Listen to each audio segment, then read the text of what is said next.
When FNaF 1 to 3 was first released, the story was uncovered rather quickly. It was a story about a killer, his victims, and the people caught up in the middle of it all. It was a simple story, really. But then FNaF 4 came out and shattered our understanding of this story. Almost no one knew what was happening in this game. Something Scott admitted in 2015. But then I released part 4, and somehow no one, not a single person, found the pieces. The story remains completely hidden. I guess most people assumed I filled the game with random Easter eggs this time. I didn't. What's in the box? It's the pieces put together. But the bigger question is, would the community accept it that way? Shortly after this quote, a video was released that claimed to have solved FNaF 4's elusive narrative. A narrative that, while no one liked, almost everyone thought it was the story Scott wanted to tell. That video was MatPat's iconic FNaF 4 theory titled Game Theory, FNaF, the clue that solves Five Nights at Freddy's. In this video, MatPat claims the events of Five Nights at Freddy's 1 to 4 were a nightmare had by the crying child, caused by his fear of Fredbears. The theory spawned from the cryptic clues Scott posted during Game Theory's livestream, who has seen the shadows easily misunderstood in the mind of a child. 4 games, 1 story. And of course, in the FNaF 4 minigame, why would the tiny toy Chica be missing her beak? The toy Chica one in particular seemed to give Matt the idea, and from there on, he found more evidence I'm sure you've all heard before, so I won't go over it right now. If you haven't, definitely watch MatPat's video before continuing this one. This video became very popular, and while like I said almost no one liked the narrative it proposed, almost everyone thought this was the story Scott intended, myself included. Even to this day, after all these new games that have been released and show the events of 1 to 4 did happen, people still think Dream Theory was Scott's original intention and he retconned it after fan backlash. Even MatPat himself, at least before his retirement. I don't know if he still does think it was the original intention. And with all the evidence presented, it almost seems undeniable, right? Well, no. I am very certain Dream Theory was never what Scott intended with FNaF 4, and not only that, but I think I know, or at least have a pretty good understanding of, what Scott's original intention for FNaF 4 was. I'll tell you right now, it's not that different from how we understand it today. Before I get to all that though, make sure to subscribe. Let's talk about why Dream Theory was never canon, despite popular belief. Let's take a look at UCN, particularly the updates for how the characters in the game worked. In case you don't know, when UCN was in development, Scott would update the Steam page with descriptions of what the characters' mechanics were. One of the days he chose to update the characters was April 1st or April Fool's Day. On this day, he gave fake joke descriptions of the characters Foxy, Phone Guy, and Nightmare Freddy. Foxy and Phone Guy's descriptions reference theories of Foxy being a good guy and Phone Guy being purple guy, 2 theories that were obviously never true, hence why Scott was poking fun at them. Nightmare Freddy's also references a popular theory from the FNaF 4 era. He appears suddenly in your office holding an alarm clock. You have only a moment to press the button and activate the alarm. If you press the button in time, you will awaken in your bed for 10 seconds before falling back asleep and continuing the night. This is a reference to Dream Theory, the protagonist dreaming the events of the game, which is sort of what happens now that I think about it. This alone should be enough to debunk Dream Theory being the original intent. If Phone Guy and Foxy's descriptions have references to theories that we know with hindsight were always wrong, it stands to reason Nightmares Freddy's would too. Not convinced? Let's take a look at FNaF World, which was released only a month after MatPat's video. In this game, we play as the adventure animatronics and go on a quest to save Animatronica, and at the end we fight Scott Cawthon and stuff. Most of the game is very meta. Beneath the surface of the seemingly unserious game though, is a story about us placing breadcrumbs. These breadcrumbs are the Happiest Day minigames. The reason I bring these up are because these breadcrumbs are placed after the crying child dies. How do I know this? Because the first thing you see when you boot up FNaF World is a pair of yellow eyes. Continuing the FNaF 4 speech. Everything that happens out there has an effect here. Do you understand? This is a safe place. This is a sanctuary, but something has gone wrong, and now it can be seen here. Something went very wrong, and that's why I'm here. But I won't let the same happen to you. I will put you back together. As we learn throughout the game, these breadcrumbs are for the crying child. In the ending we get after finding all the clocks and placing all the breadcrumbs, we get this dialogue from the yellow eyes. We are still your friends. Do you believe that? The pieces are in place for you. All you have to do is find them. Rest. Now, answer this. Why do we set up the Happiest Day minigames after the crying child dies if he already dreamed the Happiest Day minigames before his death? If everything was a dream, the bite victim should just be able to move on. And also, the crying child has to find the pieces that we place. And obviously, there's still paranormal activity in this game. My point is that setting up the Happiest Day after the crying child's death doesn't make sense if it was supposed to be a dream that happened before he died. There is the interpretation of Dream Theory where only the gameplay is a dream and the mini-games are real events that happened in every game. Why would the gameplay not be canon if everything else was? Especially since in FNaF 2, Phone Guy references events in the mini-games. If these mini-games take place in 1987, how is the bite victim dreaming about them in 1983? Furthermore, If Dream Theory was canon, it would have to be the retcon Scott talked about in his Reddit post. The retcon happened in a game before Pizzeria Simulator. But here's the thing, if Dream Theory was originally canon, there would be 2 retcons. The first retcon to make the gameplay of 1 to 3 Dreams, then another to make them real events again. Scott also said in the 2018 docu interview that FNaF 4 ended too mysteriously, and that it was to a point that no one could really figure out what was going on. Other ones, yeah, there were mysteries. 4 ended up just too mysterious to the point where you really couldn't, there was no real way to figure out what was going on. And it left people unsatisfied. And like I said, with jumping from 3 to 4, I knew that I had to go in and straighten that out. It's like, people aren't really happy with this. I need to make another game. I need to kind of ground this again, not necessarily in reality, but I need to ground it in kind of storytelling. This obviously implies that no one figured out what was going on back in 2015, or even at that point, which means Dream Theory wasn't the correct answer. Now, I'll admit, I don't have a good debunk to the alarm clock, which Matt Pat uses a smoking gun in his Dream Theory video. The only explanation I can think of is that the alarm clock shows how the nightmares are, well, nightmares. The grandfather clock is for the office, the alarm clock is for the protagonist's bedroom. It's not the most solid explanation, but I think the April Fool's Day UCN description, FNaF World itself, and there only being one retcon points to Dream Theory not being Scott's original intention with the story of FNaF 4. But now we have to ask, what was? It's not like the Dream Theory hints just go away, they are still here, and Scott didn't just fill the game with random Easter eggs, so what's up with all this? Well, I think I have a pretty decent idea, so let's try our best to solve FNaF 4's original story now that we know Dream Theory was never the original intention. Before delving into that though, I should note that to do this we do have to use more than just FNaF 1 to 4. We're going to have to use World as well, because it seems to be sort of an epilogue to 1 to 4's story. I'll also be using the rest of the series to either give more evidence for the ideas presented, or to fill in the blanks. Almost everything I talk about can be figured out within FNaF 4 itself though. Like I said, I'll just be using other entries to fill in the blanks. There's just one thing I think we need Sister Location to solve, but I'll talk about that when we get to it. Let's discuss the gameplay first. One of the biggest pieces of evidence for Dream Theory was this audio file that can be heard during the night gameplay.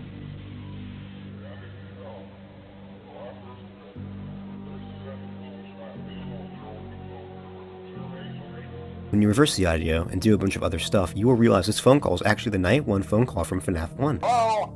Hello?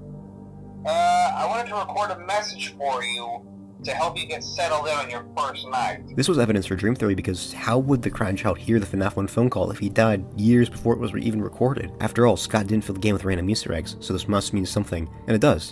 It means we aren't playing as the crying child. We are playing as Mike Schmidt, the only person we know of that has heard this phone call. FNaF 4's gameplay also parallels FNaF 1. Bonnie coming from the left, Chica coming from the right, Foxy hides in the closet, which is similar to Pirate Cove, and Freddy hides behind you, which he does in FNaF 1, after making his way to your office before he jump scares you. And Chica also goes to the kitchen like in FNaF 1. It should become clear we weren't playing as the crying child when the nightmares continued after his death. This has, of course, been confirmed now, with the survival logbook showing Mike has gone through the nightmares, and the movie's doubling down on it, but it looks like it was always Scott's original intention. I know there's a problem with the Steam description saying we were playing as a child, but we still technically are. Mike is dreaming as a child in the gameplay. He might even be dreaming as his brother, which will explain why stuff like the character encyclopedia says we play as the crying child, despite also saying the gameplay isn't his true story. It's because we technically are. We're playing as Mike dreaming of him and being put in his position. Now Mike is the one terrified. Now Mike is the one being bullied. We can deduce that Mike Schmidt is the Foxy bro, because why else would we be playing as him? Seems like we were playing as Mike sometime after FNaF 1, having nightmares related to his guilt, which is implied in the Night 6 minigame, with Mike saying he is sorry to his brother. We can assume they are because of his guilt, because of the ivy and flower Easter eggs that you can rarely get when turning around. Things that would show up at a hospital, where we know the crying child died because of the flatline. Why else would this hospital equipment show up to Mike if he wasn't thinking about his brother's death? It also seems like Mike welcomes these nightmares, with the rare pill bottles that can show up. I'm not sure how we're supposed to figure out what this meant at the time, but using the movie, we can fill in the blank that these are sleeping pills Mike takes to have these dreams, almost as a self-punishment for what he did to his brother. Now he is forced to be in his brother's position of being a scared kid, terrified of the animatronics. Maybe self-punishment is why Mike kept going back to Freddy's in FNaF 1 too, and most likely feeling his brother's presence within the building, but we'll talk about that later. Also, I think the mention of the bite of 87 might have reminded Mike of his brother's death, which allowed these nightmares to happen. I believe this for a few reasons. For one, the only FNaF 1 phone call that can be heard in the game is the phone call about the bite of 87. The teasers for the game had numerous 8s and 7s within the source code, some even appearing on Nightmare Foxy's eye in one teaser. A lot of people take this to mean that originally FNaF 4 was going to be about the bite of 87, before Scott realized that made no sense and changed it to 1983 at the last minute, but I doubt that. I think Scott has a basic understanding of his own story to realize the bite of 87 happening at Fredbear's would contradict FNaF 2, which means the 87s have to have another meaning. My third reason is an Easter egg in FNaF 1. When you type in the numbers 1987, you are met with a golden Freddy jump scare. This was added after rumors of a secret ending when inputting this code. At the time, I'm sure this had no meaning, but as the story progressed, this may have been retconned retconned to be Mike remembering the bite of 83, which features Golden Freddy biting a child. My idea is that the mention of the bite of 87 reawakened Mike's guilt, which led to this game's nightmares. This game may also imply that Mike is the FNaF 3 guard, with there being a minigame where we go 1v1 against Plushtrap, who obviously represents Springtrap. I know in-universe Plushtrap exists as an actual piece of Fazbear merchandise, but I don't think it's a coincidence that Plushtrap is a withered green rabbit, and the antagonist of the last game was a withered green rabbit. Furthermore, the only canon Halloween character is Nightmare Balloon Boy, who replaces Plushtrap. How do you lure Springtrap away in FNaF 3? You use Balloon Boy's voice lines. This seemingly foreshadows Mike going up against Springtrap in FNaF 3, and yes, I know Plushtrap exists as a character in the experiments, but I don't think the experiments existed as a plot point when FNaF 4 came out. In case you don't know what I'm talking about, the experiments were something that was introduced in Sister Location. I'll talk more about them later though, so I feel like there has to be another reason for this. It's like saying the FNaF 1 parallels and the FNaF 4 gameplay are irrelevant, but honestly, I'm not entirely sure if Mike is the FNaF 3 guard. I've talked about that in multiple videos and will again soon. It's also possible that Mike isn't the guard and he actually bought stuff from the auction at the end of FNaF 3, which could be implied by the Plushtrap teaser, "Terrible things come in small packages." Now this would make sense as the minigames would be showing the very start of the timeline seemingly, and the gameplay would be showing the very end. Although I feel like if this idea is wrong and Mike is the guard, then I feel like the FNaF 4 dreams happen before FNaF 3, because if they happen after, I think Springtrap would have more of a presence in his dreams. But wait, how is Mike dreaming of Springtrap as he hasn't seen him? Well, that's because Mike's dreams aren't purely caused by Mike's guilt. There's something else here influencing them. On night 7, the player will encounter the character simply known as Nightmare, a dark recolor of Nightmare Fredbear, who is translucent for some reason. When this game was first released, it was assumed that Nightmare was deaf, the Grim Reaper basically, and he was coming for the crying child. But this can't be true since, like I said, we don't play as the crying child, and Mike isn't dying as far as we know. So what's up with Nightmare? Who is he? Well, the answer is hidden in the game files. The game files, the night called Nightmare, which is night 7, is called Shadow Freddy internally. This is the first night that Nightmare appears, and the night is named after him. This must mean that Nightmare is Shadow Freddy. Further evidence is the design of Nightmare himself, a dark recolor of Fredbear. Like how Shadow Freddy is a dark recolor of Golden Freddy. So Nightmare is Shadow Freddy, and not only that, but I believe Shadow Freddy is causing these nightmares in some way. Why? Well, for one, his name is just simply Nightmare, and he is the final antagonist of the game. Furthermore, as we see later in the series, spirits can interact with dreams. This is seen in the movie. Shadow Freddy is probably not a spirit. It's implied that he is a creation formed from Afton's evil.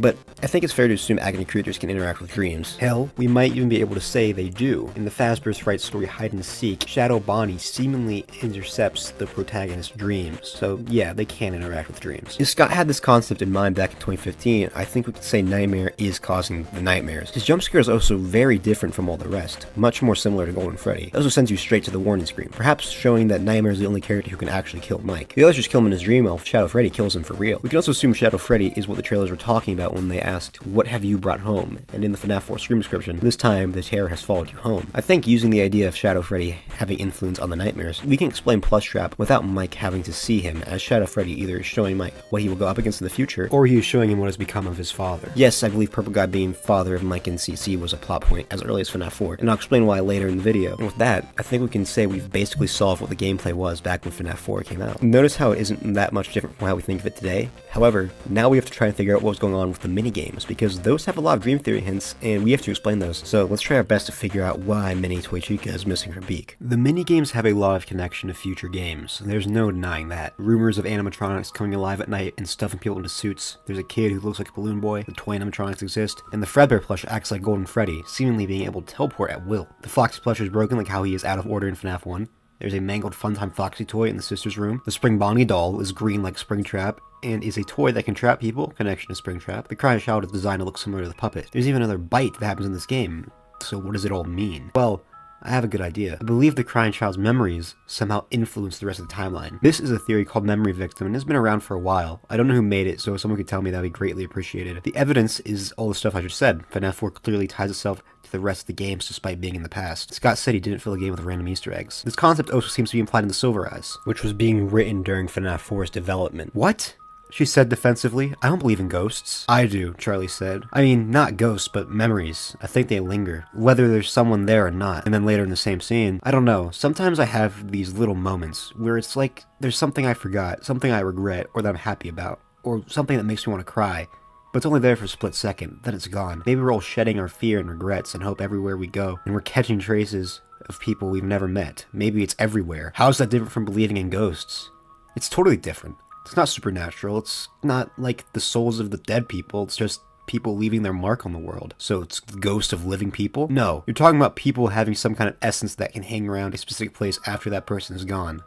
That's a ghost. I think the bite victim left his own mark on the world around him, his memories, and they went on to influence the timeline. Why was Toy Chica missing her beak in FNaF 2? Because when BV was alive, he saw a mini version of Toy Chica without its beak. Furthermore, I'm pretty sure the bite victim's memories are what made up the Happiest Day minigames. There are multiple connections between what the crying child sees during FNaF 4 and the Happiest Day minigames. Just take a look at the graphic on screen. And obviously the most obvious one is the Happiest Day minigame is a reflection of the bite of 83. It seems that FNaF 4 was explaining the weirdness behind the Happiest Day minigames, which I don't think anyone actually cared about, but it's cool I guess. But not only that, I think we can say the crying child somehow possesses the 5 main animatronics and maybe the puppet, and the missing children are intertwined with his memories. This is a theory called Shatter Victim. Again, if someone can tell me who made this theory, please tell me so I can credit them. This theory poses that the crying child's soul somehow shatters across at least the 5 main animatronics and probably the puppet, because of how similar they look. This theory seems implied in FNaF 3, where we see that the 5 missing children are trapped in Cece's memories, and bringing the memories together frees them and him. Because of later entries in the series, we know the crying child is at least in Golden Freddy. Like Marla said, he was shedding his fear, probably into the Freddy characters,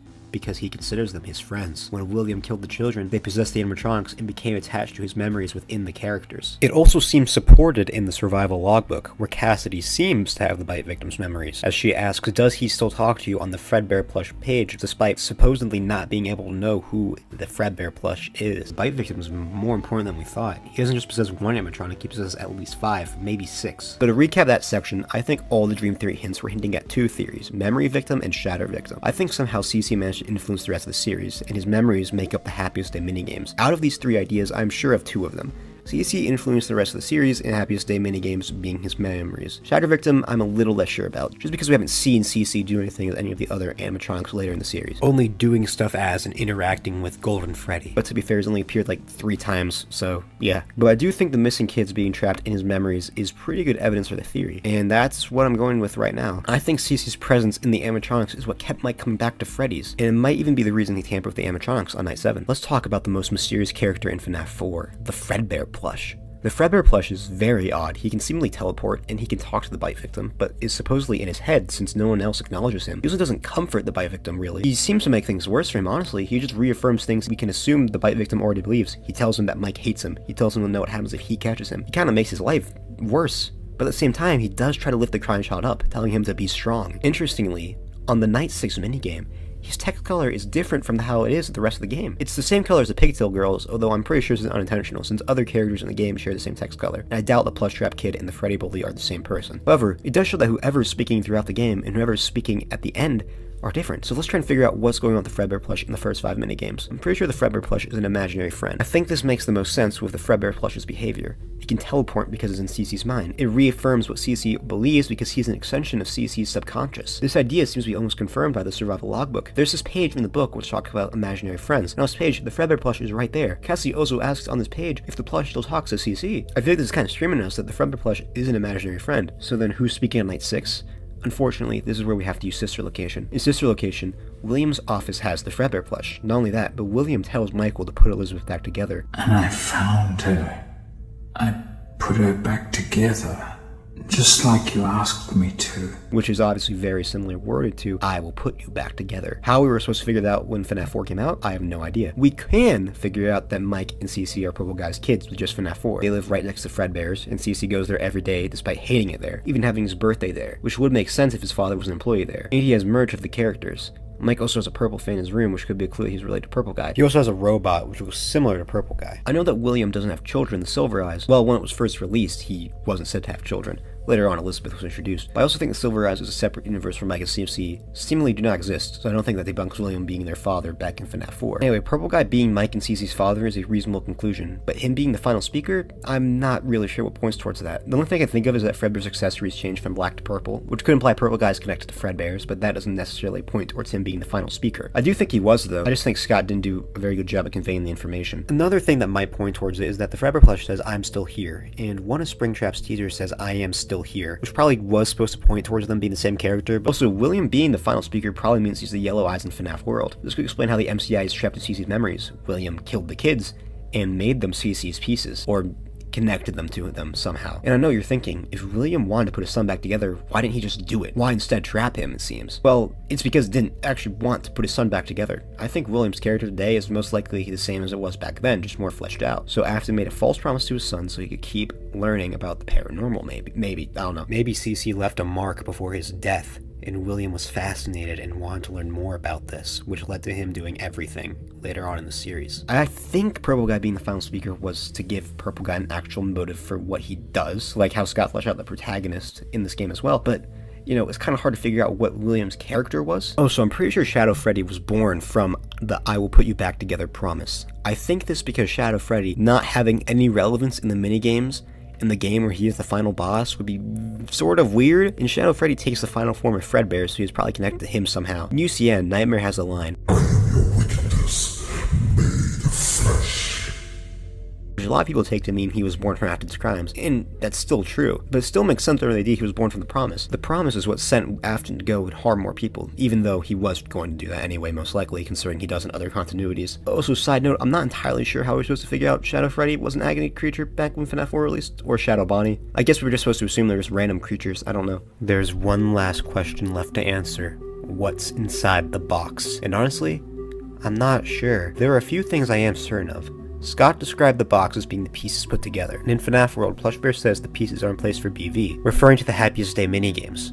So I think the box has something to do with CC's memories, or maybe something to do with him being put back together. I'm also certain the box is connected to Mike in some way, since the text color of perhaps some things are best left forgotten for now is similar to Mike's gray text. The box is also in 3D, and in this game, when we are viewing things from Mike's POV, it's in 3D. My best guess is that the box represents Mike's memories of what happened in 1983.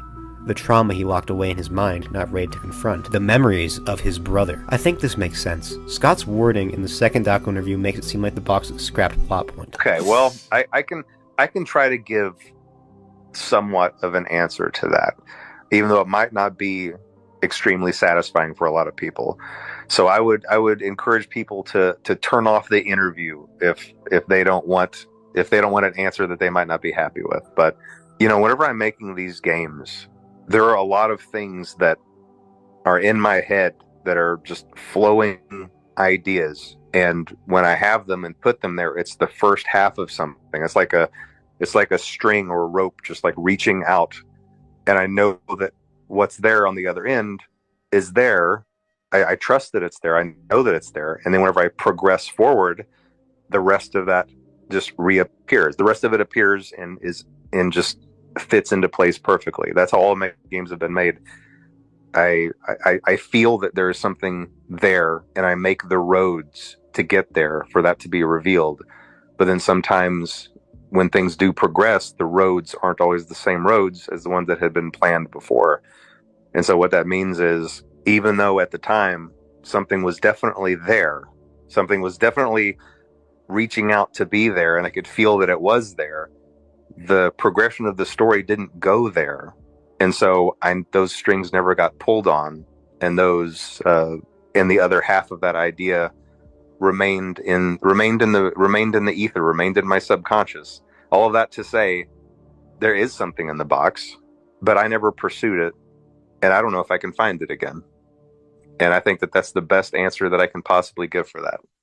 Mike refusing to confront his trauma is something that never gets focused on again, and later entries in the series go against it, with Mike going back to Freddy's and Sister Location Pizzeria Simulator. Okay, well, Sister Location doesn't take place at Freddy's, but you know what I mean. And in Sister Location, the hand unit implies that Mike reflects on the Bite of 83 every night. Welcome back for another night of intellectual stimulation, pivotal career choices, and self-reflection on past mistakes. It really doesn't seem like he tries to run away from Freddy's, and that makes sense. He's already tied to that place for life. What's the point in hiding? To put simply, I think the box represents Mike's memories of his brother and what happened, that he locked away deep in his subconscious.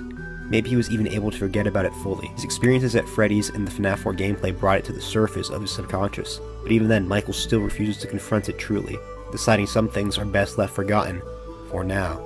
It's kind of a downer ending. If Michael is the FNaF 3 guard, maybe he confronts the trauma there, and the fire represents him finally being able to move on from Freddy's and his past, but I'm not so sure. If this idea is true, then it seems like this plotline may have been given to Cassie's dad. In Princess Quest 4, you unlock his Bonnie mask from the Bite of 83, and you find it in a locked box. The text that appears after this says, "This looks familiar," almost like Cassie's dad is trying to remember what it was, almost like he forgot what it was. Forgot what happened in 1983. Alternatively, the box could just represent Happiest Day as a whole, with the Bite victim's memories being in the box. If that is true, then the box may have been repurposed to be the FNaF 6 trap, as the vents in that game are designed very similarly to the box. And BV's pieces would all be in one place. Actually, every piece of the story would be in one place. The pieces are put together. This could be why Henry says, "And the memory of everything that started this can finally begin to fade away, as the agony of every tragedy should."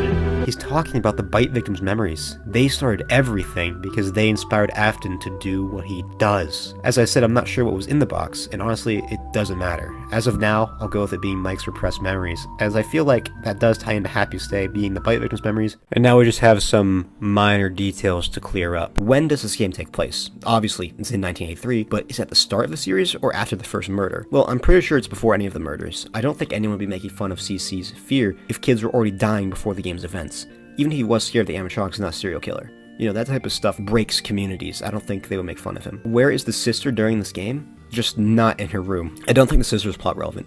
Although I do think it's possible Scott included his sister's room in case he ever wanted to continue the series and needed someone to focus on, which did end up happening, so good planning there, Scott. What did the crying child see? Something innocent that he mistook as scary. Scott basically confirmed this with the quote, "What I see in the shadows is easily misunderstood in the mind of a child." And I just want to talk about the nightmare experiments real quick, which I talked about earlier in the video. The nightmare experiments were a plot point introduced in Sister Location. They were experiments done by William Afton to test the fear response in children and take place in a recreation of the FNaF 4 gameplay house. Now you might be wondering, why haven't I brought them up already? Well, it's because I'm sure the nightmare experience didn't exist as a plot point back when FNaF 4 came out. There's just nothing that points to their existence. I still think today they affect FNaF 4's gameplay in a very minor way. I think the experiments were made to recreate BV's life, in an attempt to redo what happened to him. You know, in Dataphobia it said, "Apparently the whole thing was a nasty experiment designed to study the effects of ongoing fear in children. Whoever was behind the experiment wanted to see what happened if a child faced the same horrors night after night after night, with no real life during the day to balance the awfulness of the nightmares." Which is very similar to BV's life, where he was constantly tortured all day by his older brother. He basically lived a life of constant fear. I think he wanted to recreate BV's life in an attempt to understand soul splitting and stuff. I think Nightmare's putting Mike in the experiments because they were something caused by his actions. I don't think Mike went through the experiments. There's very little evidence for that. I think it's just Shadow Freddy showing Mike the consequences of his actions to torture him. So now you might be wondering, why Scott introduced the experience in Sister Location then?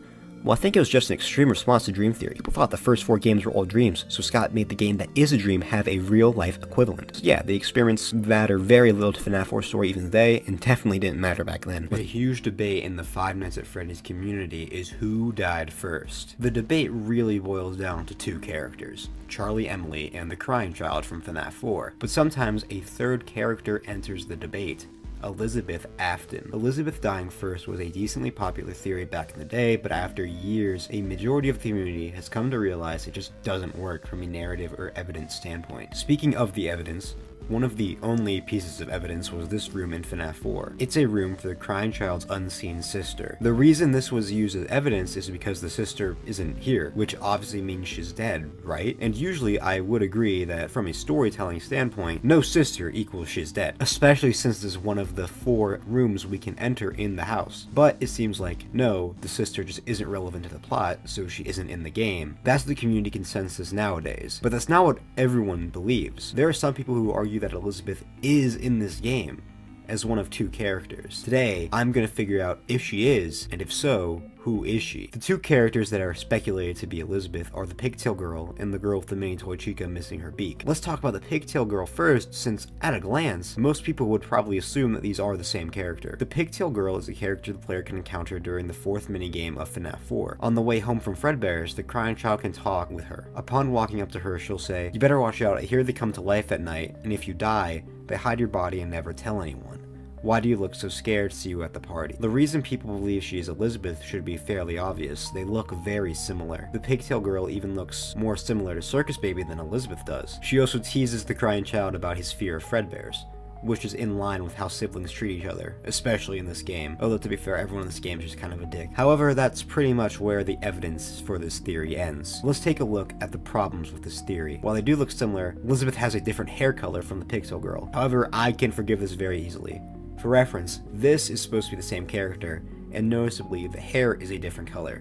so it's really not that big of a deal. What I do find to be a big deal is her last line. See you at the party. This line tells us that the pigtail girl and CC are not in close proximity to each other all the time, since she's saying she'll see him 2 days from now and not like at dinner or something. You could make the argument that William and Mrs. Afton were divorced and Mrs. Afton took Elizabeth while William kept Mike and the crying child, but nothing really points towards that. Now, a huge reason people do believe that pigtail girl is Elizabeth is because she looks like Circus Baby, and Elizabeth believes that baby was made for her. However, it's important to note that Circus Baby did not always have green eyes. She only gained them after she killed Elizabeth. My point is that even if Circus Baby was made for Elizabeth, she certainly doesn't look like her, so that means she probably wasn't made in her image. So Baby looking like the pigtail girl doesn't really point towards Elizabeth being the pigtail girl. Now, with all that said, I do think the pigtail girl and Baby looking similar was intentional.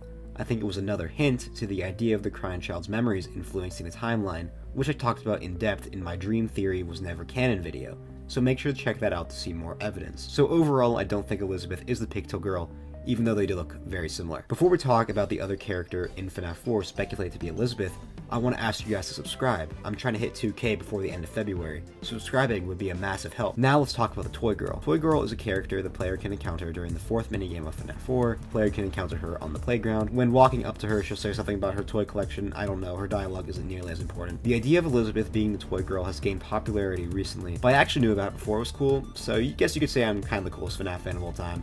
Not sure if that's an accomplishment, actually. Now, I know what you're thinking. How could the Toy Girl possibly be Elizabeth?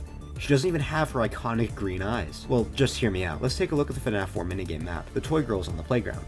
And where's the playground? Right in front of the Afton house, perhaps implying that the Aftons own the playground, and if she's there, maybe she lives in the house. Also, in the minigame sprite of the playground, you can see the Afton walls on the playground, so it's definitely intentional. Also, something else one of my commenters pointed out is that the playground is the only area outside where the Fredbear plush's eyes are lit up, and this only happens in the Afton house, which is pretty interesting.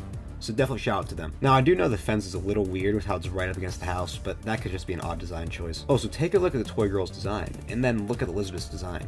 While the clothes they wear are different, the color of them is the same. They even both have a bow in their hair. The best piece of evidence is Toy Girl's most iconic feature, her toys. They're obviously the toy animatronics, Toy Freddy, Toy Bonnie, and Toy Chica. But wait, one of the main four is missing. Mangle. You know where we see a Mangle toy though? In the sisters' room. And there aren't any of the other toys too.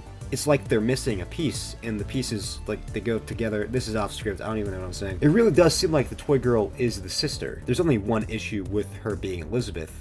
The eye color. Well, I mean, the hair color is different too, but that's a minor thing. Elizabeth has green eyes. It's such an important part of her character design that she changes Circus Baby's eye color. Some people argue that Toy Girl being the sister could be the retcon Scott talked about. As he said, the retcon went unnoticed by a majority of the community, and the community didn't make the Toy Girl being the sister connections until relatively recently. However, I don't see why Scott would retcon it. I could see him retcon it. If anything, I could see him retconning the eye color to make Baby stand out compared to the other characters in the game. For reference, Funtime Freddy also has blue eyes, so maybe it would be weird to have two characters with the same eye color. Although, to be fair, in-game, Baby is also never shown with her eyes, so I don't know. I think that if Toy Girl was the sister back then, she still would be now. So do I think she was the sister back then, and that she's Elizabeth? Yeah, probably. I don't know, man. I think the broken Mangle toy, and Mangle being the only one of the main four missing from the Toy Girl's collection, seals the deal for me. I think Scott probably retconned her design, but not her actual role in the story. It would just be the most unnecessary retcon maybe ever. I will say I don't think their design being similar is the best evidence, since using that logic we could argue Toy Girl is Susie, but it is still sort of interesting, I guess. There is just one thing that makes me think I'm wrong. You see, when FNaF AR was still around, they would constantly add characters. Well, not constantly, but they would add new characters, besides Lefty, who was actually in the trailer before the game came out. Anyway, the point is they added characters, and one of the characters that they added was Mangle. Teasers were also released with the characters, so Mangle got one too. In Mangle's teaser, he's laying on the ground of a child's room, and she is also in front of a crib. Fans were quick to call out that this could be a callback to FNaF 4, and recently it seems the idea has had a resurgence of popularity.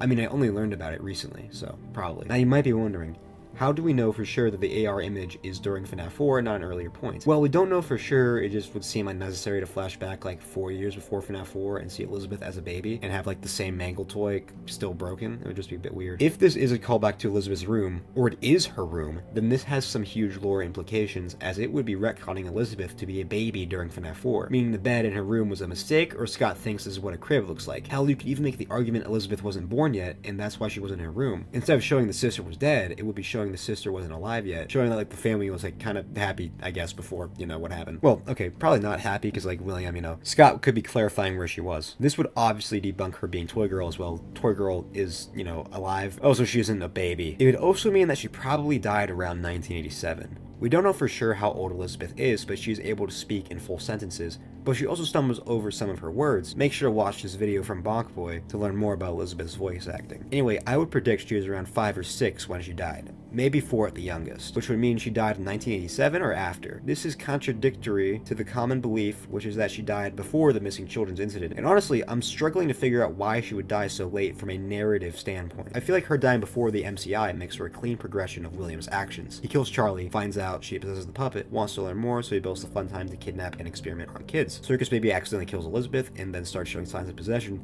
so William starts stuffing kids into suits to recreate that. That's basically what happens in the novels too, except he didn't build the fun times. And Charlie didn't possess the puppet, she was like a robot, but ignore that. I feel like it's a more natural progression than William killing Charlie, then stuffing kids into suits, then doing the experience, and Elizabeth's death serves basically no purpose outside of sister location. But whatever, not my story. So could this be Elizabeth's crib, and could she die right before or after FNaF 2? Maybe. I still think Toy Girl is probably Elizabeth, or at least was the sister when FNaF 4 came out, and even if she's not, I think she probably died before the 5 main kids. But I guess I wouldn't mind her dying after 2. It would definitely make the timeline feel less, I don't know, is crowded the word? FNaF 2, despite being the most irrelevant game, did introduce some of the most iconic characters in the Five Nights at Freddy's franchise. JJ, RWQ, some of them are even important, like Shadow Freddy. There's also the Wizards, who are by far some of the creepiest animatronics in the series, but none of them are more iconic than the puppet, but this video isn't about her. Some other iconic characters were the newly introduced toy animatronics, who, much like the classics, are a perfect mix between endearing and creepy. They really are animatronics I could see being at a kid's pizza place. One of them was more popular than the others, but they all stood out in their own ways. Except BB, everyone kinda hated him. Oh, and Toy Freddy wasn't the most popular.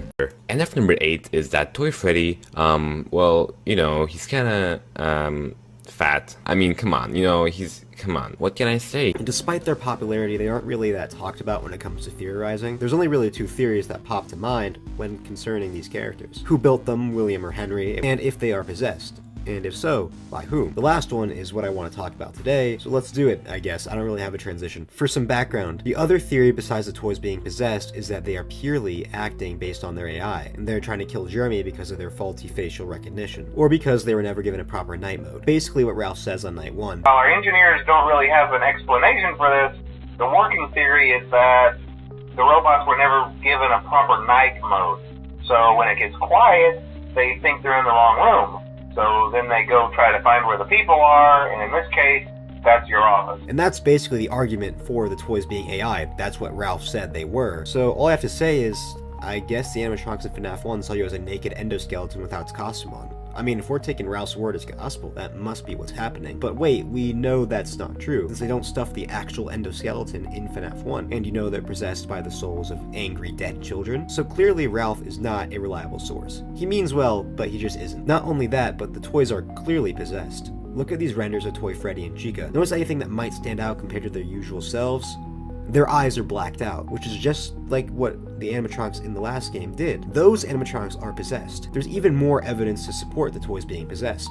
In FNaF AR, when the character of Mangle was introduced, there's an email that talks about how they couldn't recreate him climbing on the wall. This implies that Mangle was possessed, since if she was only acting on his AI, they should be able to recreate the wall crawling. But they can't. So yeah, the toys are pretty clearly possessed. Now hopefully Toys AI can die in peace. But that's not the end. We still have to figure out who is possessing the toys. But before we do that, I have to ask you guys to like and subscribe because I am trying to hit 2K before the end of February. And subscribing would just help me out a ton. There are 2 main theories as to who possesses the toys. The original 5 children murdered by William Afton years before the events of FNaF 2, nicknamed the MCI, or the new set of murders that happened in this game, nicknamed the DCI. Let's go over the theory that they are possessed by the MCI first. The idea spawns from Ralph saying that the toys were made using parts from the Wizards. By now I'm sure you've noticed the older models sitting in the back room. Those are from the previous location, and we just use them for parts now. And the fact that the DCI never really get a proper ending. They just kind of show up and that's it. Hell, there's some people who think the DCI never happened at all. It does though, the DCI happening is a pretty important part of FNaF 2's story. That's the main evidence for Toy's MCI, that I know of. I disagree with this theory for a few reasons. First of all, the whole idea that the parts of the MCI in the toys possesses them, and cause them to act up at night. That's not exactly how that works. It's more complicated. There's this great video by Glitchexity that explains that soul splitting isn't that simple. The spirits have to be willing to travel to a new vessel. Make sure to check out that video for a more in-depth explanation. But I actually disagree with the theory for a simpler reason. The DCI exists. Think about it from a storytelling point of view. Why would Scott introduce a new set of kids who died at the FNaF 2 location in a game with a new set of animatronics who act up at night and are clearly possessed if these new animatronics were just possessed by the old set of kids? That would make the DCI completely irrelevant, and they're already really irrelevant. Like, seriously, I feel like it's pretty clear what Scott was going for here. I know some people take issue with how the DCI never do anything again and never get a proper conclusion, but I'd argue they actually do get one in FNaF 2 itself. At the end of the game, the toys are scrapped,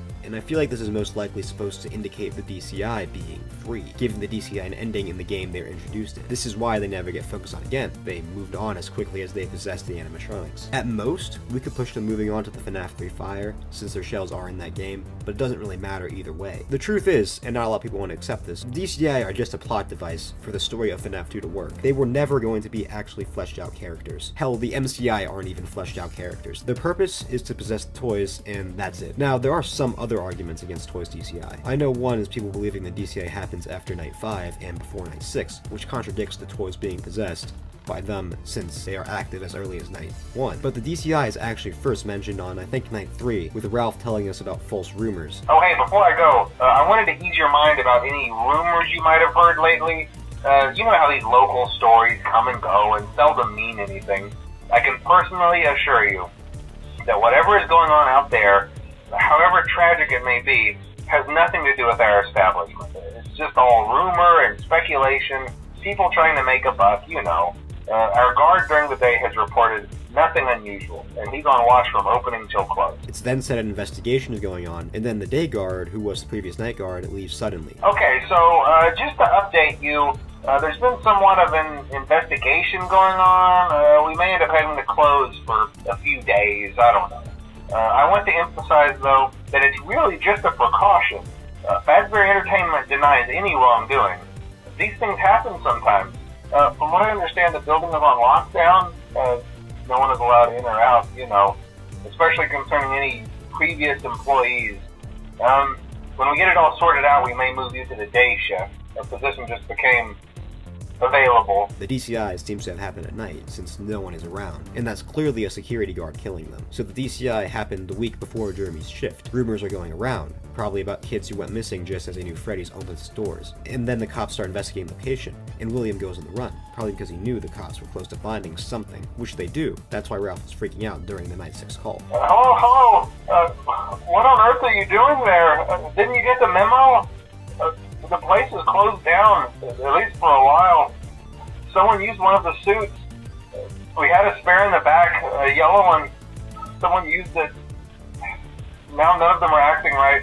So yeah, the DCI happened before the game. Also, something else people take issue with when it comes to the DCI possessing the toys is that they were never stuffed, which is just a non-issue. First of all, we're clearly not seeing the entire incident. There's definitely more has to happen after this, since William does hide the bodies. Or you could argue Fazbear Entertainment were the ones who hid the bodies. Also, Charlie possessed the puppet, and she was never stuffed into it. The crying child possesses an animatronic in the week before, and he died in a hospital. Also, we see that Mangle's already moving during the minigame, perhaps implying the DCI are already starting to possess the toys. I also know there's that theory where the only DCI victim is Cassie. I disagree with that for a few reasons. First of all, it relies on the assumption that Charlie was the 5th kid in the MCI, which, I mean, it's possible she never went missing. She was straight up murdered. Like, they would have found her body. It was just left in the alley. William didn't hide it. Also, Golden Freddy was clearly the 5th kid during FNaF 1, so this would have to be the retcon Scott talked about. In case you don't know, before FNaF 6 came out, Scott confirmed there was one retcon in the series. Although Scott's definition of retcon seems to be a little different than what it actually is. His definition seems to be anything that's changing something that's already been confirmed.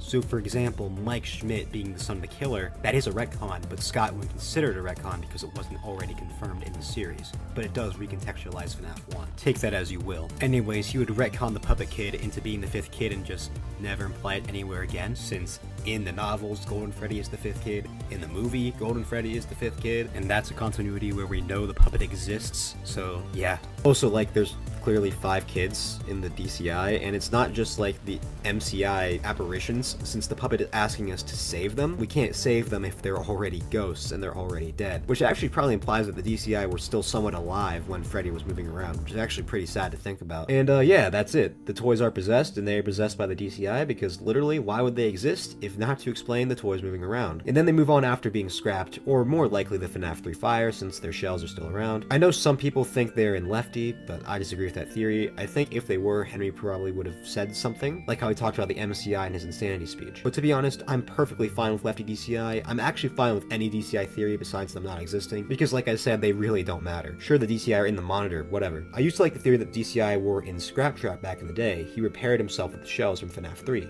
I thought it was cool, but whatever. Midnight Motorist is by far one of, if not the most confusing minigames in the Five Nights at Freddy's series. There are many videos going over this minigame. I've even made one. You might be wondering why I decided to make another one. Has my mind changed or something? Well, no, I still agree with everything I said in that video, and you should watch that one before continuing this one. No, the reason I'm making this video is because I had an epiphany at work. A huge problem people have with Midnight Motorist being about the Aftons from a narrative perspective is, what is it clearing up? And I've never had a problem with this since I thought it was pretty clear. It was clearing up the death order. If Crying Child is the runaway, it's confirming Charlie died first. If it's a Michael, sure, Charlie could still die first, but it would be a bit odd, so it would probably be showing the Crying Child died first. And I still do think this minigame was, in part, made to clarify this, but I thought about it a little deeper, and I realized this minigame could be clearing up Five Nights at Freddy's 4 as a whole, the most confusing game up to this point. Well, with my interpretation of it anyway. Like I said, watch my previous video, understand my perspective, but the basic rundown is I think we're playing as William after he kills Charlie. He drives home to see that Michael has run away. Mike was following Shadow Freddy to see Charlie's corpse, and Mrs. Afton is the person on the couch, and the mound is the Crying Child's grave. How does any of this clear up FNaF 4? Well, just hear me out. Let's talk about how this minigame clears up FNaF 4's gameplay first. Midnight Motorist clears up FNaF 4's gameplay by doing the basic plot, but earlier. We have Shadow Freddy going to Mike's house and terrorizing him by bringing him to Freddy's or Fredbear's and putting him in the Crown Child's position of seeing something scary at this place. This is pretty similar to the common interpretation of FNaF 4's gameplay, where Shadow Freddy as Nightmare follows Mike home sometime after FNaF 1,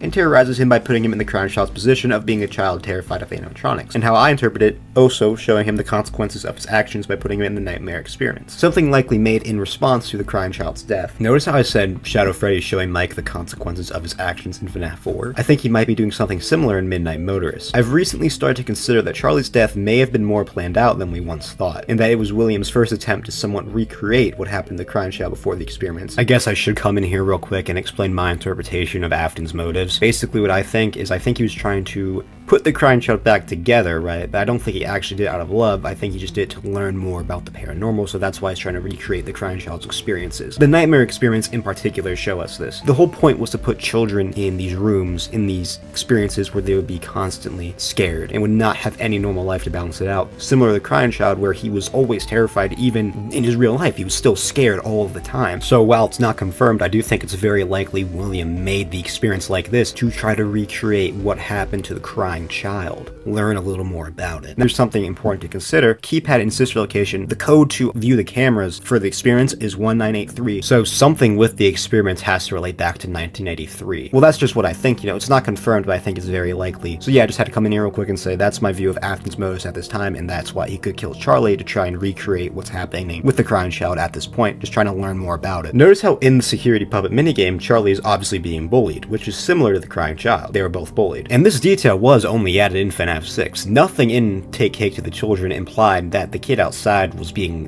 bullied or, actively locked out. It just, seemed like they were just locked out. But we see in this minigame that the kids, they see Charlie outside. They just kind of leave her outside, leave her locked out, which does imply that they probably locked her out, or that, they are bullying her, or they just don't give a shit. The puppet also has boxes placed on top of its box. Could they have been placed there intentionally? I think it's possible that William did plan to kill Charlie that night, and he was trying to figure out how to start recreating what happened to the Crying Child. So he kills her because they were both bullied by their peers, pretty similar. Now I know that in the novel trilogy, William killed Charlie due to his hatred for Henry, but I think there's something important to consider here. The Crying Child doesn't exist in the novels, so to have William kill Charlie, there has to be an alternative motive. And also, William can still kill Charlie due to his hatred. He would just also be using Charlie's death as his first attempt to recreate what happened with the Crying Child. And then Shadow Freddy is bringing Mike here to basically show him the outcome of his actions. And while sure, William may have killed Charlie anyway, Mike has no way of knowing that. Also, I should should say, I think Shadow Freddy might also have been trying to recreate Charlie's death, since it does seem he recreates William's actions. For example, in Follow Me, he recreates the MCI, and then in FNaF 4, he puts Mike in the experiments. Or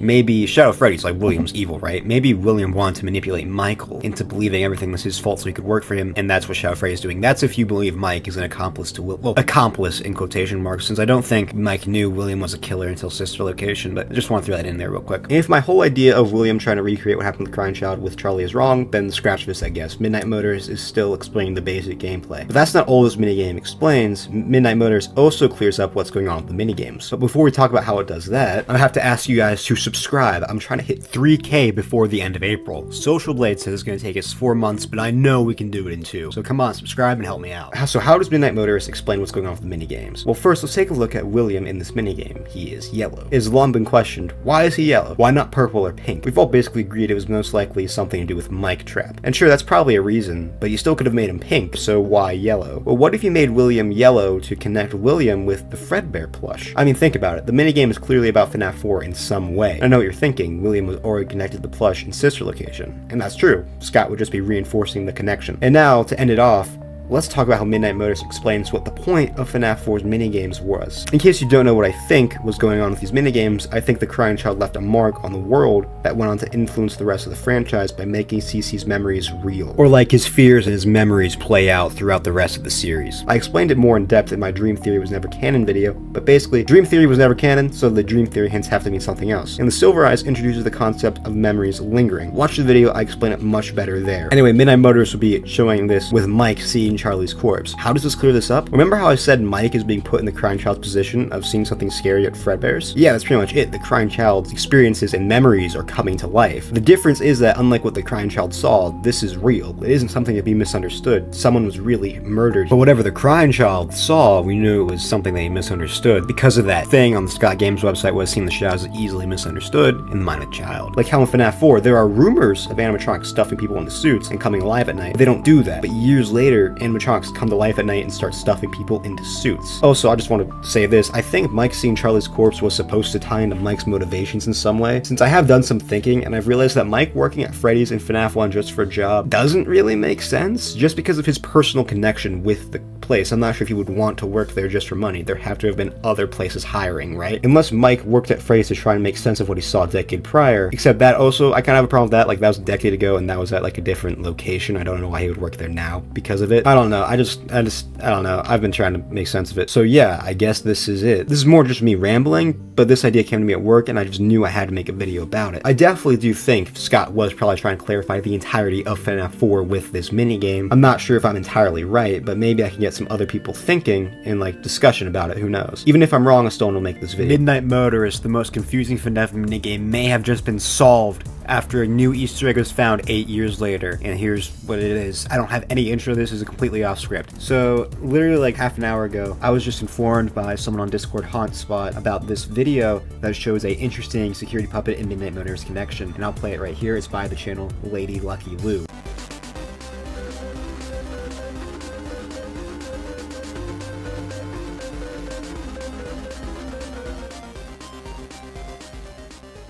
The Freddy Files released in 2017. It served as a guidebook to the 5 Nights at Freddy's franchise up to the release of Sister Location. But did you know this book actually had 3 scrap versions that can still be seen in the book? It's true. Scott Cawthon made a post in 2017, a few days after the release of the Freddy Files, that talked about this. There's actually an interesting answer to the question of who exactly was making the portions in the red and marking notes in the Freddy Files. In the beginning, there was an idea that the book should be from the perspective of an in-universe investigator trying to solve the murders from FNaF 1.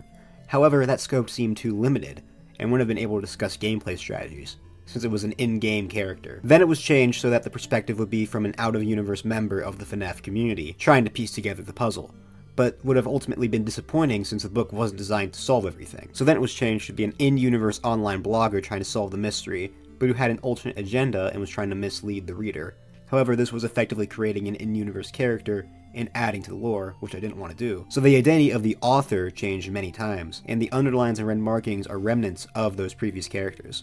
2 in-universe and 1 out. 1 on a mission to solve the murders, 1 on the trail to solve the game, and 1 on a trail to deliberately mislead you. This is very interesting, as it means this book is some sort of amalgamation of 3 different concepts. So you might be wondering, why are you making this a full video? Sure, this is interesting, but wouldn't it better serve as a YouTube short? Well, here's why I made the video. I believe the in-universe investigator from the first version of the book may have been none other than the franchise's main protagonist, Michael Afton, and here's why. Scott said for the first version of the book, it would be from the POV of an in-game character. But for the third version of the book, with the in-universe blogger, Scott said he would be creating an in-universe character, and he would be adding to the lore, which he didn't want to do. The wording of this implies to me that the original version's protagonist would have been a character we already know about. And since this was around the time of Sister Location, there's only really 4 characters that existed at this time. That could be the investigator. William, Mike, Jeremy, and Fritz. Jeremy and Fritz worked at the FNaF 2 location. I doubt William would give a shit, so that leaves Mike. And that makes sense, doesn't it? Not only would he literally be an in-game character since he was solving the FNaF 1 murders, which I'm assuming is the missing night guards, so he would be in FNaF 1, which is the book is based on. But what's a better way to figure out what's going on with missing night guards than to become one yourself? And I know what you're thinking. Isn't that extremely dangerous and reckless? Well, yeah, but as Hanut says in Sister Location, Michael has a disregard for self-preservation. Further evidence is in the book itself. There are multiple red pen edits, and which character in the series is known for his red pen edits?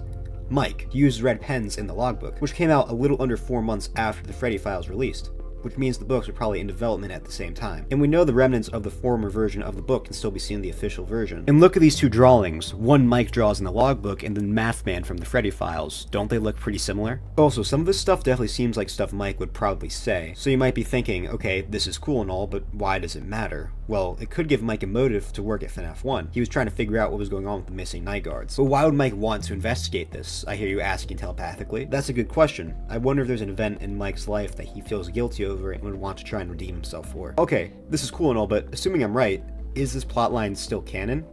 Well, I don't know. Technically, it is released content since this version of the Freddy files can still be seen in book, but nothing since has implied that Mike worked at FNaF 1 to solve murders. But then again, nothing really says he didn't either. I guess there's that quote in the logbook where he says he worked at Freddy's for free pizza, but I doubt Mike would say, I worked at this place to solve the mystery of the missing night guards. So, I don't know. Let's just play around with the idea for a little bit. If Mike is working at FNaF 1 due to trying to solve the murders, what does that change? Not really much outside FNaF 1 itself, but if you do believe Mike is Fritz Smith or Jeremy Fitzgerald, it could explain why he was working at FNaF 2. He's trying to solve the DCI, and he uses the name of Afton's victims to cover. Maybe Mike Schmidt is the name of a DCI victim, who knows? This can play into the Immortal and the Restless as well. Mike relates to Clara, so she most likely represents Mike in some way. And Vlad is most likely William or Fazbear Entertainment. Could the baby be the missing night guards, or just the murders in general? Anyways, I want to talk about this potential original version of the Freddy files because I thought it was interesting. I will admit, Scott saying he wouldn't be able to discuss gameplay strategies is a bit odd if Mike was the protagonist of the book. Since he worked at FNaF 1, he would have to survive the night, he could talk about his strategy to survive. But maybe it would have been weird for Mike to go in depth about like the AI and stuff. I'll talk about the other 2 versions a bit as well. There isn't much for me to talk about, except that the out-of-universe fan is probably going to be gaming journalist W.A. Ralston, who we know exists because of an old version of the Freddy Files cover where he's a gaming journalist, so it's probably the second out-of-universe author. And this is almost definitely a William Afton reference. I mean, W.A. really? The online blogger, I don't know what to really talk about here, except that there was probably some Fazbear Entertainment shit with how the blogger was going to mislead the reader. The old versions of the Freddy Files are pretty interesting, and I don't see anyone talking about them, mostly because most people don't know they exist. Can these old versions be used for lore? Probably not, but it is technically released content, so who knows? Ever since Five Nights at Freddy's 3 came out in 2015, there's been a debate about who the guard in this game is, especially since in every other game we either learn the protagonist's name or we get hints to who they are. FNaF 3 is the odd one out. Well, I guess there's FNaF AR too, but who cares about FNaF AR? The suspects at the time were Mike Schmidt, Jeremy Fitzgerald, Fritz Smith, or just some random guy. However, over the years, the list of suspects has lengthened. I've already made a video about who the protagonist is before, but I feel like I have to remake it because it just could be better, and there's more I have to add. This is a mystery I care a lot about because FNaF 3 is in my top 3 games of the series. There are 2 candidates and new evidence I want to talk about. Before we get into all that, let's talk about all the things we know about the Fright Guard. Number 1, they have worked at the location for at least 1 night prior to the game's events. Hey, glad you came back for another night. I promise it'll be a lot more interesting this time. Now, it should be noted this is most likely a meta line for the player, Scott thanking us for coming back to play another game, but still, it does show that unlike every other guard within the series, Night 1 isn't the first night on the job for our character. Number 2, they seem to survive the fire at the end of the game. Yeah, that's it. We don't know anything about this guy. Before we talk about who the guard can be, let's talk about who can't be the guard. Jeremy Fitzgerald. At the time, Jeremy was, well, I guess he'd be 4th, not that popular. decently popular, I don't know. But now we know he just can't be the guard. It's implied in FNaF 2 already that Jeremy is the victim of the bite of 87, and it's even more implied in the week before, where Ralph types in the numbers 1987 in the phone and hears his phone call to Jeremy about getting moved to the day shift. Since the previous code, 1983, was about the bite of 83, it's reasonable to assume this is about the bite of 87, connecting Jeremy to the event. I mean, he already was, but still. And with all the other foreshadowing in FNaF 2, it seems strongly implied that Jeremy is the bite victim. We also learned the week before that the victim can't do much of anything. This would include being a night guard at a horror attraction 30 years later. Some people think that Ralph just doesn't have all the information and Jeremy's just fine, but I find that very unlikely because it requires the story to just lie to us. It was a better explanation when we could argue Ralph didn't know anything just from the FNaF 1 phone call, but since in the week before we learned the press focused on the bite and that the victim was never able to tell anyone what happened, I think it's pretty likely Jeremy did lose his frontal lobe and can't do anything. So yeah, Jeremy isn't the guard. But if you think Jeremy isn't the bite of 87 victim, just use the Fritz Smith evidence. You know, they're basically the same guy anyway. I know they're not the same guy, by the way. They have the same evidence, basically. With who it can't be out of the way, let's talk about who it can be. There are the 5 I talked about last time. Michael Afton, main protagonist of 1, 4, Sister Location, FNaF 6. Hudson Foster, protagonist of the Fazbear's Fright story What We Found, which is heavily inspired by FNaF 3. Henry Emily, setman from FNaF 6. Cassie's dad, protagonist of Help Want 2, and Sammy Emily, Henry's son from the novels. There are 2 new candidates I want to add to the table. Fritz Smith, the secondary protagonist of FNaF 2, being playable on Custom Night, and William Afton himself, the main antagonist of the franchise, which I know sounds crazy, but just wait for it. Some people also think it could be a nameless random person, but at that point you might as well believe it's Hudson. This video is going to be a long one, so get a drink, a snack, and relax, because this is going to be my most definitive video on the Five Nights at Freddy's 3 Night Guard, and probably the most definitive video on YouTube, if we're being honest. However, before we get to the suspects, we have to talk about the Phantoms. A lot of people use the Phantoms as evidence for the Fright Guard's identity. I even use them as the smoking gun in my original video. However, over time I've come to realize that they don't really matter for the guard's identity. And what we found, we learned that the Phantoms are hallucinations that seem to be caused by Afton's presence within Fazbear's Fright, based on the guard's past trauma, but also seem to be based on the props in the attraction. They probably have something to do with the agony in the location, since the Phantoms don't reappear in FNaF 6. Now, that's not the main thing with the Phantoms. The main point for the guard's identity is Withered Freddy and Foxy, since those guys aren't props in the attraction. People take this to mean the guard must have seen Withered Freddy and Foxy. However, the Phantoms being based on the Withereds can be easily explained. Phantom Freddy can be explained by the Shadow Freddy Easter egg in The Office, and Withered Foxy can be explained by Withered Foxy's hook in the FNaF 3 Office. It's also possible that the guard just knows what the withered animatronics look like, since the Fright crew likely would have done research into what the animatronics looked like during FNaF 2 and would have found pictures or something. Pictures the guards could have seen. Or maybe again it's something to do with agony, I don't know. Or maybe the withered designs do not matter and Scott just uses the classics and withereds interchangeably. Although I do think they probably did look different in universe. My point is, the Phantoms don't really matter that much for the guard's identity. For certain characters, I do think we could argue that them being there and so prominent is evidence, but we'll talk about that when we get to it. With that, let's get into our first candidate.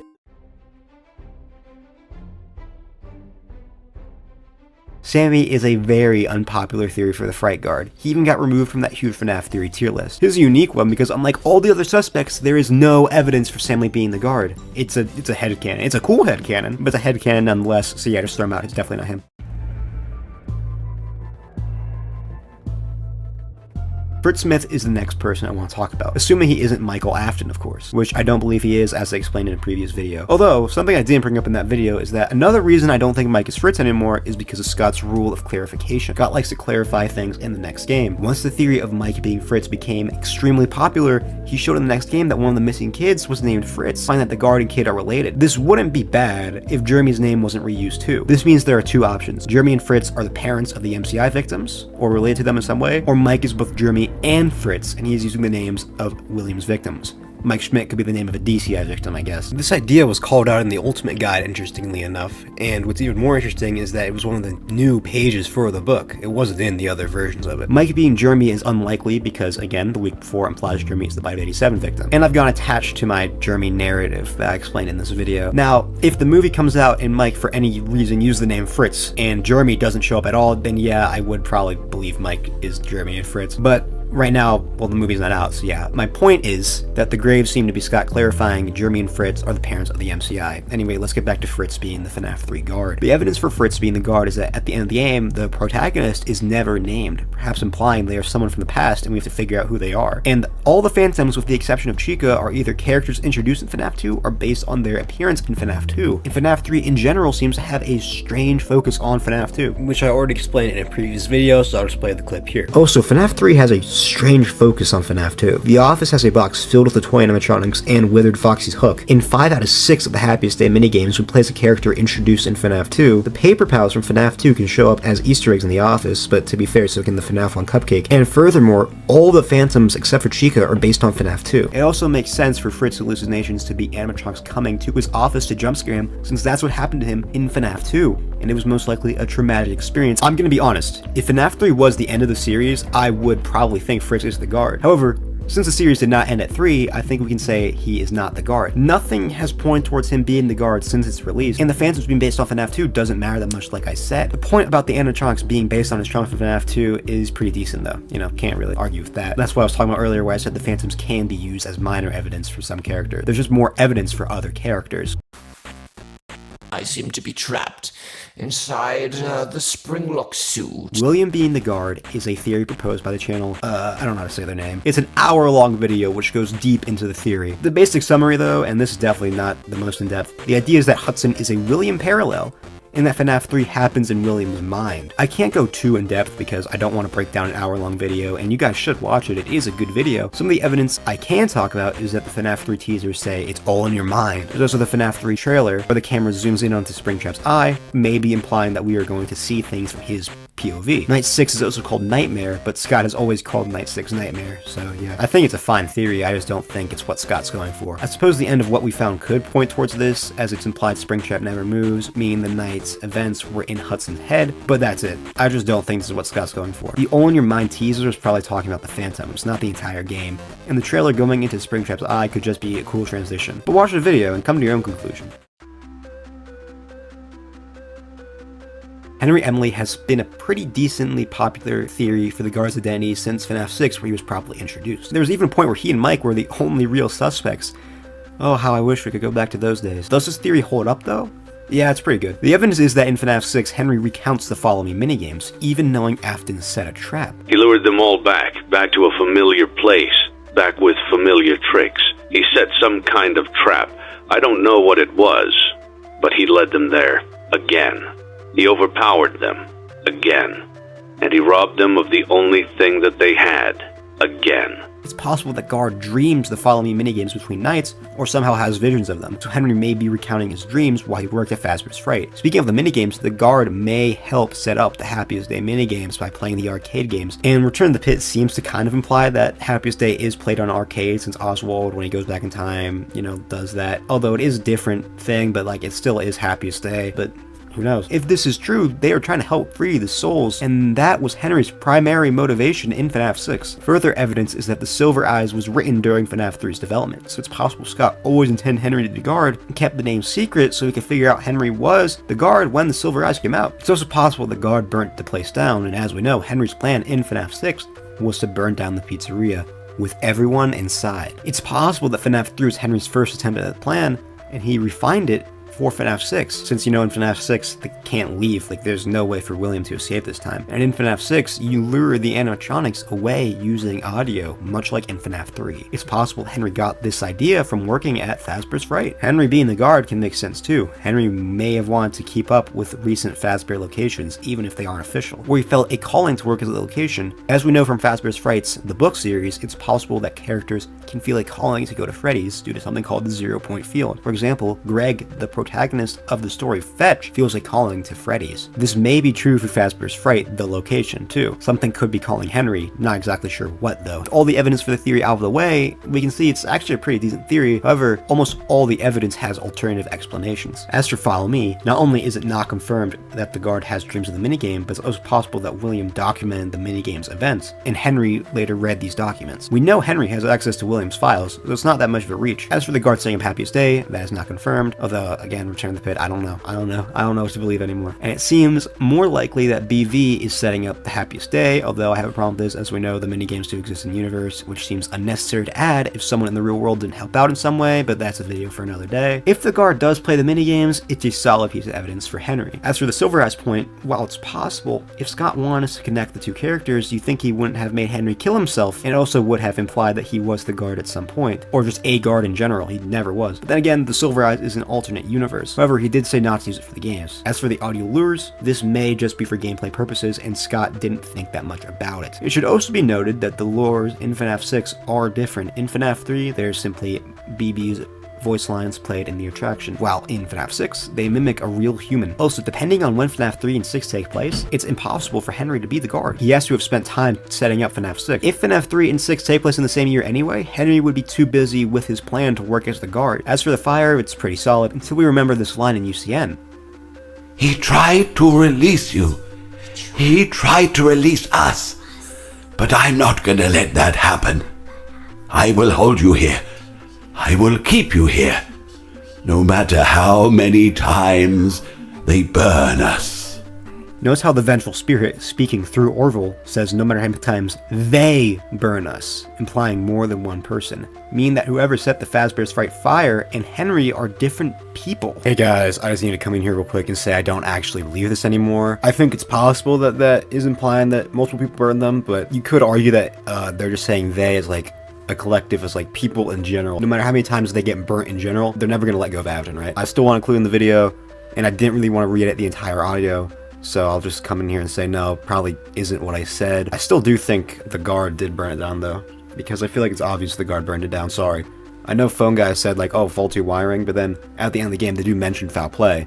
And I feel like it's obviously supposed to apply to us that it was more than faulty wiring. I still think it was faulty wiring. I think the guard used the faulty wiring to cause, or whoever it was, used the faulty wiring to burn the place down. I just feel like it's so obvious, especially since we gotta remember FNaF 3 was the end of the franchise at the time.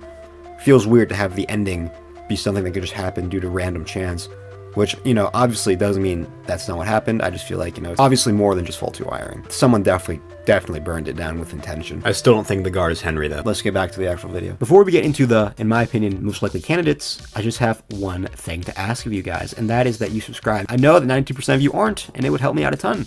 And if you made it this far, you are clearly enjoying the video. Or maybe you're just hate watching, I don't know. Either way, subscribe, and let's get back to the video.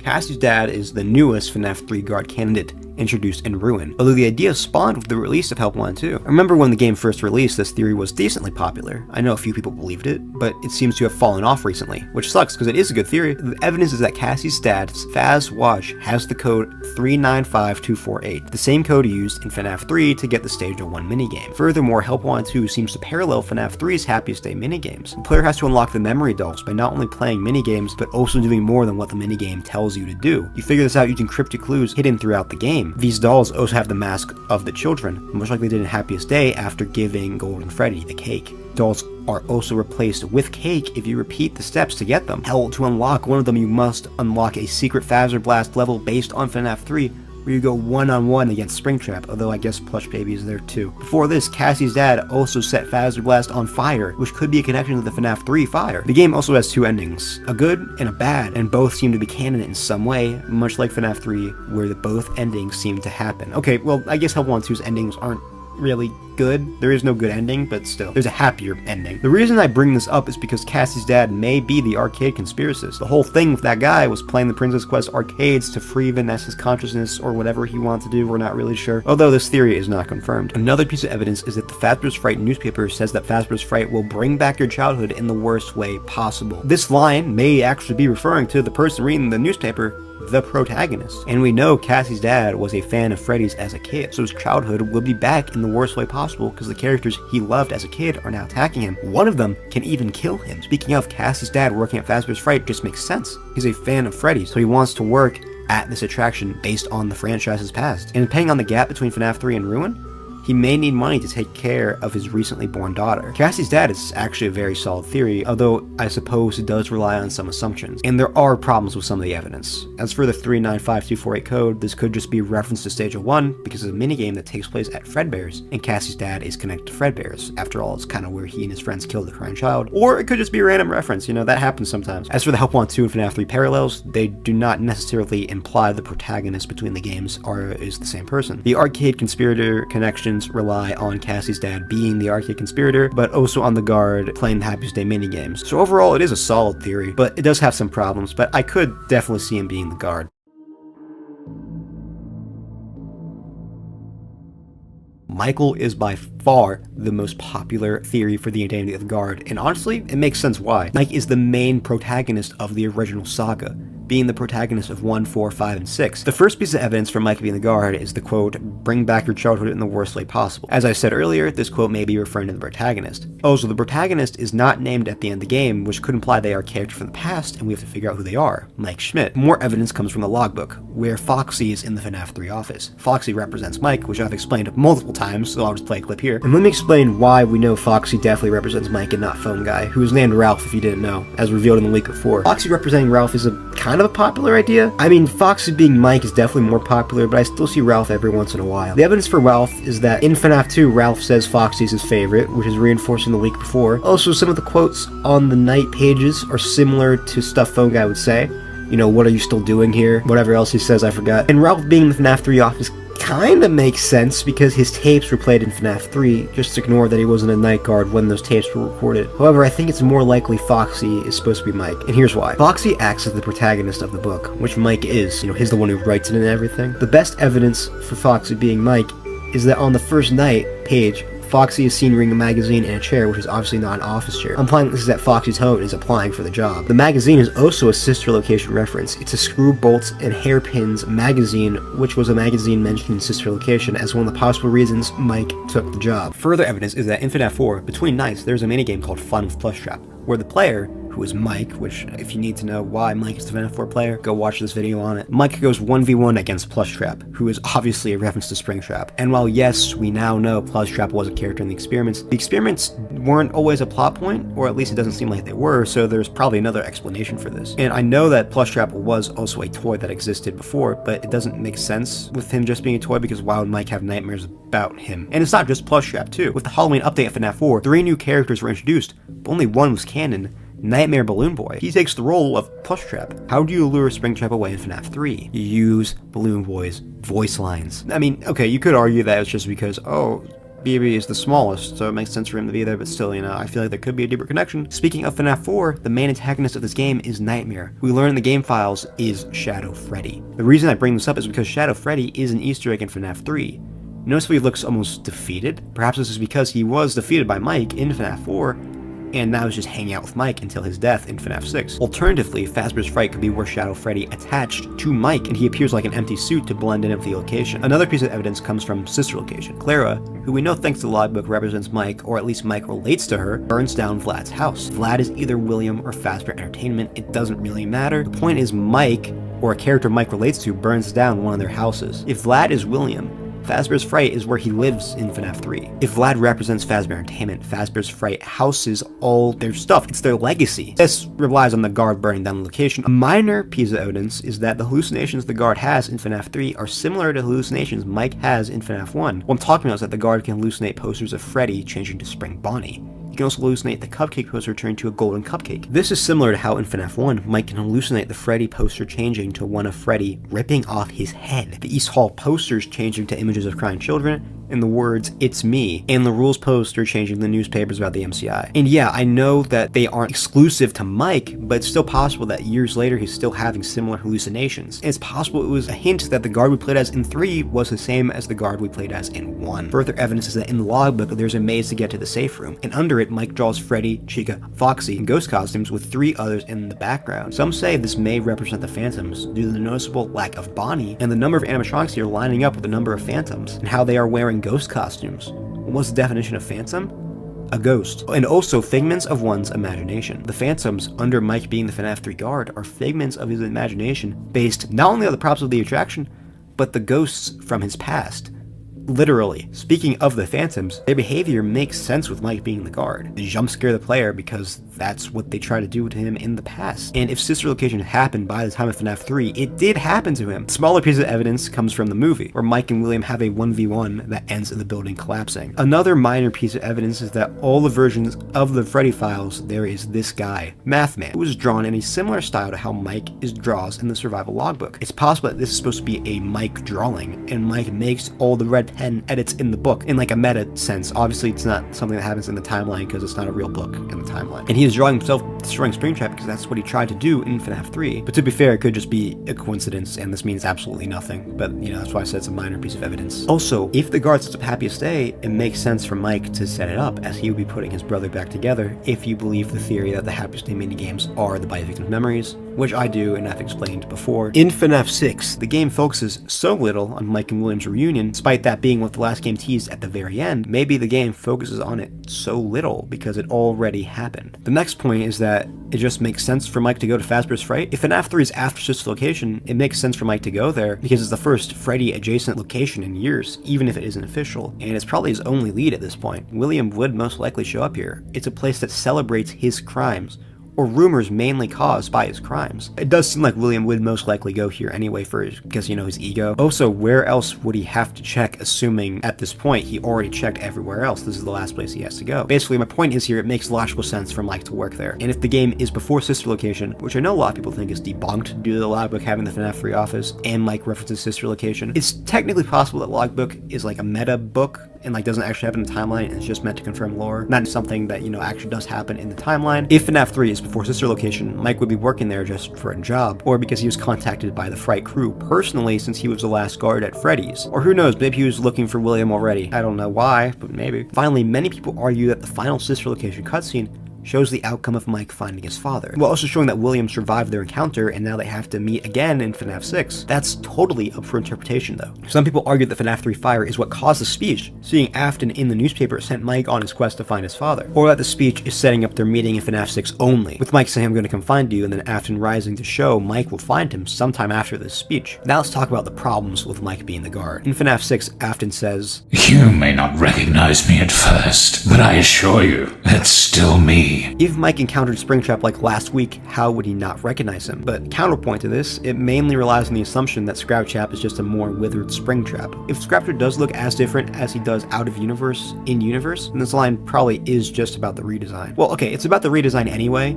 like from a meta sense, but I mean Mike assumes William might not recognize him because he looks different, under Mike being the FNaF 3 guard. Judging from how Scott refused to answer the question about Scraptrap's redesign, Daco said Scott said it was a lore question, and everyone else in this game has a lore reason for their designs. I think he probably does look very different in universe. Although, I guess this is not the best argument, but you could argue William is simply talking about their first meeting in general in FNaF 3, under Mike being the guard, if the redesign isn't canon. So you guys know how Mike is a purple corpse, right? Some people say Mike couldn't possibly work at Fazbear's Fright due to his condition. Why would the Fright crew hire a walking corpse? And the Fright guard breathes when he's jump scared. This can easily be explained as the whole corpse plotline didn't exist when FNaF 3 was made. But it can also be explained in universe. As for the breathing, Mike does sigh during his speech. Sighing is just breathing, so he does have the ability to breathe. As for why he is hired, it is a horror attraction after all, and he will be playing the security guard. Maybe the guard would be dead, which is why Mike is the best choice. Or they just straight up did not care. Or maybe Mike's whole body did regenerate with Remnant, but I doubt that. Some people also say that Mike working at Fazbear's Fright contradicts him saying he's been living in shadows, but not really. First of all, he's working the night shift. Although we see in what we found, Hudson does work both the day shift and night shift. While he is going to act like the guard, it doesn't seem like that was always planned. Some people take issue with how friendly Phone Dude is, meaning that he and the guard must be friends, but not really. He could just be a friendly guy. Anyway, back to some more problems with the theory. As for foxing the logbook, while yes, it is good evidence on the surface, we actually don't know if this was intentional. It could have just been a creative liberty taken by the artist. And while I don't like playing the whole "it was a mistake" card, knowing the history of this franchise, especially when it comes to books, it's entirely possible. But counterpoint to that, the logbook would probably be given extra importance compared to stuff like guidebooks. So it may not be a mistake. We just aren't sure. We don't know for sure. So it could be evidence. Like, you can use that as evidence, but maybe it's not the strongest. I don't know. As for Mike setting up Happiest Day, in his speech, he says the last thing he has to do is find William. He never mentions wanting to free the souls. Although this could be a secondary goal of his, like something he would do if he could. Or Mike's speech is likely non-diegenic, meaning it doesn't actually happen, like in the timeline. It could just be showing us his motives purely going into FFPS. If helping his brother and the children was a goal of his, he would have already completed it. The last thing he has to do is find William after he survived the fire. As for everything else, the More and the Restless parallel, the FNaF 4 stuff, and the Phantoms of the Logbook, there are alternative explanations that I will talk about later. Although I guess the FNaF 4 parallels could just mean nothing and just be explained by the experiments. I don't know. They do feel pretty intentional, but whatever. Also, the movie just straight up isn't good evidence, to be honest. When you simplify it, it does make sense, but taking more into account, it doesn't really hold up. Like, where was Abby and Vanessa during FNaF 3? And the movie doesn't end in a fire? The main problem people have with Mike Guard, though, is that from a narrative perspective, it is a tad repetitive. Have a game where Mike finds his dad, goes up against the ghost of his past, and possibly helps free the spirits, and then it ends in a fire, and then, like, a month later, Mike finds his dad, goes up against the ghost of his past, and helps free the spirits, and it ends in a fire. Again, that's all subjective, though, and doesn't debunk the theory. I don't have a problem with it, as I think FNaF 3 does all these plot lines better. Again, doesn't matter to the theory itself. Let's just move on to our last candidate. Before I talk about Hudson, I should give a recap of the What We Found story. What We Found follows the story of Hudson, the security guard at Fazbear's Fright. Hudson is a deeply damaged person. Literally. He has nerve damage. Hudson's life in general is just kind of terrible. He was always bullied at school, particularly by his math teacher, Mr. Afton, but the abuse didn't stop at school. When he came home, Hudson was abused by his stepfather, Lewis. One day, Hudson burns down his house, killing his stepfather and accidentally killing his mother. This doesn't help Hudson's social status, as he is now an outcast pretty much. His only real friends are Barry and Dwayne, who got him a job at Fazbear's Fright, but they'll be gone soon too, as they are going out to the military. Hudson visits his grandma, who tells him to quit his job at Fazbear's Fright, but he doesn't listen. One day, Barry and Dwayne find an animatronic to use for Fazbear's Fright, Springtrap. They hook him up on the wall. Hudson goes to check it out during his night shift and notices that there is a human corpse inside. At this point, Springtrap becomes active and starts hunting Hudson. Hudson runs and hides throughout the night while dealing with the hallucinations based on the props in the attraction, even a Chica animatronic. In the end, Hudson hides in an oven. Unfortunately for him, the oven turns on, killing Hudson. The next day, Barry and Dwayne return to the location where Springtrap is still hooked on the wall, and they supposedly find Hudson's body. Now, that was just a very brief summary of the story. I didn't get into every detail, just the important things. I recommend reading the story, as it's pretty good. With the summary of the story out of the way, let's talk about the evidence for Hudson being the FNaF 3 guard in the games. The first major piece of evidence is that Scott Cawthon said that Fazbear's Frights would fill in blanks from the past games, even stating they would go against some things the community liked. And then there's a story about a security guard going up against Springtrap in the horror attraction Fazbear's Fright, while also facing hallucinations caused by Springtrap's presence. And while the story does seem to be in a different continuity, it wouldn't be the first time characters from separate continuities carried over to the games. For example, Henry and Charlie. Or for an example in Fazbear's Fright, Coming Home doesn't seem to be in the game's continuity, but it still focuses on Susie, a character from the games. What we found could be a similar situation. It focuses on the FNaF 3 guard, but it's in a different continuity to tell its own story. Some may call out how Hudson's events in What We Found are completely different to FNaF 3. However, in the movie, the events Mike goes through are different from the games, but that's still the same character, Mike Schmidt, although he isn't an Afton in that continuity. Well, we don't know that for sure, but he probably isn't. Unless movie 2 confirms he is, then I don't know. And now the evidence for Hudson being the guard in the games includes that phone dude talks to the player like a friend, and some people believe he is Dwayne from the story. Though it isn't necessary that phone dude is Dwayne, because in the story, Hudson is friendly with the majority of the crew. Also, look at the Phantoms. Notice how they are burnt? This could be explained by Hudson's fire-related trauma. Also, Hudson could be the reason foul play isn't ruled out at the end of the game. When one of the employees of this place has a history of arson, you can't rule out the possibility of them burning the place down. And Hudson burning the place down makes sense. He was overwhelmed with what was happening, and in response, burned the place down by messing with the faulty wiring. Maybe dying in the process, explaining why he doesn't have a paycheck. Although I still feel like if the guard died, the newspaper would have said something. I don't know. In the Ultimate Guide, the book implies Hudson is the FNaF 3 guard, with this section. Is Hudson the night guard from FNaF 3? In general, the events of the story seem to follow the events of FNaF 3 almost down to the letter, right down to the ending. Hudson also experiences hallucinations throughout the night while dealing with Springtrap. Also, shortly after FNaF 4 came out, Scott said the story was found rather quickly. At this time, a majority of people thought we played as a random guy. Hudson is a random guy. He doesn't even have any connection to Freddy's outside of working at Fazbear's Fright. Now let's talk about some problems with Hudson being the guard. The logbook, of course, has Mike in the office. Assuming that isn't a mistake, it heavily points towards Mike being the guard. In fact, I'd basically say confirms it, but I guess there are alternative explanations I'll talk about later. As for the Ultimate Guide, it's already wrong here. It says the events follow the FNaF 3 story right down to the letter, which is just not true. It also doesn't say definitively that Hudson is the guard. It asks if he is. And it's not like the Ultimate Guide is the most reliable source. It implies that Ella from 1:35 a.m. is the same as from the novels, and that is impossible. There's also the Phantoms. Them being burnt does make sense with Hudson's fire-related trauma, but here's the thing, them being burnt just makes sense to everyone on this list. It's foreshadowing the end of the game for one, And Photo Dude mentions multiple times that the building can catch on fire, so it's possible the guard is paranoid about that, and that paranoia is carrying over to their hallucinations. Also, the phantoms what we found are not burnt, or at least never stated to be, and you think they would call that out. Some people take issue with what we found's numerous differences between it and FNaF 3, but it's also an 80-page story and not a full game. The main thing for Hudson Guard is that Hudson exists as the guard, and the characters have carried over to different continuities all the time, which is true. Although, to be fair, it is not unusual for characters to also not carry over if they do not fit the story. For example, in the novels, Michael Brooks possesses Golden Freddy. He does not in the games. It also seems like the Golden Freddy kid in the movie is also going to be a new character. Also in the movies, Mike's younger sister is Abby. It's Elizabeth in the games. The guard in the game could be someone else, and Hudson could just be a stand-in for them. However, we run into the problem of why was the story written then, and a series meant to fill in gaps, if not to show Hudson is the FNaF 3 guard. There are a few ideas thrown out there. One is that it was made to explain the phantoms, which can work. Some also say that the story did point to the guard's identity, but saying that Mike is the guard and Hudson is a parallel or adaptation of Mike's character, which I do want to talk about real quick. Is Hudson and Mike parallel? They do share some similarities. For example, both are night guards at a Freddy adjacent location, both accidentally kill a family member, both burn alive. Mike was most likely abused by Afton in some ways. Hudson was abused by his stepfather and his math teacher, Mr. Acton, a very similar name to Afton, but that's where the majority of their similarities end. As a kid, Hudson was bullied. Mike was a bully and was never bullied as far as we know. However, I do believe the similarities between them are intentional, since if Scott's making the story to debunk Mike being the guard, he would have to think about Mike. I could see Hudson being some weird adaptation of Mike's character if he isn't the guard, with enough differences to make him his own character separate from Mike. However, if he is the guard, then these were probably intentional to kind of make Hudson kind of similar to Mike, since Scott does know the community does like Mike as the guard, or Hudson is just reflecting Mike's character, but that doesn't mean that they don't exist in the same continuity, you know. They parallel each other, sure, but they still exist in the same continuity. So now, let's compare Mike and Hudson evidence,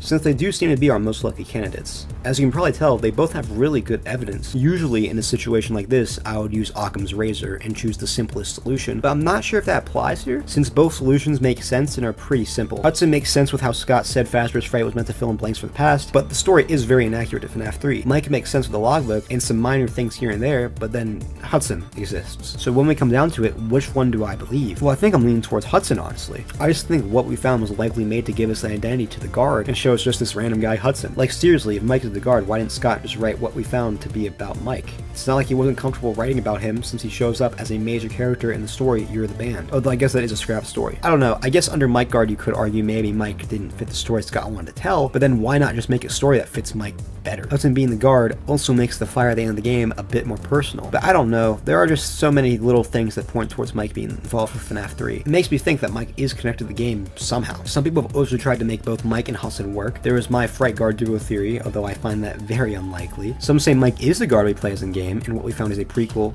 or sequel with Eleanor's Springtrap. This is cool, and I have come close to believing it is a prequel, and I could see myself believing in it or the sequel option in the future depending on the circumstances, but as of now I don't think that's what Scott is going for. I did come up with a couple ideas for how all the evidence for both Mike and Hudson can work while writing this video. One of them is that Mike went to Fazbear's Fright after the fire to look for William and was somehow able to see the Phantom, which is possible since the Phantoms show up in Help Wanted, which is based on the in-universe FNaF 3 game, so it's possible that other people can see the Phantoms. And then Shadow Freddy followed him home, and FNaF 4 happened, explaining the FNaF 3 parallels in the gameplay. The only problem I have with this is that nothing really points towards Mike going to Fazbear's Fright post-fire. Another idea I had is that Mike burned down Fazbear's Fright, which is implied in The Immortal and the Restless, and then Shadow Freddy followed him home, and then the FNaF 3 gameplay stuff could work. While there, Mike sees the Phantom somehow. Although, I guess the ghost drawing could just mean nothing, since on this page Mike is drawing them as ghosts when they get to the safe room. That's what I thought for a while, but honestly, I do think it probably is the Phantoms. If there was a Bonnie, and the member of the animatronics didn't line up with the number of Phantoms, yeah, I would think they're just ghosts. But like, I don't know, the exclusion of Bonnie is pretty weird. And the safe room still makes sense with them being the Phantoms, as that's where Afton was found, and it's heavily implied he is in some way responsible for the Phantom. Anyways, Mike would burn down the attraction, and yeah, might be wondering how Mike knows to go and burn down the attraction. I don't know. Probably some 0-point field shit. Or maybe I'm just forcing something to try and make all the pieces fit. I do have a problem with the idea of Mike burning down Fazbear's Fright though, as it takes away from Hudson, and it would make Hudson the most pointless protagonist in the franchise besides maybe Fritz. He doesn't even burn the place down and release Springtrap, which would make him actually do something important for the story, which sucks because I do like Hudson. He is a great character. I don't mind if Hudson is the guard, I just think I would prefer it to be someone with a connection to Freddy's at least. I'd like it when the characters are connected to Freddy's personally, what can I say? Although overall, Mike would probably be the best choice for the guard in my opinion. Like I've said before, FNaF 3 is a game-long boss fight. Mike being the one who goes up against this boss fight is just much more satisfying in my opinion. I also feel like Mike fits the themes of this game pretty well. The whole thing is, don't revive old tragedies from the past, and Mike would be contributing to this theme because he would be reliving or reviving his past as a security guard. Furthermore, I feel like Fazbear's Fright is supposed to represent the bite victim being put back together in some way. It's supposed to be like all the memories of Freddy's in one place. If you watch my Dream Theory Was Never Canon video, I think the bite victim's memories went on to influence the rest of the timeline, so it'd be like all the bite victim's memories are in one place, put back together. Not to mention the Happy Stay minigames are also played in this game, which are the bite victim's memories being put back together. So overall, it would make sense to have Mike be the protagonist when this is happening because he caused it. Furthermore, it's also based on the tragedies of Freddy's, tragedies which I believe Mike indirectly caused because I believe William only started killing after the crying child's death. I don't think it was Mike's fault, obviously, it's all William's fault, and that is just a theory, that's just my interpretation of the narrative, but under my interpretation, I feel like Mike does fit the best as the protagonist, because he would be facing the tragedies that he indirectly caused, or that he feels he indirectly caused. It's just what I think, though. I could be completely wrong. Maybe William was killing before the bite victim's death. Oh, so a 1v1 between the main protagonist and antagonist, just too good, man. I know it might be a little repetitive, but I don't care. Honestly, I feel like FNaF 6 being round 2 between Mike and William makes that game's better, and I don't really care if they faced off a little bit before that. Of course, none of this actually matters since Hudson is the guard, but I just want to get my thoughts out there. So to finally end this video, I want to rank the candidates based on how likely they are. Number 7, we have Sammy. He just has no evidence. Number 6 is William. Pretty interesting idea, but I don't think it's what Scott is going for. Number 5, Fritz. Pretty good under just 1 to 3. Outside of that, he doesn't really hold up though. 4, Henry. Decent theory, but the evidence can be explained without him being the guard. 3, Cassie's dad. Really good and underrated theory. I could see him being a guard, it's just that the other 2 candidates have more evidence as of now. Number 2, Mike. Great theory. Would believe this one if number 1 didn't exist. Number 1, Hudson. Not only a good theory, but most likely what Scott is going for. So in the end, I'm sure you can see why the Fright Guard debate is frustrating. Both of the primary theories have good evidence, and both seem equally likely. I think this is one of the things that needs more clarification, honestly. Does it really matter in the grand scheme of things? No. So who do you guys think the guard is? Let me know in the comments. And while you're down there, tell me what you think of the 2 theories I proposed at the end of this video. UCN released in 2018, and immediately the story of this game, which shouldn't really have had a story, was speculated on. From whether the protagonist was William or Mike, to who the vengeful spirit is, and what the cutscenes meant, almost every detail of this game was speculated on, except for one, where the game actually took place. When UCN released, the common consensus was that this game took place in some kind of hell or purgatory. I mean, there's a reason the theories were called Will Hell and Mike Hell. However, over time, it seems that this consensus was wrong. It was first called into question when the Fazbear's Fright story, The Man in Room 1280, released and showed a situation where William Afton was kept in endless nightmare by a spirit who he killed and was angry. This is pretty similar to UCN, and it seemed to pretty much confirm that UCN was a nightmare, since Scott said the book series would give us answers even if they weren't the ones we wanted. Hey, this statement could probably apply to a few characters now that I'm thinking about it. However, even years after this story has come out, there are still people who think UCN was William Afton's hell, and I can't really blame them. In the community, the books, especially the Fazbear's Frights books, are considered a separate continuity, which is pretty fair to think. And because of that, some of the details are not taken into account, like how in the books, UCN is a nightmare. But what if I told you that UCN was always a nightmare? It was heavily hinted at in the game itself. Well, that's what we're going to talk about today. Let's look at some of the voice lines in UCN that hint towards this. They all pretty much come from the character Nightmare On. Nightmare is just beginning. This is a nightmare that you won't wake from. These lines are pretty self-explanatory. The first one is saying the protagonist is in the beginning of a nightmare, and the second one is saying the protagonist is in a nightmare that he can't wake from. Let's take a look at another line. This time, death cannot save you. This line implies the protagonist can't actually die and isn't dead. Also, this line says death won't save him, kind of like it has in the past. But I'll admit, this line can kind of work under the hell theory, since the protagonist wouldn't be dying, they would already be dead. Now I'll admit, these lines have a problem of all coming from the same character, who is heavily connected to nightmares himself, but that's alright because there's better evidence. The titles of the song and the soundtrack basically spell out that UCN is a nightmare. It's kind of funny. We have titles like Sleep No More, Where Dreams Die, or my personal favorite, hibernating evil. I mean, come on, it's kind of obvious. Now, there's titles such as Last Breath, and when you have your last breath, you die. An easy way to explain this title is that the protagonist is constantly having their last breath, since they're being kept alive in this nightmare where they die repeatedly. You can also hear William breathing at the end of this song.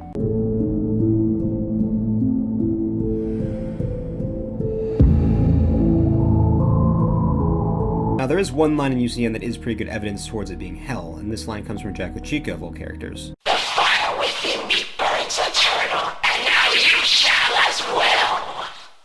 Usually people associate burning and fire for all eternity with, hell. However, this line can be kind of explained under the dream theory, since the protagonist would be basically in hell. They just, aren't literally there, but, they're dying over and over. It's their own personal hell. And, well, that's all the evidence for UCN being a nightmare and not the afterlife, or purgatory. That is the afterlife. Overall, I'd say this is a pretty good theory and is basically confirmed by Fazbear's Frights, which, even if you don't think are in the game's continuity, were said to clear things up from the past games. And then there's a whole story where William is kept alive in a nightmare by a vengeful spirit. And then you look at UCN and you find a soundtrack titled fucking Hibernating Evil, and you should be able to put the pieces together. Recently, the fan favorite book, Escape the Pizzaplex, was released. Despite this book focusing on Gregory and Cassie, two of our protagonists in the new Five Nights at Freddy's arc, the book contained no lore. It was too focused on reagent, I guess. And this is very disappointing, for obvious reasons. Although, I guess I should say it had almost no lore, because there is one minor thing in this book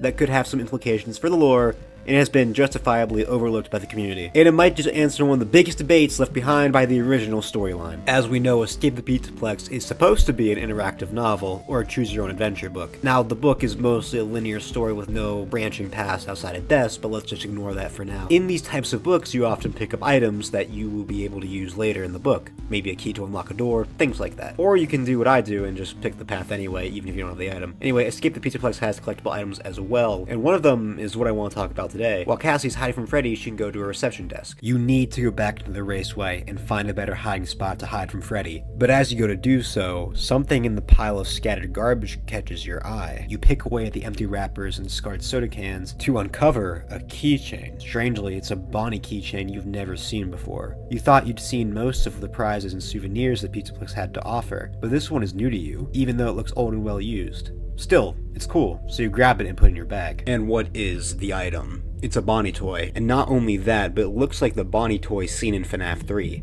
This alone really wouldn't mean much. This is the Pizzaplex after all, and they have plenty of items from the previous games, but it is specifically called out to be something Cassie has never seen before, and it's old and well used. It's also been modified to be a keychain for some reason. I think the implication here is that it's the same Bonnie toy from FNaF 3. What with it being called out to be old, and something Cassie has never seen before, meaning it's not just common Pizzaplex merch. And I haven't seen anyone talk about this besides myself, but I can't really blame anyone. When this book came out, all of us were more focused on the important things. Well, as important something like a FNaF book can be. Talking about the book having poor writing, it not even being a good interactive novel, and overall the book just being wasted potential. So yeah, something minor like this would slip by, but can't slip past me. I will always overthink any FNaF 3 content. I think that should be obvious. And I've definitely overthought this, and it's time for me to share my overthinking with all of you, and we can be like overthinkers together. But before we overthink this, I just have one thing to ask you guys, and that is that you subscribe, because I'm trying to hit 3K before the end of the year, and I know 91% of you aren't subscribed, so come on, just hit that red button and help me out. You can always undo it later. Let's talk about who this keychain may have belonged to. I think it may have been Cassie's dad,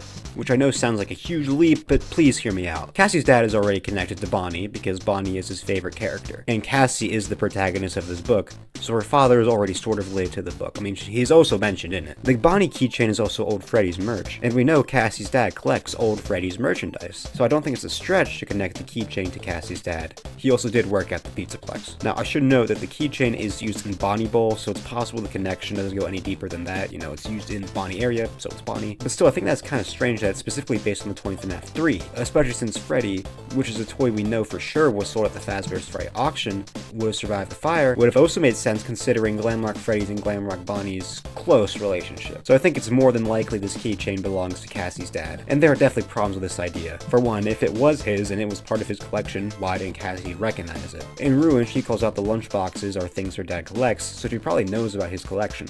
Well, I mean, obviously she knows about it, you know what I mean. The only answer I can think of is that since it's a keychain, maybe she never saw it or took notice of it. Or maybe he just kept it at work, I'm not sure. That definitely is a problem though. And why is it in the trash? Why would he throw it out? Well, it's possible that maybe he has bad memories attached to this thing, or he was just trying to get rid of it so people can use it. Maybe he even threw it away on accident, or more realistically, it was just convenient for the book. Even with these problems, I do think the keychain most likely belongs to Cassie's dad for the reasons I spoke about earlier. Now that we've determined the keychain most likely belongs to Cassie's dad, let's talk about what this could be implying. I think it could be connecting Cassie's dad to FNaF 3 for sure, and Fazbear's Fright in particular. I know it's possible he could have just bought the toy from the auction, but since it's never cut out to be burnt, which it logically should be if it was in a fire, that implies that whoever has it probably just took it from the Fazbear's Fright security office. So this, at least to me, points towards Cassie's dad working at Fazbear's Fright, which makes a lot of sense. We know he's a fan of Freddy's, why wouldn't he want to work at Fazbear's Fright? And do you want to know what's strange? This isn't even the first time Cassie's dad has been connected to FNaF 3. In Help Wanted 2, on the back of his Faz wrench is the code 395428, the same code used in FNaF 3 to access the Stage 01 minigame. At first I thought this may just be connecting Cassie's dad to Fredbear's,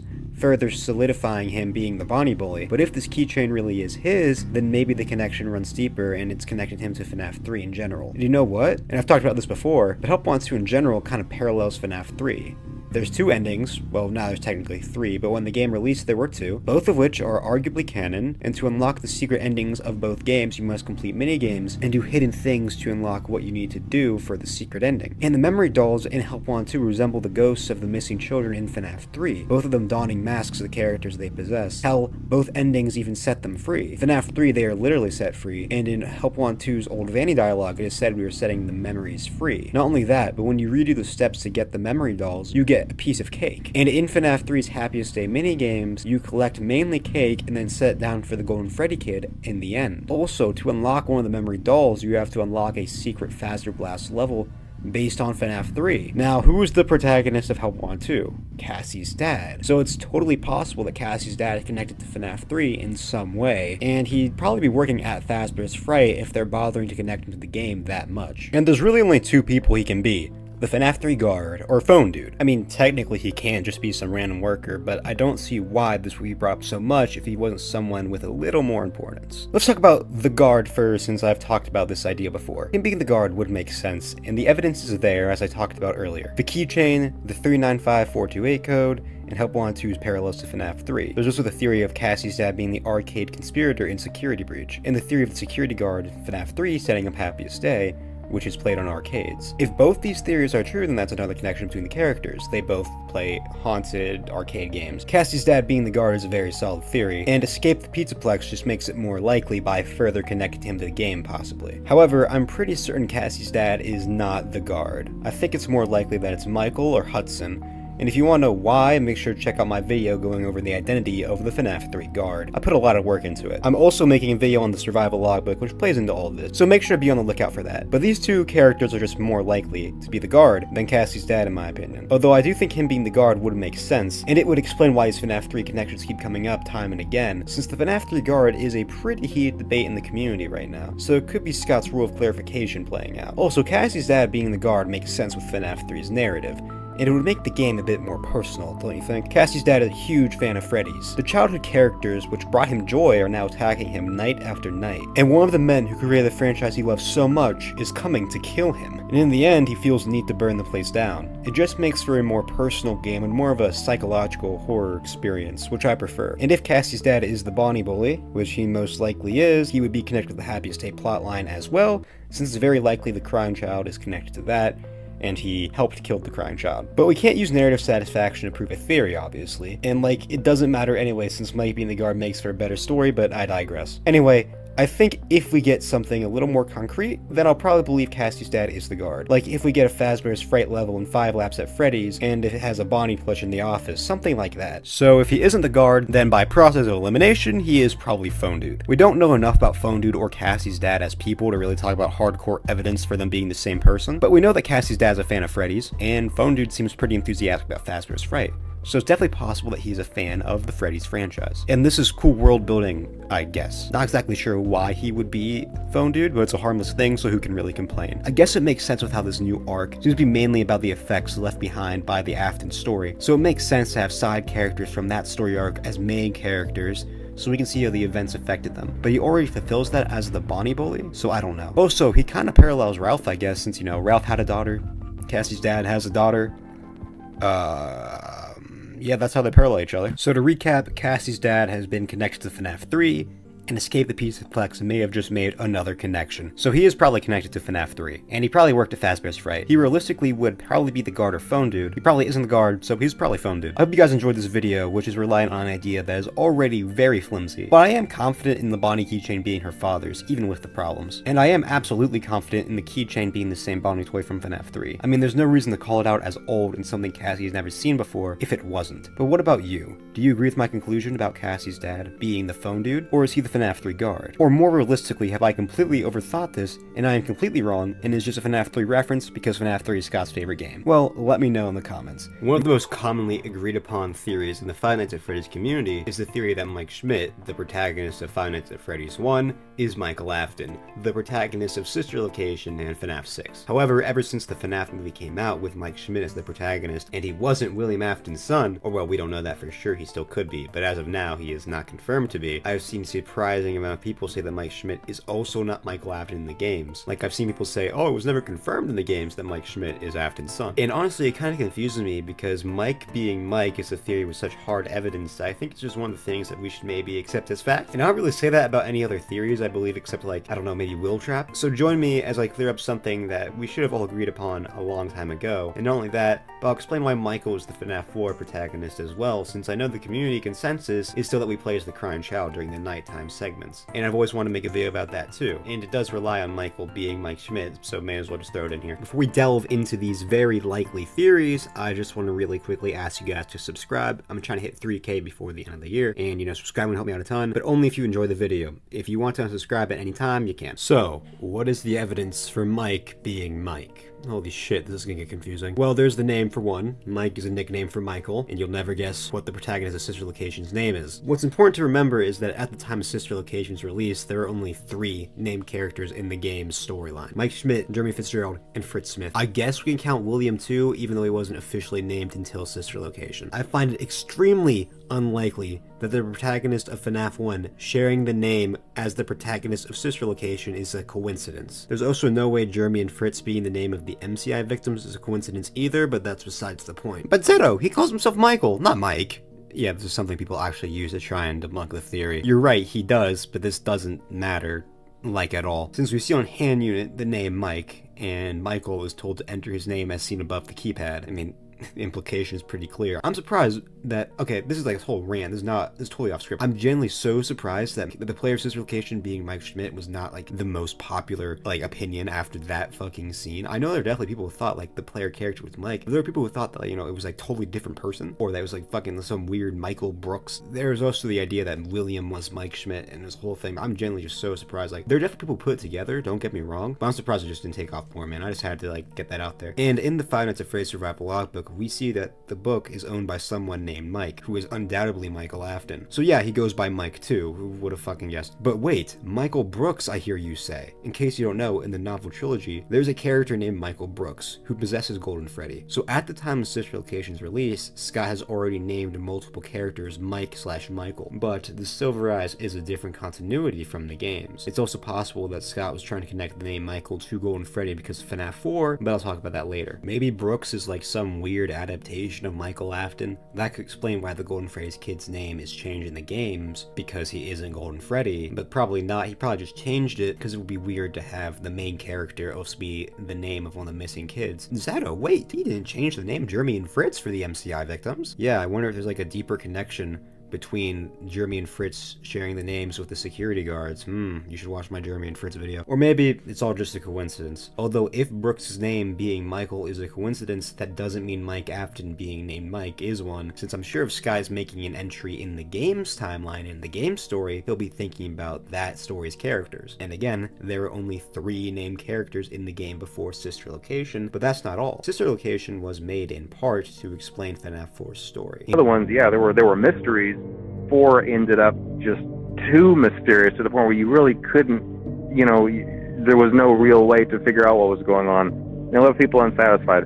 And like I said, with jumping from 3 to 4, I knew that I had to go in and straighten that out. It's like, people aren't really happy with this. I need to make another game. I need to kind of ground this again, not necessarily in reality, but I need to ground it in kind of storytelling. And here's what a lot of people may not know. Mike Schmidt was already an important part of FNaF 4's story.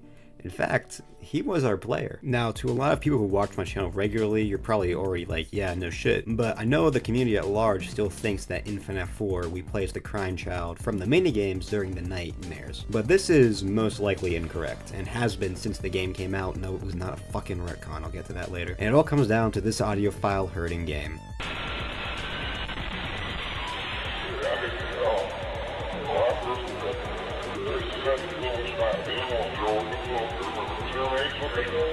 This is actually Ralph's phone call from FNaF 1 Night 1.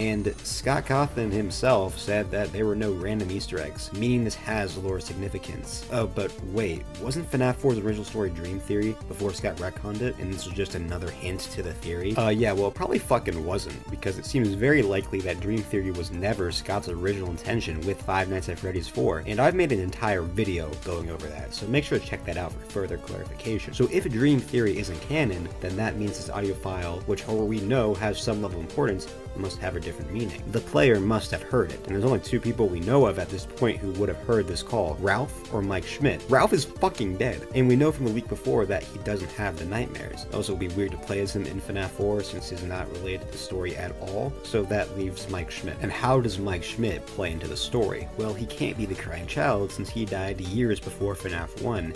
Yes, he died years before FNaF 1, so that means Mike has to be someone else, and probably the older brother. The player is clearly put in the position of a child, probably connected to the child we play as in the minigames. I mean, obviously the minigames are going to be connected to the plot of the game, which would make sense if the protag bullied a child, which eventually led to that child's death, and he felt guilt over it, so then in their nightmares they are put in the position of a child being tormented, bullied, by the animatronics which mirrored the masked bullies. I mean, sure, he could technically be any of the bullies, or anyone else, I guess, but come on, guys, I don't need hard evidence to prove he's the brother. There are just some gaps that we should be able to logically fill in ourselves. Also, like, why would the player be some rando and not the second most important character in the minigames? Further evidence for the player being Mike Schmidt is that FNaF 4's gameplay mirrors FNaF 1. Nightmare Fredbear is also one of the final bosses in this game, which admittedly works well with the crying child being the player, but if it's the older brother, then he is facing his guilt head on, as he is facing the thing that killed his brother. Also, consider this,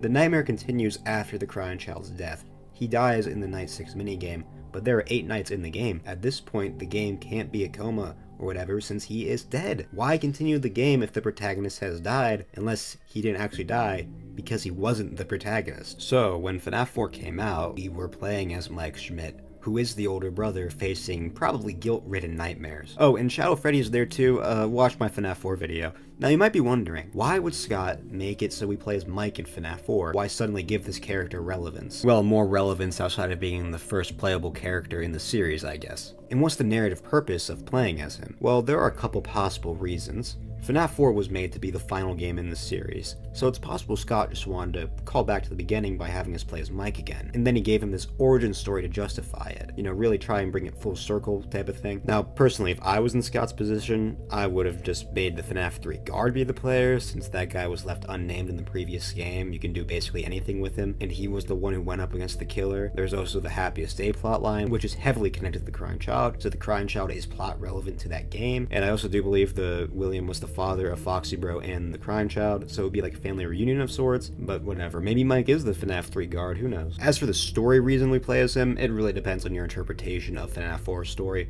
What I think is most likely going on is that the crime child's memories went on to influence the rest of the story, and in the gameplay, Mike is haunted by the memory of his brother and his guilt of killing him. It basically just further explores the idea of his memories leaving an effect. But I explained all this more in depth in my Dream Theory video. And all of this is just using FNaF 4. There's more evidence after the game's release. There's Sister Location, which was made after people were unsatisfied and confused with FNaF 4's storytelling. One of the first things we learn in this game is that our player character is named Mike. It's almost like Mike was an important character in the last game, but no one understood it, so he calls it out right at the beginning of Sister Location that Mike is important to this story. And as we know, we play as Mike Afton in this game, which just rounds back to Mike Afton being Mike Schmidt. And in the Five Nights at Freddy's Survival Logbook, which was previously owned by Michael Afton, he draws Nightmare Fredbear after being asked about recent dreams. Furthermore, in the movie, Mike Schmidt has dreams related to his brother. He also feels guilt for his brother's death. Very similar to Michael Afton, who also feels guilt for his brother's death. Maybe he had dreams related to his brother too. So yeah, it seems very likely that Mike Schmidt is the FNaF 4 player and is Michael Afton. Also, can we just stop this whole thing? I see this thing where people are like, well, maybe Mike is only the player on night 5, 6, 7, and 8. No, dude, the phone call is on every night. You know, he's the player for every night, alright? Hey guys, there's actually one more piece of evidence I forgot to talk about for why Mike Schmidt is Michael Afton. So this is something that has gone pretty much unnoticed, but might have gotten popularity recently thanks to Hyperdroid. Basically, the Toradora March plays during Demolition Inevitable,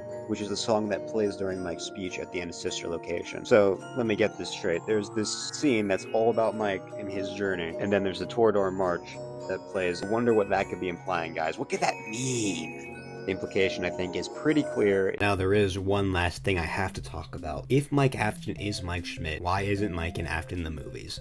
Oh, I guess I should also talk about why Mike would change his last name to Schmidt in FNaF 1. It could just be that's his legal name now, or he's just trying to be, disassociated from his father is probably what was going on there. As for why he's not an Afton in the movies, well, I don't know. Scott probably just wanted to change it to tell a different story. Things change in adaptations all the time, and either way, Mike Schmidt is still an adaptation of Michael Afton's character. It's just showing his life under different circumstances. And it makes sense for his last name to be Schmidt in the movies if he isn't an Afton, since that's the last name he used in the games. Hell, even if another character is introduced and he is named Michael Afton, it doesn't mean Mike Schmidt and Michael Afton are separate in the games. Scott would just be splitting up the characters, basically, which is another thing that happens in adaptations. I know Matthew Lillard said the movies fill in blanks from the game's story, but that doesn't necessarily mean everything is gonna line up. And Mike Schmidt being Mike Afton is one of the most commonly agreed upon theories, so it's possible Scott would change it and trust the community wouldn't get the wrong idea. Scott should never trust the community, is what this video is really about. So, recently, the public playtesting beta for Springtrap and Dead by Daylight was released, and I don't know if it was good or not. I can't play it. However, what was surprising is that this collab does seem to have some lore implications for, Five Nights at Freddy's. Most of them are really minor, to be honest, but there is one thing that might finally confirm one of FNaF's most debated minigames takes place. This collab also fleshes out the character of William Afton in the game's timeline, which I will talk about as well. But before we get into all that, we should probably talk about the most important question first. Can we even use this collab for lore? And to that, I'd say yes, most likely. As the devs have stated over and over again that they have worked very closely with Scott, and most likely everything related to Springtrap and FNaF in general in this collab has to, be approved by Scott. And Springtrap's bio lines up with the games pretty well, and while yes, Springtrap here is technically taken from a different continuity than the games, it is still pretty much the games. It's more of like a branching off point. There's a timeline where everything happens as it does in game, and there's a timeline where William is taken by the entity. So while there is no direct confirmation at this time, I do think we can most likely use this collab for lore, which we should start talking about. Before we talk about William's bio, let's talk about the add-ons. In case you've never played Dead by Daylight before, there are add-ons that can be used with the killers and survivors, and they have a couple sentences attached to them, kind of explaining what they are. Most of William's aren't that interesting, but there are a few I want to talk about. One of Springtrap's add-ons is the party hat, with the description, "The party never ends, no matter how much they beg." Now there's a couple ways to interpret this. You could say this is referring to the survivors in Dead by Daylight, and the party is, the gameplay pretty much. Obviously it isn't literally a party, but it basically is for William. Another way you could interpret this is that it's actually a reference to the missing children. In the book Return to the Pit, Pit Trap, who is not literally William, but whatever, puts party hats on the missing children to kind of mess with their minds, if I remember correctly. I don't know, I'm not rereading the book for the fucking DBD lore video, dude. So this could be a reference to that. Maybe keeping the children in a false happiest day, I don't know. Another add-on is the office phone. It's just a reference to Ralph, which is cool. An add-on that I find interesting is the security guard badge, which has a description, "This badge comes with certain privileges for whoever carries it." I think this add-on is supposed to be a reference to FNaF 2, where William wore a security guard badge during the game. What I find interesting is that it says it has certain privileges. I think this is referencing how William was able to get away with his crimes in that game because of his position as a guard. You know, he was able to kind of say like, oh, I don't know anything about that kind of thing. I just find this interesting because Scott never references FNaF 2, so it's kind of cool. The next one I want to talk about is Freddy's hat. Gabriel trusted the wrong grown-up, and now he's the star of the show. This is just further confirmation that the gravestones at the end of FNaF 6 do line up with, you know, the FNaF 3 ending. I think this one is pretty cool because this franchise doesn't really use the names of the characters that much, so actually hearing the kid who possesses Freddy's name is pretty cool, I think. The next add-on is the purple guy drawing, which says he takes 10 seconds to draw. Just a neat reference to FNaF World. And the final add-on to talk about is the Remnant add-on, with the description molten metal. In the right hands, it's the key to immortality. And I think it does imply that William's motivations in the games, with his experiments at least, is actually trying to figure out immortality, which I think we've all agreed on, but it's still cool to get an explicit mention of it. Now let's talk about the main thing here, Springtrap's bio, because it is pretty interesting. But before I get into that, I just want to ask you guys to subscribe. I'm trying to hit 3K before the end of the year, and subscribing will be a massive help. And if you want to unsubscribe at any time, you can. Anyway, Springtrap's bio reads, deep within the abandoned Freddy Fazbear's Pizza, William Afton ran from the ghosts of his victims. He frantically put on his beloved Spring Bonnie costume, the disguise he wore while committing his heinous crimes, to hide from the pursuing spirits. But fate had different plans for Afton. Something activated the spring locks within the Spring Bonnie costume. Metal clamped against metal, piercing the murderer and trapping him in his costume. As he screamed, the checkerboard floor rose up to meet him, and everything went black. Thus, Springtrap was born, from the death of a murderer. He awoke to a familiar sound, his body a pillar of agony. The ghosts that had tormented him were gone. The walls surrounding him were decomposing, the floor beneath him falling away in moldy patches. How much time had transpired since the spring lock tore through his body and fixed him within the costume? The urge to kill lingered within him still. The thirst long left unquenched. The sound filled his ears again, children's laughter. Were children playing in the kitchen? Springtrap rose to his feet, adjusting to his new body, and marched towards the sounds. He picked up speed as he moved, walking turned to running. He rushed into the kitchen and found nothing. No children, no games, no laughter, just a swirling mess of black fog enveloping the far wall. Springtrap examined the fog. Curiosity tightened its grip on him. As he stared into the darkness, his distended eyes could see shapes emerge within the fog. Who were they? It didn't matter. They were his victims now. Somehow he knew the hunt could go on forever. All he had to do was step into the fog. So this bio confirms that William was taken sometime after he got spring-locked, and it also gives us some interesting insight into the game's version of William. Because, you know, this is the first time we've ever really seen something from William's perspective. No, UCN doesn't count. And yeah, he's very similar to the version in the movies and books. He has an urge to kill and seems to particularly like the hunt, because, you know, that's what he said. He knew the hunt could go on forever. I mean, the first thing he does when he gets up is try to kill some kids, you know. And as we see in the actual game itself, he is definitely kind of a showman. His lines are also very corny, but that makes sense. The way I see it, Dead by Daylight William is pretty much just let loose because there's no consequences to his actions. He doesn't have to compose himself. He can just kind of let loose, do whatever he wants. I do wish that the game maybe gave us a little bit of insight into like the scientific side of William a little bit, you know, like the scientist side. Like I understand why that would have been hard for obvious reasons, but it still would have been cool. It's a very interesting part of his character. I guess maybe you could say there's like a little bit of that where he was like curious about the fog, but like I feel like anybody would be, so yeah. But you know, it definitely gives us some interesting insight. You know, it does show that contrary to like popular belief, he is just a serial killer at the end of the day, you know. Like yes, he does have a deeper purpose with like his experiments and stuff, but at the end of the day, he just likes to kill people, dude. Anyway, let's talk about the actual lore implications of the bio. First off, it seems to say that William did actually die in the spring locking. For a while, me and others thought that William was still alive in the suit, surviving off his agony, but this seems to imply that he did actually die, but I guess he was kind of revived in a way. He doesn't possess the suit though. In FNaF 6, we can hear his heart beating, so yeah, he didn't just possess the suit. I guess it's like Michael. They were both dead for a period of time, and were now revived, and are now basically zombies. The bio also seems to imply William was never sealed in the safe room, since he could just get up and leave. This is strange, though, since in FNaF 3, Phone Dude says the safe room was boarded up, so I'm not really sure what was going on here. But let's talk about what's really interesting about this bio. It seems to heavily imply that Follow Me is actually after FNaF 1. While a lot of people have come to this conclusion over the years, there has always been a debate about whether whether or not William was springlocked before or after 1. But this seems to imply after, as it states Freddy's was abandoned. But if it was before FNaF 1, it wouldn't be abandoned at all, since the Fazbear crew would still be working on it, getting the building ready and stuff. That does not exactly fit the definition of abandoned. This is pretty neat, and also implies sister location is after FNaF 1, since that's implied to be after Follow Me. And if you want to know why, make sure to check out my video all about sister location's timeline placement. But here's another thing, it seems to imply Follow Me wasn't that long after FNaF 1 either, because when William woke up again, they mentioned that the walls were decomposing and the floor beneath him was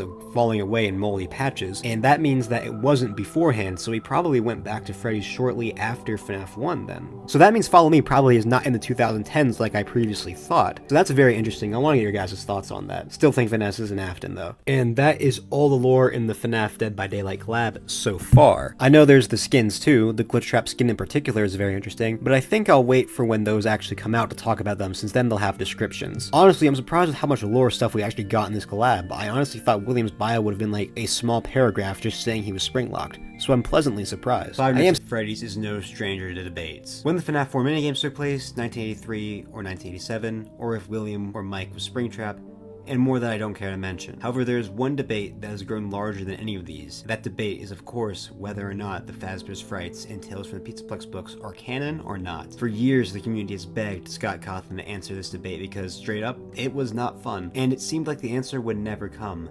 But somehow it did. Just yesterday, FNAF's Secret of the Mimic released, and it finally ended the book debate, and somehow everyone lost. Let me explain. First off, let's talk about what Secret of the Mimic has to say about the book debate. Of course, this is about the Tales from the Pizzaplex books, since that's where the Mimic first appeared. Secret of the Mimic confirms without a shadow of a doubt that Tales from the Pizzaplex is not canon to the games. How, you might be asking? Well, I'm so glad you asked. It all comes down to the character of Fiona, the wife of Edwin and the mother of David. Fiona gets quite a bit of screen time in this game. I have a feeling after this game she will become a fan favorite, but that's not important. What is important is the fact that Fiona was alive at the same time as David. This is confirmed multiple times in the game. There's an audio log you can find where Fiona says she's going to meet up with the Fall Fest crew and that she'll get a babysitter for David.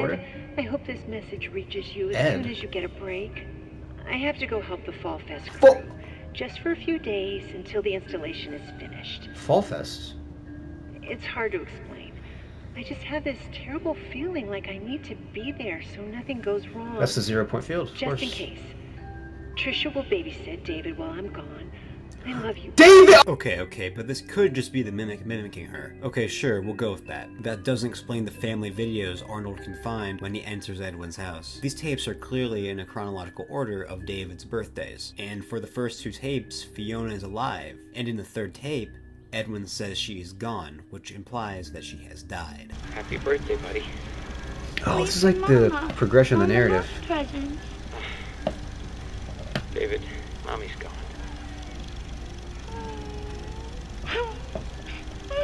Not all gone, buddy. In a way, she's here. She's with us. Mommy will always be here, watching over us. You better start opening. There's a lot to open. I gotta get back to work.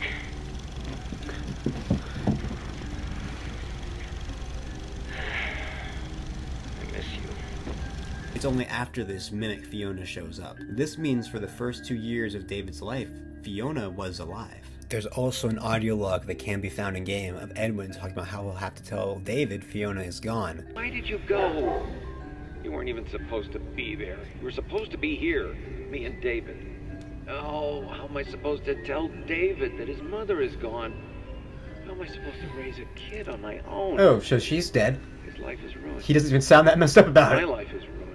But if David was just a baby or had just been born, he wouldn't have to tell him this since, he's a baby. There's also a family photo of Edwin, Fiona, and David. It's also implied that Fiona died at Fall Fest. There's that audio log I talked about earlier, but also in the Moon.exe game, there's a statue of 2 people getting married, and the wife is burnt. This game is obviously symbolizing something to do with the Murrays, so it's likely this couple's Edwin and Fiona. And as we know, Fall Fest has had multiple fires, or at least just one big one, so it's possible Fiona died there in the fire. And why does that matter? Well, because a huge plotline in the Mimic story from Tales from the Pizzaplex is that Fiona dies during childbirth. Like literally, while David was being born, she bled to death. This is a major contradiction. And you can't just argue it's a little mistake because it's not. Because it's not just like a little thing, right? Like, you know, that's like a pretty big contradiction between the stories. It's not just something that you just like easily mess up. But it's not just Fiona. How about the fact Edwin is heavily implied to have died in the 70s, being killed by M2?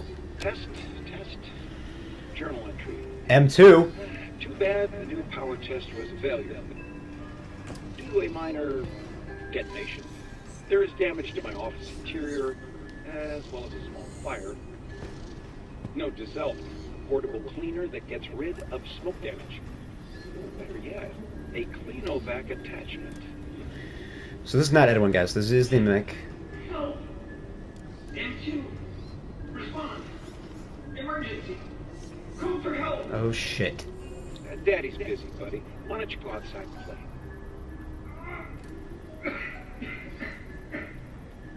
Please. Oh, is Edwin? I can't move. I can't feel my legs. Is Edwin dead? You know, speaking of legs, what do you think? I just finished mine. There are still a few kinks to work out. I'm sorry, M2. No, so he did break it. I was always gonna fix you. Please, call for help. M2, respond. Oh, can't right now, buddy. We can do something fun tomorrow. I promise. Dude, why is he doing this? She's not busy. M2. Is he looking for another David? The framing of this scene definitely feels like it's showing us that Edwin has died. I mean, it's asking M2 for help, M2 isn't giving it, you know, classic evil robot stuff, really. There's also the fact that this whole game started with, oh, Edwin is missing, and then at the end of the game, you would realize, oh, this is what happened to Edwin. This is why he's missing. He died. This is of course a huge contradiction to the books because Edwin doesn't die in those until the Pizzaplex era. Oh, and if you want to see more of my reaction to this game, make sure to subscribe to my gaming channel, Zetto the Gamer, for when I upload that episode of my Secret of the Mimic playthrough. And while you're at it, why don't you subscribe to this channel as well? I'm trying to hit 3.5k before the end of the year, and subscribing will be a massive help. But only if you enjoy the video, and if you want to unsubscribe at any time, you can. Finally, Edwin's father is the one who found the company in Secret of the Mimic. But in Tales, Edwin started it after college. All of this, as well as just like everything with MCM, shows us that Tales is definitely not canon. Especially since Seawolf said they were making Secret of the Mimic at the same time the books were coming out, and they were doing a dual medium with the games and books. How carefully are you putting the books in consideration of Secret of the Mimic? So, you know, Tales of the Pizzaplex had a lot of lore about the Mimic and Edwin. Did you take that for this game? Yeah, you know, we've actually been talking about making this game for a long time, and we were developing the game kind of while these books are coming out. So yeah, I will say it's interesting. Again, I won't go into like the books and all of that, but it's interesting to work kind of in dual mediums. I don't think they were lying. I think Steelwool and Scott made a conscious effort to make the game's story as different from the books to show they aren't canon. Or well, vice versa, I think the book's story was made differently from the games. Like seriously, if they're working so closely with the books, and there's this many contradictions, I think that kind of says something. This, of course, poses the question of why Tales was even written, especially since it seems to fit in the games pretty well, but I'll talk about that later. But something else I want to talk about is an idea going around that actually, Tales is still canon, just the Mimic and Storyteller and Tiger Rock by extension aren't, because Secret of the Mimic retconned them. I doubt this. First of all, from what I can tell, people get this idea from the Star Wars universe. In that franchise, after the Disney buyout, almost every book was considered canon, but if the TV shows or movies changed something, or retell events from those books, then that's what really happened. Basically, they're a secondary tier of canon. There's this great video from the channel Sheeves Talks that goes over this in more detail. And this would be fair to consider if it wasn't for the fact that Star Wars is not Five Nights at Freddy's. We really have no reason to think this is how it works in the FNaF franchise, not to mention every Tales story was canon to each other. So if 3 of them aren't canon, there's really no reason to think the rest are, outside of trying to hold on to a now debunked theory. Now personally, I actually did believe the whole secondary tier of canon idea for a while, but only because I didn't think the games would change things so drastically. I thought it just changed like little details like designs, you know, that's what I was talking about, not like Fiona's entire story, not like the origins of Edwin's company, and not like Edwin's fates, you know? So yeah, Tales isn't canon, by extension neither is Fazbear Frights, since they are both connected via the story Frailty, which seems to tie Fazbear's Frights and Tails together, with the main protagonist seemingly being a victim of Eleanor's. Also, if Tails isn't canon, why would Frights be, like, logically? This makes sense when we consider the story Prankster. In this story, the phrases stingers moot and even more frights are said, and the Ultimate Guide calls these out as meta clues. And it seems to be saying that the stingers, most likely the Stitch Race stingers, are moot or unimportant, and then even more frights is most likely referring to Tails, since that's just basically Fazbear's Frights, but at the Pizzaplex. Could these clues basically mean the stingers are moot, and there's even more frights coming, and those are moot too? I don't know, it's 5 AM, I haven't slept in 24 hours, I'm just throwing the idea out there. And also, after thinking about it more, the idea of the Stitch line, the theory that only the stories mentioned to and connected to the epilogues of Fazbear Frights are canon, was kinda unfounded. Sure, Scott said that some stories are connected to the games, but this could just mean that they are connected in that they explore concepts from the games. Like Coming Home is connected to the games because it focuses on Susie, a character from the games. So there's really no reason to think that the Fazbear Frights stories aren't canon to each other. And if that's the case, then Frights can't be canon because what we found literally exists. This story is a retelling or adaptation of FNaF 3, but it's so different that there's just no way it can be canon. It's 2 nights, the layout of Fazbear's Fright is different, hell, the name is different, in the story it's called Fazbear Frights with an S, and the building doesn't burn down in the end. Anyways, it seems like Fazbear's Frights and Tales from the Pizzaplex aren't canon. You might be wondering why Scott wrote Tales then if they aren't canon. Well, I don't know. My main guess is the obvious, money, keeping the franchise relevant, for fun, and Tales still helps us solve things from the games, but I'll talk about that later. I'm guessing Scott wrote Tales mainly because he just enjoys writing these stories, or well, making outlines and then making someone else write them, so he kept doing it. He probably thought the community would assume they aren't canon, since at the time the majority of the community thought Frights wasn't canon. I can't say for sure, of course, this is just speculation. So then we won, right? We finally got an answer to the book debate, a debate that has been going on for longer than half of the franchise's lifespan. Well, yes and no, because here's the thing. Tales and Frights not being canon opens up a lot of questions that I will try to answer today. Let's start with a pretty major one. What about the Into Pit game? Is it canon? Is it not? Well, I'm not really sure. I'm guessing it isn't canon though, since it was originally just supposed to be a novelty game on like the NES or something, and just became bigger over time. And this game's lore is a mess. It's filled with random Easter eggs, and also not random Easter eggs, and Scat was seemingly kind of uninvolved in the development, since he said Megacat kind of went into the hole for a while before updating him. Seems like it wasn't really a focus for him. And how has it been working on the game based on a Fazbear Fright story? It's definitely been a unique experience. You know, I first started talking to Meg, I mean, it's been years and years since that game has been in development, and originally it was just supposed to be a little novelty one-off, like, oh yeah, here's this little company that makes 16-bit cartridges, and that was immediately appealing to me because I'm all about the Super Nintendo, and so if I could make something that would come on the Super Nintendo cartridge, you know, sign me up. That was the most exciting thing, the most exciting product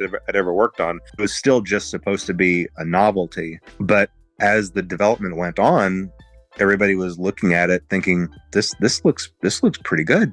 This actually looks really good, and so they just kept on going with it.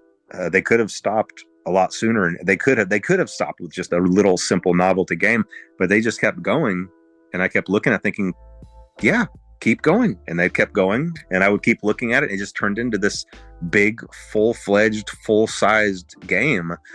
So we obviously decided to venture away from strictly the cartridges, so that everybody can be able to play it on Steam and everything. And how has it been working with Megacat Studios then? Oh, it's been great. It's been really great. I really haven't had to give them. I mean, I have had to give them direction, but for the most part, it's been weird. They would go into the hole for 6, 7, 8 months at a time, and I wouldn't hear anything from them, to the point where I thought, is this okay? And I would even, you know, I talk to the other people that I work with, like, is this game okay? Is this going to be okay? Are they okay? Do I need to check on this? Do we need to check on them over there? But then I would get an update, and it would just be all this crazy new stuff and all this crazy detail, this fluid animation. It's just crazy, crazy, crazy stuff. And then they'd go back into the hole again for 5, 6, 7 months.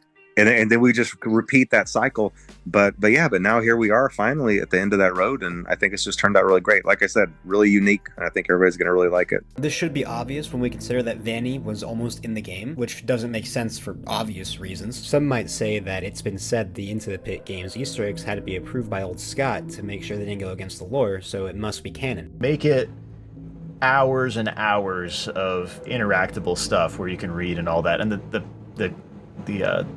the problem was, as well, you didn't want to put in enough that it either spoiled too much or like it became contrary to the actual lore and all that, but yeah. And that is true, but that doesn't necessarily mean the lore of the FNaF franchise, just the lore of the Into the Pit game. Everything has to make sense in the context of that story. Like, let's talk about the Vanny stuff again. That has to have been removed because not only does Vanessa being alive at the time of the MCI not make sense for the overall FNaF lore, it doesn't make sense for the lore of the Into the Pit game itself. Okay, so the Into the Pit game may not be canon, but what about Return to the Pit? Actually, what about the interactive novels in general? Well, I think The Week Before is definitely canon. It says it's a prequel right on the back, and if one book is canon by that logic, all of them should be, right? Especially since Return to the Pit seems to try to be more accurate to the games with 5 MCI kids instead of 6. So yes, I am arguing that Return to the Pit is more canon than the actual game. Alright, so let's talk about the elephant in the room. What do we use Frights and Tales for now? Because here's the thing, yes, they aren't canon, that seems undeniable, but what is also undeniable is that they are still important to solving the lore. Scott said this about Frights, saying that they fill in gaps from the past, and Tales was most likely written to clear up the story after Security Breach. Even though they aren't canon, that is still clearly the intent. I mean, there's literally a story that basically says, hey, here's what was going on in those experiments in Sister Location, and here's who Patient 46 is. I also think Scott used Tales to introduce the Murrays, since they would be relevant in the next mainline game, and Security Breach didn't set them up, like, at all. This is most likely why Tales still has story beats from Secret of the Mimic, but they're changed. For example, like Fiona's death, the storyteller is kind of in Secret of the Mimic, although it's not called the storyteller. If writers have you blocked, use an MCM story template. Simply supply the stage manager with the desired character names, location, and genre. It writes itself. Additional That's like the story storyteller. templates available for purchase. What about the talent? Well, we removed the talent. No difficult puppeteers, demanding actors, or moody directors needed. Our system is drama-free. And more. So at the end of the day, the books are still important, but how? Well, I think I know, and this is where we get into why I said everybody loses at the start. One of the most infamous characters in Fazbear Frights is that of Andrew. He takes up the role of the Vengeful Spirit from UCN in the Fazbear Frights books. In UCN, the Vengeful Spirit is often assumed to be Cassidy, Golden Freddy. I'm sure with the Fazbear Frights books being confirmed not canon, most people will assume that Cassidy being the Vengeful Spirit is also confirmed, which is fair, but I disagree. Even though Fazbear's Frights isn't canon, I still think Andrew is the one. Wait, please don't click off, hear me out first. My logic is pretty simple, really. It all comes down to Edwin, David, and Fiona, and I guess the Mimic too. Their stories and tales are completely different from how they are in the games, and yet they are the same characters. I think this carries over with Andrew as well. You could argue that it's different, that there's no proof Andrew exists in the games, but I have to disagree. In Toy Chica: The High School Years, Toy Chica, who represents William Afton, kills 6 people in the show, which is likely the 5 MCI kids and Charlie. But there's a secret 7th victim, but it's always been 6. This implies the existence of a secret victim. And no, it's not Elizabeth or the crying child, since the victims are people Toy Chica actively stalks and kills. William did not stalk crying child or Elizabeth. Hell, he didn't even kill the crying child. So that implies the existence of a secret victim. There's also the fact that the one you should not have killed has male pronouns, while Cassidy is a girl in the novels, and the character's gender has never changed between continuities, so she is likely still a girl in the games. The main thing to me is all the stuff I talked about earlier with Edwin, though. Him still existing in the games despite having a totally different story leads me to believe that Andrew is probably still canon as the Vengeful Spirit, and I believe Hudson Foster, from what we found, is probably the FNaF 3 guard for similar reasons. Sure, the story of what we found is very different from FNaF 4, but Hudson still has the role of the FNaF 3 guard, like how Edwin still has the role of being the creator of the Mimic. Now, I don't really like the Andrew thing, since that means UCN doesn't really have an ending and goes on forever. Say what you will about Frights, but at least UCN ends there. Maybe not very well, but it does. But notice how I said that Andrew and Hudson are probably canon.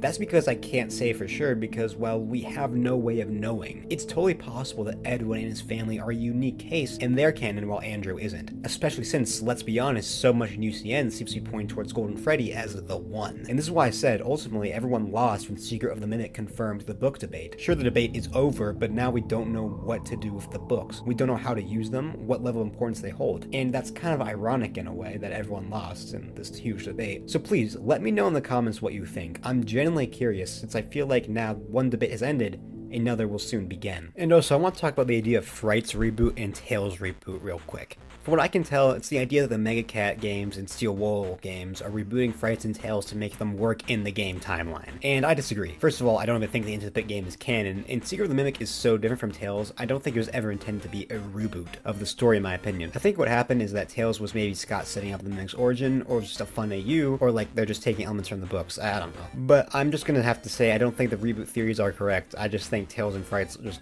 aren't canon, and were never canon. The final thing I want to talk about is this note that has been found in Secret of the Mimic. It's written by Fiona, and here's what it says. Memory error. Detail report. We were expecting. There were complications. Consciousness was lost for an undetermined time. Once I woke, we were all together and happy. A family. But something was wrong. I felt wrong somehow. Was I me? I would never sleep again. Corrupted file suspected. Please advise. So this note was most likely written by Fiona, or like F10, whatever the fuck. And it says that they were expecting and there were complications. This sounds like a pregnancy gone wrong. And since she says consciousness was lost for an amount of time, and she's writing this as M1, or well, technically we don't know if Fiona's possessing M1. It could just be the Mimic mimicking her, but it doesn't matter either way, since it would still think it is Fiona. Since she is the robot, and she says she felt like something was wrong, it seems like she's implying she died at childbirth, right? But this game straight up debunks that. So what's going on here? Well, the idea going around is something called Tales Dreams. Basically, the Mimic's story was a dream Fiona had when she died, or that the Mimic had sometime. She dreamed that she died at childbirth, but woke up and everyone was together again, but now she's a robot. Oh no, she'll never sleep again. Do I think this is canon? No, probably not. I think it might just be a reference to Tales, but I doubt she dreamed the story or anything. It's possible though, I guess. So to basically summarize, Tales and Frights are not canon, but they fill in blanks from the games and are important for understanding the story. They show us who Patient 46 is, they explain the FNaF 4 experiments, they tell us the FNaF 3 guard is a random person, and they show us that Andrew's the vengeful spirit. This is maybe the worst possible outcome, since the concepts are canon, but the books aren't, so you have to read these non-canon books just to pick up on the few concepts they explain. Let me know what you guys think now that this horrible debate is over. I'm disappointed I was wrong, since I did think they were canon, and honestly I feel like I'm so surprised Tales isn't in particular, because like Fazbear's Frights, I get that if you think like they're not canon, before all this, right? But Tales, I just felt like it was so obviously like intended to be canon, but obviously I was wrong, and people have been calling out inconsistencies for years. You know, I just thought they were mistakes, but I guess they weren't, so yeah. I think I'm mostly disappointed Scott kept this debate going on so long though, since he does know about it. He's even joked about it before. Like, he made people, not me, get attached to these versions of the characters for years, only to basically say, hey, that's not true. Like, Edwin in Secret of the Mimic is basically a completely different guy. But FNaF Secret of the Mimic has recently been released and it has quickly become a fan favorite game. One of the things I've seen get a huge positive reaction from the fans is the protagonist of this game, Arnold. Arnold is an overworked Fazbear technician who was tasked with going to Murray's costume manor to get technology left behind from Edwin Murray. The game really manages to get you attached to Arnold even if he doesn't say much or his appearance is never shown. Well, he says a lot for a FNaF protagonist, but whatever. However, we don't actually know much about Arnold.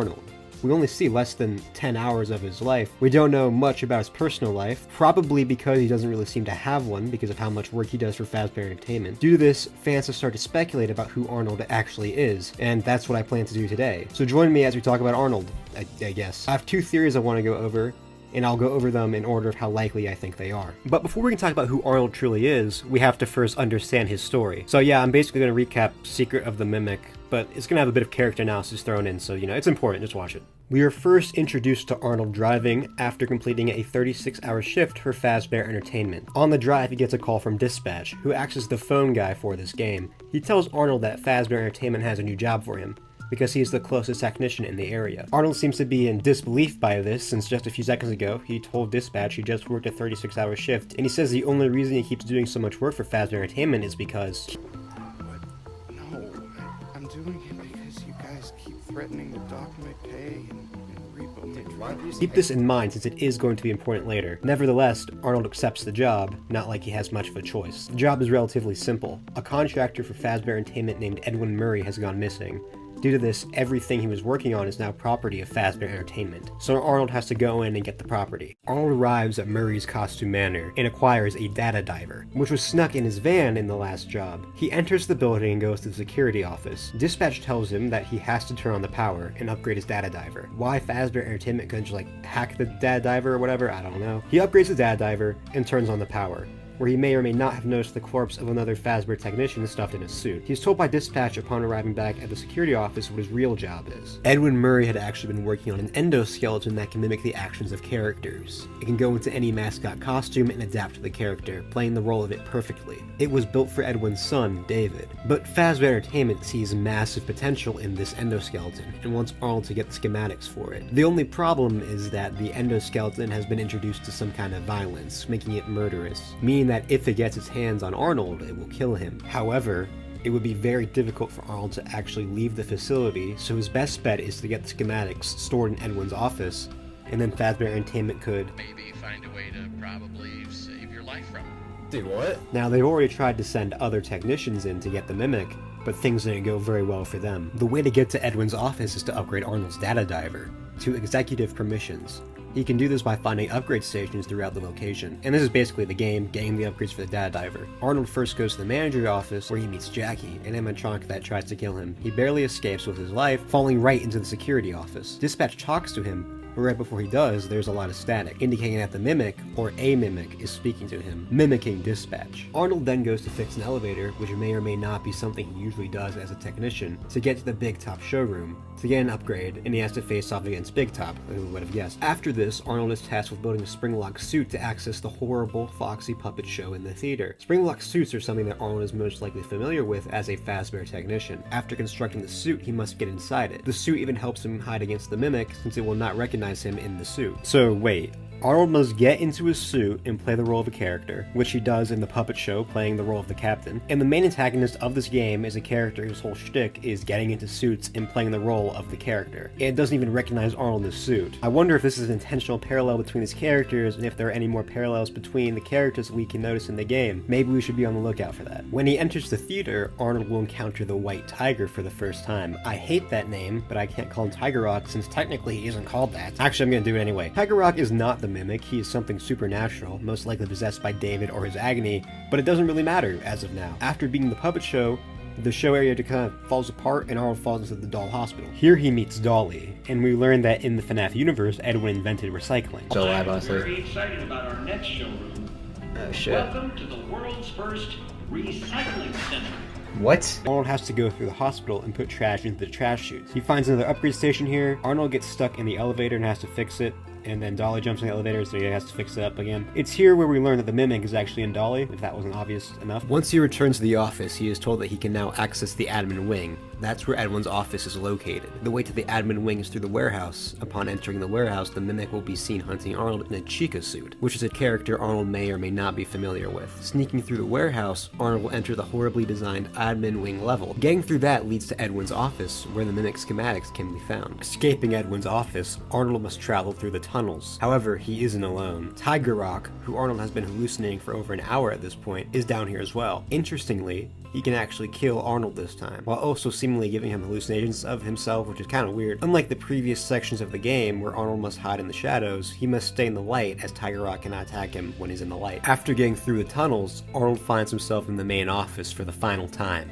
This is where he has a choice of giving up the data diver or instead executing the parachute.exe. The canon route is most likely executing parachute, but if he gives up the data diver, he will actually be able to leave the factory. Upon leaving, he'll get a call from the real dispatch, revealing that he has been trying to reach Arnold all night, meaning that dispatch has mainly been the mimic throughout the game. Due to Arnold's confusion, we know that he did not recognize this. After he is fired by dispatch, he is then killed by the mimic and possesses the prototype Freddy hidden under MCM. If Arnold executes parachute.exe, he will be able to go to a prototype version of Freddy Fazbear's Pizza. Here, the mimic will wear an amalgamation of prototype parts that I like to call Prototrap, because it's funny. He plays FNaF 1 in reverse, and it's revealed that the mimic that has been communicating with him all night is actually F10N4, the first version of the mimic nicknamed M1. It is either possessed by Fiona, Edwin's wife, or M1 thinks she is Fiona. It doesn't really matter to Arnold's story. She tells him to go to Edwin's house to find Edwin to repair M2, who's the mimic that's been chasing him all night. Arnold goes to Edwin's house and has to find tapes that he must watch to enter Edwin's home office. Upon going there, he will find no Edwin, a tape on the wall implying he died. After this, Arnold activates something known as Cradle, and then M2 shows up without a suit for the first time. Arnold must escape Murray's custom manor now burning around him. He escapes to his van. Unfortunately, the mimic catches up with him and crashes the van, taking the data diver leaving Arnold alive but in a burning car. The Mimic leaves and Arnold passes out. Whether or not he lived is up for interpretation. Arnold can also get the secret storytime ending. However, this ending doesn't really add anything to Arnold's story outside of him helping to save the Mimic and him liking to find things, I guess, since he has to find all the collectibles. Now that we have recapped Arnold's story, let's do a bit of character analysis. As you may remember, I called out that Arnie parallels the Mimic with how he wears a spring-locked suit and takes up the role of that character, much like how the Mimic takes up the roles of the characters it wears. I also asked if Arnold may parallel the Mimic in more ways, and obviously I think he does. First of all, the spring-locked suit is not the only role Arnold plays in the game. He plays the role of a customer, an MCM employee, and at the end of the game, the role of Edwin himself. Or at least F10 seems to think he's Edwin in her final dialogue. The helper thing also calls him like Mr. Murray and stuff. This is something that F10 even calls out after Arnold activates Parachute. Who are you deep down inside? Another worker bee? A bumbling bee? Perhaps a busy bee? In many ways, tonight has been a comedy of errors. A jester would suit you well. Or a bunny, running from danger, scared and stupid, searching for a hole to hide in. No, you did everything I asked up to this point. You were an obedient dog, a good dog. Then you bit the hand that fed you. So both Arnie and the Mimic take up roles throughout the game, a very interesting parallel. I've seen many people say that the Mimic's arc in this game is sort of finding his own identity, and I agree, and I also think that in a way, this is Arnold's character arc as well. Not in the sense of finding his preferred role like the Mimic, but in the sense of learning not to sort of just blindly follow Fazbear Entertainment's orders. Throughout the game, Arnold is almost as robotic as the animatronics he hides from, just doing his work, pretty much. Now, obviously, he doesn't have much of a choice, but at the end of the game, he does have a choice between continuing to follow Fazbear Entertainment's orders, or take matters into his own hands by activating Parachute.exe. And if he chooses to continue following orders, he is punished by being fired, killed by the Mimic, and then possessing Freddy. Arnold even kind of says this, saying, Fazbear Entertainment will hold you personally responsible for lost or stolen property. What? What did you expect would happen? I did everything you told me to! This is why I think it makes more sense if Arnold survived the parachute ending, since it would be kind of weird for him to die if he did the right thing. I guess you could argue he does still continue to follow orders with how he goes to Edwin's house when told to by F10, but I disagree, because first of all, he literally had no choice, and also wanting to stop the Mimic is probably something he would want to do by now. So I think his arc of still not following orders is kind of still intact. Or I guess you could say he wasn't just blindly following them in that case, I don't know. It's unclear why exactly Arnold would not just give up the data diver since he has been doing everything else he was told to all night. I mean, even F10 calls this out. Arnold, why? Why would you come down here? You should have given me what I wanted and gone home. You did everything else that was asked of you. Why'd you change of heart? It's my question too. Why don't you trust me? There's never a singular moment before this where we see Arnold reflect, he just kind of does it. I think it was most likely something that had been bubbling up for a long time, and after the events of the game, where Fazbear Entertainment literally sends him somewhere where he almost got killed multiple times, he decides to go against them. He also has been awake for 41 hours, and is most likely running on pure adrenaline, so he probably wasn't thinking straight. But what else Arnold's story shows us is that Fazbear Entertainment sucks even back in the 1970s. I think as much as he has an interesting character arc, his story is really just to show us oh, this is what it's like working for a company like Fazbear Entertainment, and that's always been a theme of the series, since FNaF 1 even. I mean, the night guards die all the time, and Fazbear Entertainment actively covers it up, and one of the founders is literally a serial child killer. So really his story just further shows us that Fazbear Entertainment was always horrible. But hey, that's just my interpretation of Arnold's story and character arc, and I think it is backed up within the game itself. If you've seen Gibby's video about the themes of Secret of the Mimic, which I think is really good and I agree with for the most part, I think this fits in pretty well with it, but please let me know what you think in the comments. Okay, so now that the character analysis of Arnold is out of the way, let's talk about the theories now, which was probably why you clicked on the video in the first place. But before we get into all that, I just want to ask you guys to subscribe because we try to hit 3.5k before the end of the year, and subscribing will be a massive help. But only if you enjoy the video, and if you want to unsubscribe at any time, you can. With that, let's get into our first theory.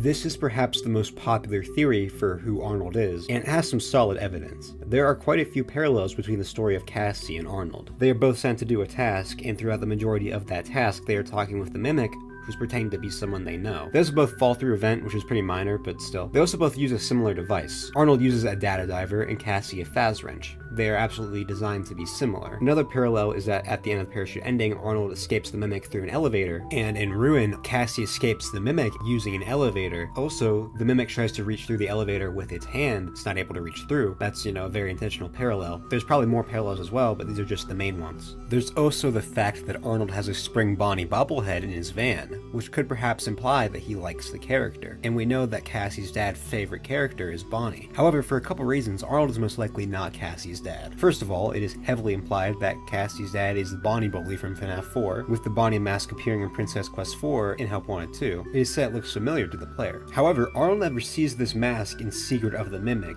which you think they would include if they were the same character. And I find it very unlikely that Mike and his friends are in their 20s during FNaF 4. Also, I find it unlikely that Arnold would continue working for Fazbear Entertainment for like 50 years after Secret of the Mimic, since if he survived he'd be undoubtedly fired, or most likely not continue working for Fazbear Entertainment. It's also implied that Cassie's dad is named Jeremy, probably Jeremy from Help Wanted, and if you want to know why, make sure to check out my video about Jeremy Fitzgerald and Fritz Smith, since I talk about it there. Furthermore, we know that Cassie's dad was a Fazbear technician, and in a way, Cassie is sort of a technician, since she fixes the animatronics in Ruin. It's kind of a stretch, but stay with me. And Arnold is a technician, so they could be like a family of technicians.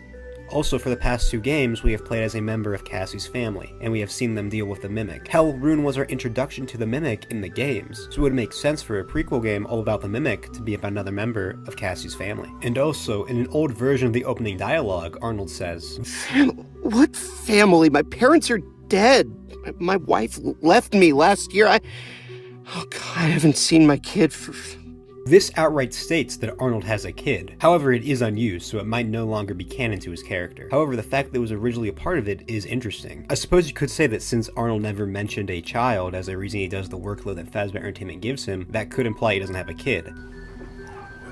No, I'm doing it because you guys keep threatening to dock my pay and repo my truck. However, I don't really think so, since he could be worried about his pay potentially being docked because he has a kid that he has to provide for. He just never mentions it because Dispatch clearly wouldn't care. So overall, I think it's a very solid theory, and one that I believe. Now let's talk about our next theory, which is one that I find to be very interesting. This was a theory that I was actually pushing for since before the game came out. Before we can talk about this theory, we must first talk about David's death. We don't actually get direct confirmation on how David dies. It would be very easy to say that he dies by being hit in a van like he does in Tales. However, in the books, Fiona dies during childbirth, but she doesn't in the games, so we kinda have to figure out how David died ourselves. Unfortunately, like I said, we do not get direct confirmation, but we do get some hints. In the game, you can find a tape where Edwin talks about a playground he built for David. Look, I get your concerns. I do. But they're all just groundless. This is the perfect spot for David's playground. I can watch him play while I'm loading and unloading freight, and he'll be under watch at all times out there. The loading dock is like 200 feet away, and there's a fence and everything. I know you're my lawyer and all, but there's no regulation that says I can't have it there, so just get off my back. Besides, David loves the new slide.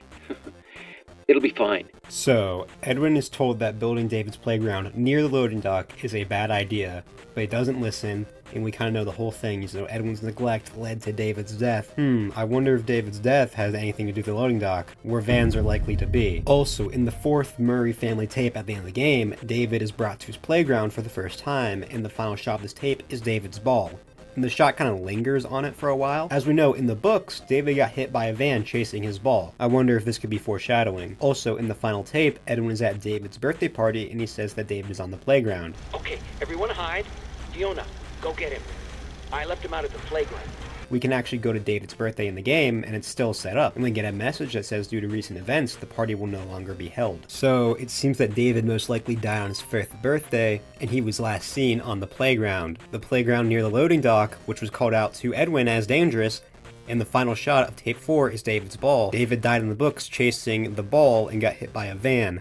Vans are on loading docks, so David probably died in a very similar way in the games, as he did in the books, being hit by a van. Also, a bunch of YouTubers were given like a gift basket from Steel Wool, and this came with 2 vans, Arnold's van and another white van that never appears in the game. Why would they include this if it wasn't relevant to the game? Why does no one talk about this? So it seems very likely that David died by being hit by a van. How does that tie back to Arnold? Well, the very first scene of the game is him driving a van, and he says that he hasn't slept in 36 hours. He says he can barely keep his eyes open. As we know, you shouldn't drive if you're tired because it can lead to car accidents. David probably died in a car accident, as we just talked about earlier, so there could definitely be a connection there. It could definitely be like foreshadowing. So here's kind of what I'm thinking under this theory. It's possible that Arnold was like bringing stuff to MCM on David's birthday, and he was tired because he was overworked, just like he is at the start of the game, and then he accidentally hit David. And then he must have either painted over his van, or they gave him a new van after he hit them, since the van that seems to have hit David was white, while Arnold's is blue. This can explain why Arnold hallucinates Tiger Rock before properly encountering him in the basement. As we know, David likes the tiger plush, so he might have been holding on to it when he was hit. Maybe the hallucinations are Arnold's guilt creeping up on him, especially since he is literally in the place where he killed David. Hell, maybe the Tiger Rock boss in general never happens and it's only Arnold's guilt. Or it's David/his agony coming for him in particular, since as far as I'm aware, he's never actually mentioned any of the mail we can find in the game. Also, and this is a minor point, but David objectively has parallels to the bite victim from FNaF 4. Not only do their bedrooms look similar,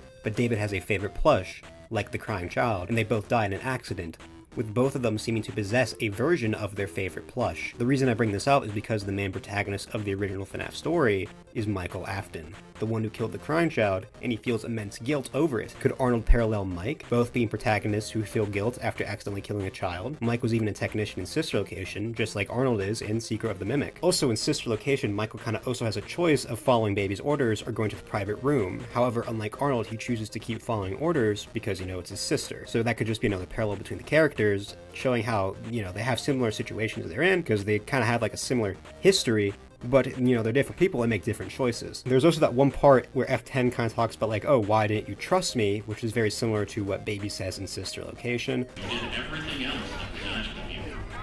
Why'd you change your heart? It's my question too. Why don't you trust me? Why didn't you trust me? Why didn't you trust me? Why didn't you believe me?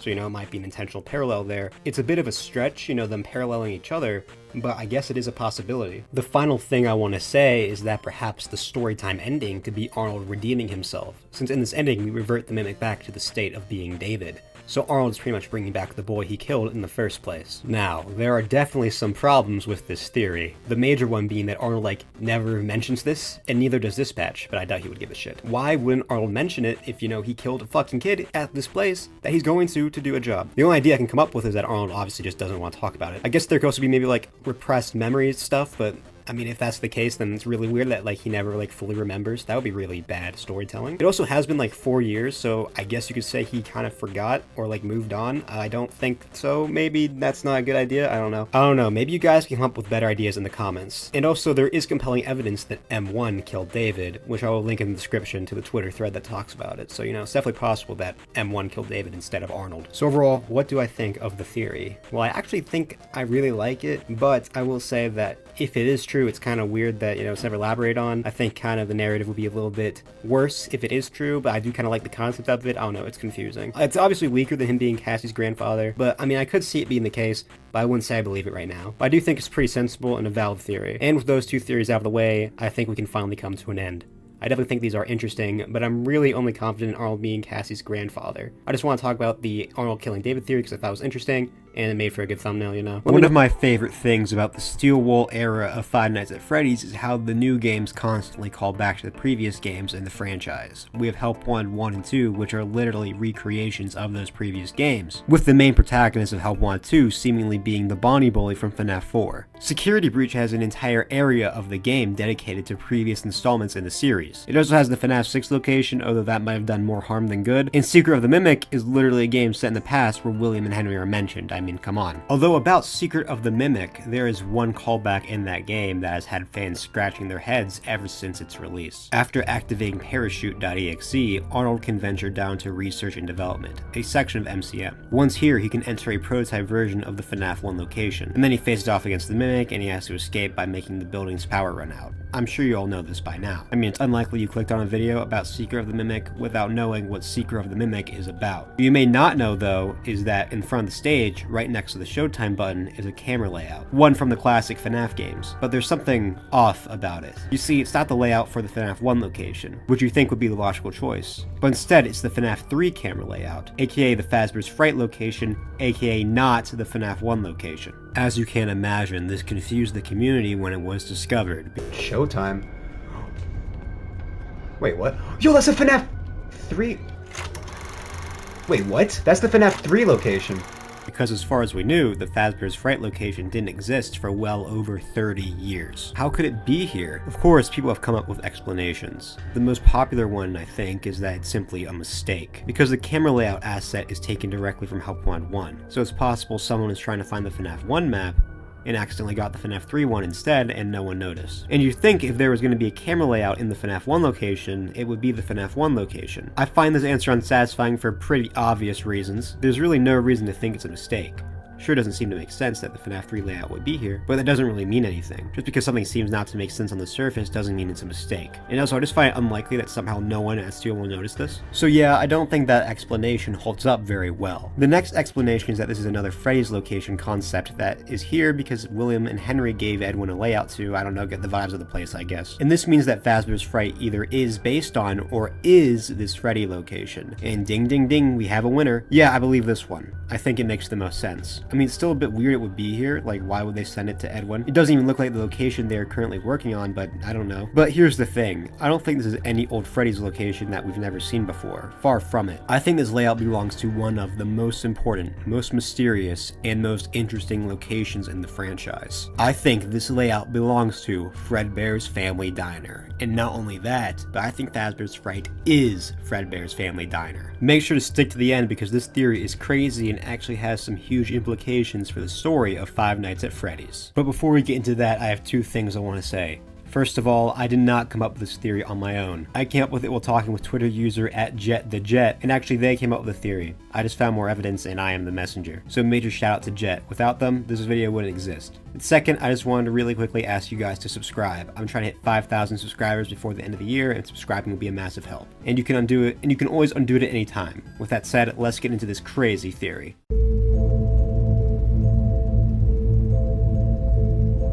Now you might be wondering, Zeto, what makes you come to the conclusion that this is Fredbear's and not some random Freddy's location? Well, the first thing we can use is basic logic. We know from Help Wanted's Faz coins that Freddy's opened in 1983, which makes the prototype of the location and the animatronics existing since the 70s kinda weird, but whatever. Anyway, the point is that Freddy's first opened in 1983. There would be no other Freddy's location for Fazbear Entertainment to send a layout of to the prototype location, but we do know that Fredbear's was opened around the time of Secret of the Mimic, so they could have sent the location's layout over. Why? Again, I don't know. Now, to be fair, you could say that the map layout here is because it's original plan for the location's layout and not necessarily an actual location that existed, and the Fazbear's Fright crew found this layout and based Fazbear's Fright off it. That's fair, but there is actual evidence for this layout in Fazbear's Fright being Fredbear's that might convince you. The first piece of evidence surprisingly takes us back to FNaF 3 itself. While flipping through the cameras, the guard may notice the posters of Freddy changing the posters of Spring Bonnie, which is strange since there is no other Fredbear's memorabilia in the location. Now this can obviously be explained as the guard hallucinating Springtrap in the place of Freddy. I mean, I'm pretty sure the posters can appear before Springtrap shows up, but that could just be a gameplay thing. But there's also a chance that this picture on camera 4 can change to a drawing of a cupcake, and an even rarer chance that this drawing can change to that of a golden cupcake. We have never seen a golden cupcake at Freddy's before, meaning it most likely comes from Fredbear's, and it would fit since Fredbear's is where Golden Freddy comes from. You know, it has the whole golden kind of vibe. That's not confirmed or anything, but it's very likely that this golden cupcake comes from Fredbear's. I mean, where else would it come from? So there's two rare posters that are most likely connected to Fredbear's, Spring Bonnie, and a golden cupcake, and they both show up only in Fazbear's Fright. Another minor piece of evidence is the fact that the way of accessing the Stage 01 minigame is by clicking in the walls of the building, and the Stage 01 minigame takes place in Fredbear's Family Diner. This isn't like how you access the other minigames where you click on posters or cupcakes or Shadow Bonnie, things that could have been and probably were taken to the location. No, here you're interacting with the building itself, and it brings you to a minigame of Fredbear's. So you go to Fredbear's when you interact with the building itself. This could definitely be connecting the actual location of Fazbear's Fright to Fredbear's. Especially when you consider the way you get each Happiest Day minigame is connected to the minigame itself. For BB's Air Adventure, you get the minigame by clicking on a poster of BB. For Mangle's Quest, you click on an arcade. And we know, thanks to Security Breach, that Mangle's Quest is an actual arcade game in universe, so this is likely Mangle's Quest that we're interacting with. The way you get Chica's Party is by clicking on Shadow Cupcakes that show up throughout the location. The cupcakes also appear in the minigame itself, and the way you get the Shadow Bonnie minigame is by clicking on Shadow Bonnie. The only odd one out would be Stage 01, unless interacting with the building is supposed to be our connection to the minigame. And the evidence doesn't stop at FNaF 3. Well, obviously, because I said evidence from Seeker of the Mimic, but there's other games too. Let's talk about Five Nights at Freddy's 4 and FNaF World now, because they are surprisingly important to this theory, especially the character of the Crying Child. You see, in FNaF 4 we play as the Crying Child during his last week alive, and the central location of these minigames we play as him in are Fredbear's. It's literally right next to his house. What's important to us are the little details we can notice while exploring the Crying Child's house, the street route outside Fredbear's and his house, and Fredbear's itself. A broken mangled toy in his sister's room, a kid holding up a balloon that is in a similar color palette to the Balloon Boy sprite seen in BB's Air Adventure, the mini toy Chica, the shadows of Fredbear and Spring Bonnie, and of course, Fredbear's being a reverse of the Happiest Day minigame, and probably more I'm forgetting. These all seem to be connections to the Happiest Day minigames. Keep all of this in mind. Anyway, then the Crying Child gets bit, and was that the bite of 87? I will put you back together, blah blah blah, onto FNaF World. FNaF World starts off with the player in a dark void as a pair of yellow eyes continues the speech from the end of FNaF 4, which means they are most likely talking to the Crying Child. I mean, why else would they be continuing the speech? After that, they put into the game and blah blah blah. If the player waits to hit the done button while talking with Fredbear, he will turn into a glitchy version of himself known as Glitch Bear. He will tell the player to find a set of clocks, telling us they are breadcrumbs to help him find his way. Who is him? Well, wait like 30 seconds and I'll tell you. The player finds the clocks and may notice that they are actually setting up the Happiest Day minigames from FNaF 3. Putting Balloon Boy in a box. Stepping on buttons, I'm not really sure what's going on here. Putting cupcakes in boxes. Picking out the 395428 code. And putting Shadow Bonnie in a box. Holy shit, there are a lot of boxes here. Could that be a connection to the FNaF 4 box? I mean, there is that PNG of the box open in the files. Video for another day. After doing all this, the player can once again be met with the yellow eyes, who says, "We are still your friends. Do you believe that? The pieces are in place for you. All you have to do is find them. Rest." This means that the breadcrumbs we've been setting up the whole game, the Happiest Day minigames, are pieces set up for the Crying Child. And they are most likely based on his memories of things he saw during his last week alive. That's why I called them all out during the FNaF 4 section. It's a whole complex thing, so make sure to check out this video where I talk about it. Now you might be wondering what any of this has to do with Fazbear's Fright being Fredbear's. Well, it's pretty simple, at least to me. If the Happiest Day minigames are based on the Crying Child's experiences in Fredbear's, and we play these minigames in Fazbear's Fright, maybe that could imply some sort of connection. Now of course, the Crying Child is not only connected to Fredbear's and Fazbear's Fright. He's connected to Freddy's as well. However, his connection to Fazbear's Fright is definitely much deeper than his connection to Freddy's. So basically what I'm trying to say is that the Happiest Day minigames, which are pieces set in place for the Crying Child, likely based on his experiences and memories from his last week alive and from Fredbear's being so heavily connected to Fazbear's Fright, might mean it's Fredbear's. It's kind of like his memories are being relived in the place he died, kind of thing. Maybe a weak connection, but I definitely think it's interesting and something worth calling out. Fazbear's Fright could represent him being put back together in general, with most of the remnants from Freddy's past being in one place, and the Happiest Day minigames, which seem to be his memories too. So Fazbear's Fright could be the physical representation of I will put you back together. I mean, after all, the minigames are called pieces, and what do you do with pieces? You put them together. Well, usually. I mean, I guess sometimes you don't, but usually you do.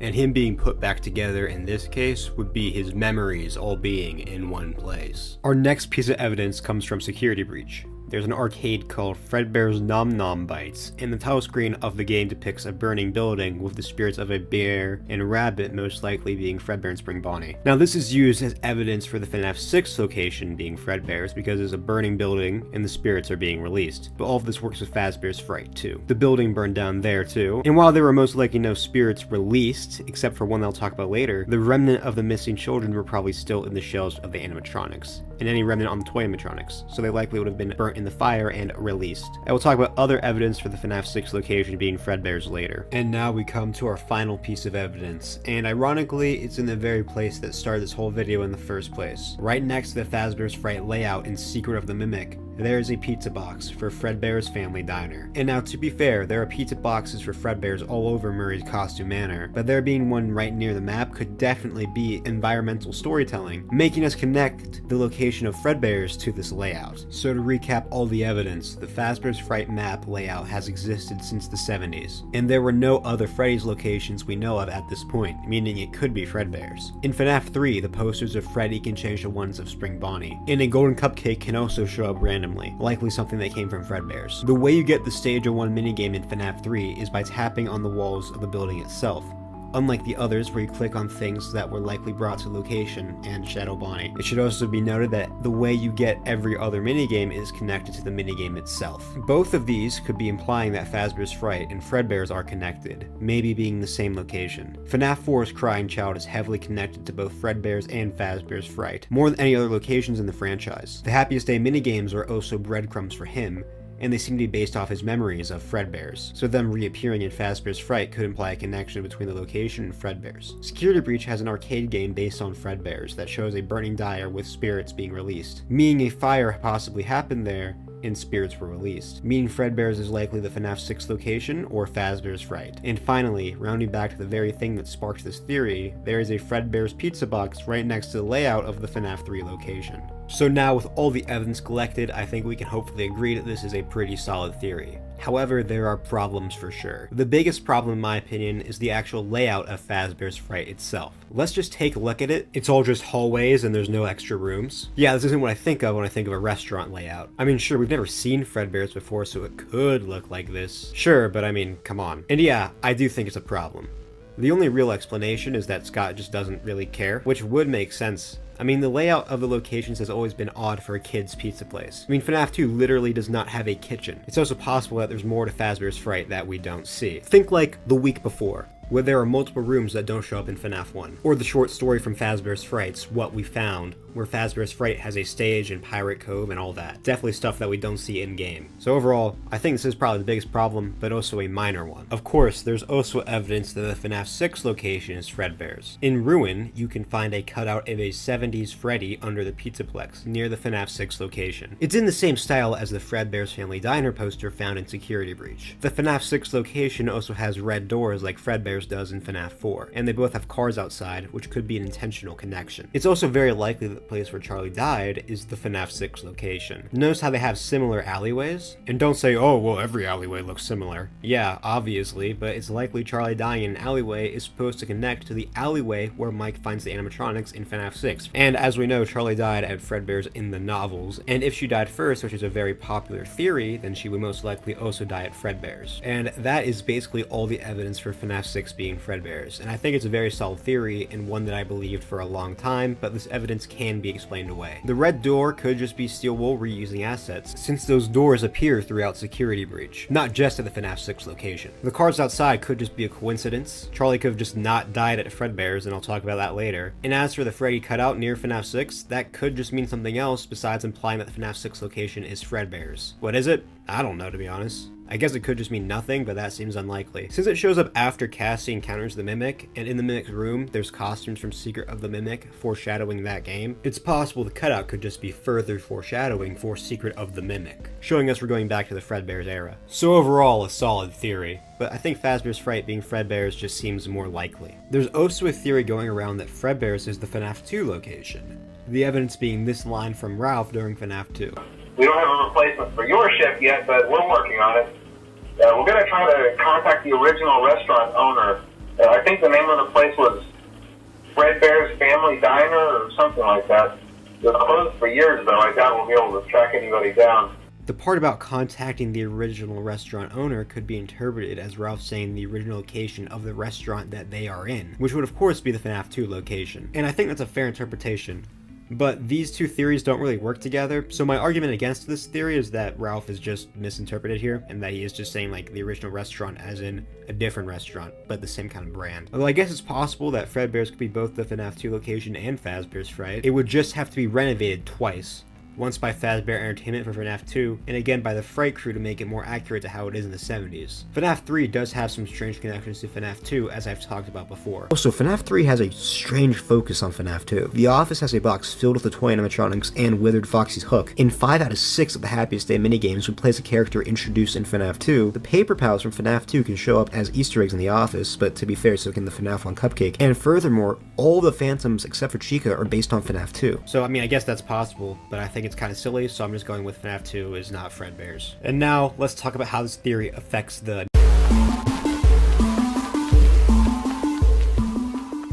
because it surprisingly has some major implications for the story. Let's start with one I alluded to earlier, that being where Charlie died. If the FNaF 6 location is supposed to be the same as where Charlie died, it can't be Fredbear's because it's Fazbear's Fright and it burned down under this theory. That she couldn't have died at Fredbear's, meaning she died at Freddy's. And the bear and take cake to the children is Freddy and not Fredbear. And that would imply the FNaF 6 location is actually a Freddy Fazbear's Pizza. Which one? Well, that depends on if you believe she died during FNaF 2 or not. If you think she did, then FNaF 6 would be the FNaF 2 location. If you think she died before, then it's likely she died at the FNaF 1 location. Meaning FNaF 6 would be ending where it all began. Not the story, because that would be Fredbear's, but rather the FNaF 1 location, the first location we ever visited in the franchise. Or she could have died at some random Freddy's we've never seen before, which will be pretty boring, but it's possible. That would imply Charlie died after the crying child. However, it's possible that Freddy's and Fredbear's were open at the same time, meaning she doesn't necessarily have to die after the crying child. Although as far as I'm aware, it's never actually implied that Freddy's and Fredbear's were open at the same time, and I think it's much more likely to open after the bite. I mean, why would they confirm that Freddy's opened in 1983 if it wasn't related to the big event that happened in 1983? You know, the bite at Fredbear's, which likely would have closed the place down. Why not have it open in like 1982 or something if they were supposed to be open at the same time? Meaning she would probably die after the crying child, I think. Another thing that Fazbear's Fright being Fredbear's could imply is that Mike is the FNaF 3 protagonist. This really isn't an evidence thing, but more of a narrative thing, so not as important. From like a theorizing perspective, obviously the narrative is important, guys. I'm not saying the narrative isn't important or anything, I just want to make that clear. If Fazbear's Fright is Fredbear's, and both William and the crying child are there, then it only makes sense for Mike to be there as well, especially back when FNaF 4 was the final game. Because I do think if this theory is true, it was probably the intention since FNaF 3 do all the Happiest Day stuff. It also seems like FNaF 4 is almost a FNaF 3 prequel in particular, with many connections between it and Happiest Day that I talked about earlier. So it makes sense for Mike, one of the most important characters in FNaF 4, to also be in FNaF 3. Like I said, this isn't an evidence thing, but I think it's an interesting potential connection, especially considering that Shadow Freddy, William, and the crying child, 3 of the most important characters to FNaF 4, are in FNaF 3 as well. Well, the crying child doesn't literally show up, but you know, he kind of haunts the narrative of that game. I just thought it was something to call out. And the final thing I think Fazbear's Fright being Fredbear's could imply for the narrative is that the crying child may have been set free during FNaF 3. I mean, think about it. If Fazbear's Fright is Fredbear's and the whole thing is CC's memories are stuck there, and Fazbear's Fright is almost supposed to represent his memories being put back together, at the end of the game it burns down, maybe the building burning down represents the crying child being free and his memories being free. This can explain why he is never mentioned in FNaF 6 despite it being the final game. Scott wasn't just trying to be mysterious, him never being mentioned is supposed to tell us that he isn't relevant to FNaF 6.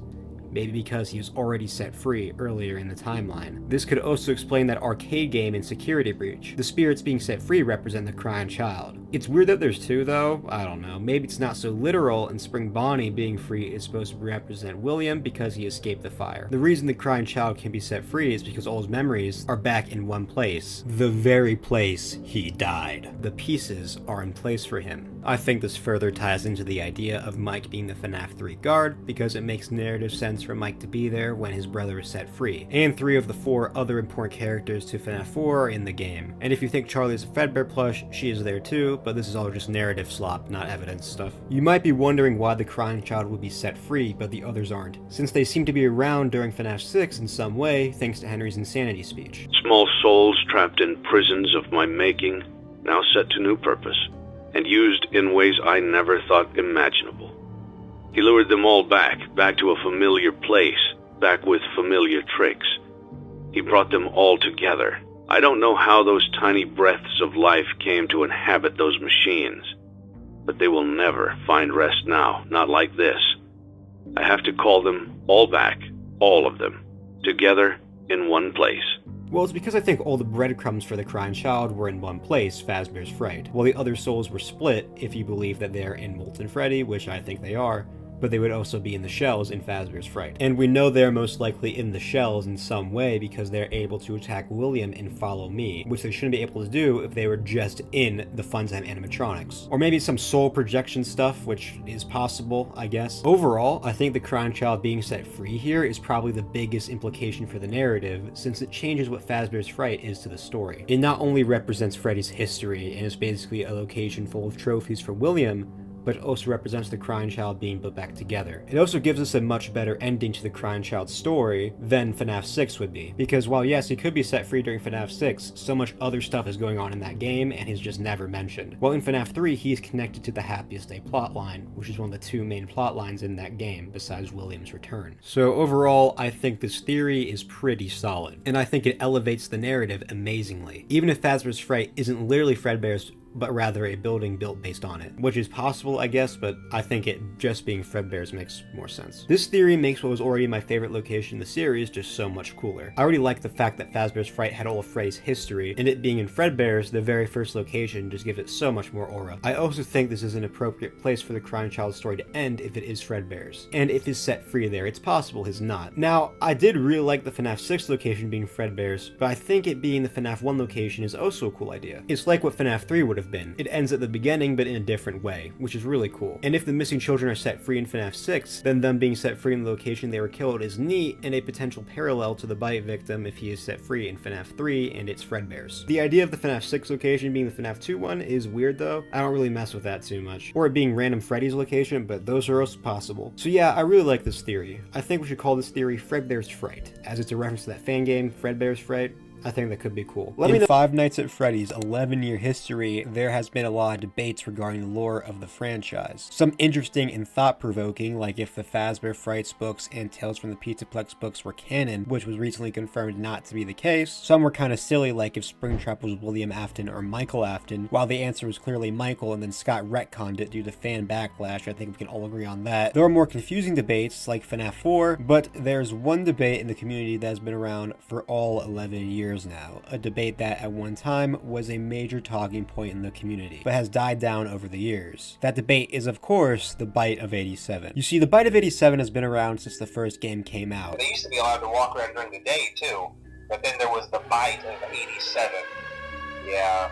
It was most likely a dark joke, and since then, it has always been asked who caused the bite. Back when FNaF 1 came out, the main suspects for the biter were Freddy, Foxy, and Golden Freddy. Nah, I'm just messing with you guys, come on. This video is about Mangle's gender. You clicked on the video, you know what it's about. Mangle's gender was a debate I never found interesting back when FNaF 2 came out. I mean, I was like, what, 7? I had better things to worry about, like annoying Orange reacting to the FNaF 3 trailer. But as I've grown and matured over the last decade, I'm actually still not interested in it, but I think it could make for a fun video, and it would be fun to look back at this debate and see if we can find an actual answer. So let's start off our discussion about this with some ground rules. First things first, I'm just assuming that Mangle is either a boy or a girl, because that's what the debate was when FNaF 2 came out. I guess it's possible Scott could have made the character of Mangle with another gender identity in mind, but for the purposes of this video, I'm gonna assume that's not the case. Also, what I mean when I'm talking about figuring out Mangle's gender is just in the context of when FNaF 2 originally came out, because I really don't think there's an answer now. Obviously, after FNaF 2's release, Mangle's gender has become more of a joke in the fan base and the franchise, with FNaF World referring to Mangle with both male and female pronouns. Funtime Foxy from Sister Location, who looks very similar to Mangle, also has a similar situation, with Funtime Foxy having a more masculine voice and being referred to with male pronouns, yet being included in Ladies' Night and Sister Location's Custom Night. There's also UCN, where Mangle seems to have a masculine and feminine voice. And of course, what basically confirms Mangle's gender is now a joke is this Steam post. Okay, people have been asking me about Mangle's gender for almost a year now, and I think it's time I finally answer the burning question about whether Mangle is a boy or a girl, so that this community can finally put that matter behind them. The answer is yes. Now, a lot of people seem to be taking this as Scott saying that Mangle's gender is literally yes, like the word yes, but that's not what he's saying. At least that's not how I'm interpreting it. He's saying that he's answering the burning question about whether Mangle is a boy or a girl, and he's saying the answer is yes, Mangle is a boy or a girl, but not literally that Mangle's gender is is the word yes. He's just, dodging the question. So I guess you could probably make an argument that Mangle is a boy or a girl nowadays, but clearly Scott doesn't care and neither do I. What I'm curious about is what Mangle's gender was when FNaF 2 originally came out, before it became an in-joke, and that is exactly what we're going to talk about today. So join me and my friend Zetarox as we try to figure out what Mangle's gender was when FNaF 2 came out. But before we get into that, I just really quickly want to ask you guys to subscribe. I'm trying to hit 9,000 before the end of the year, and subscribing would be a massive help. With that out of the way, let's talk about this polarizing debate.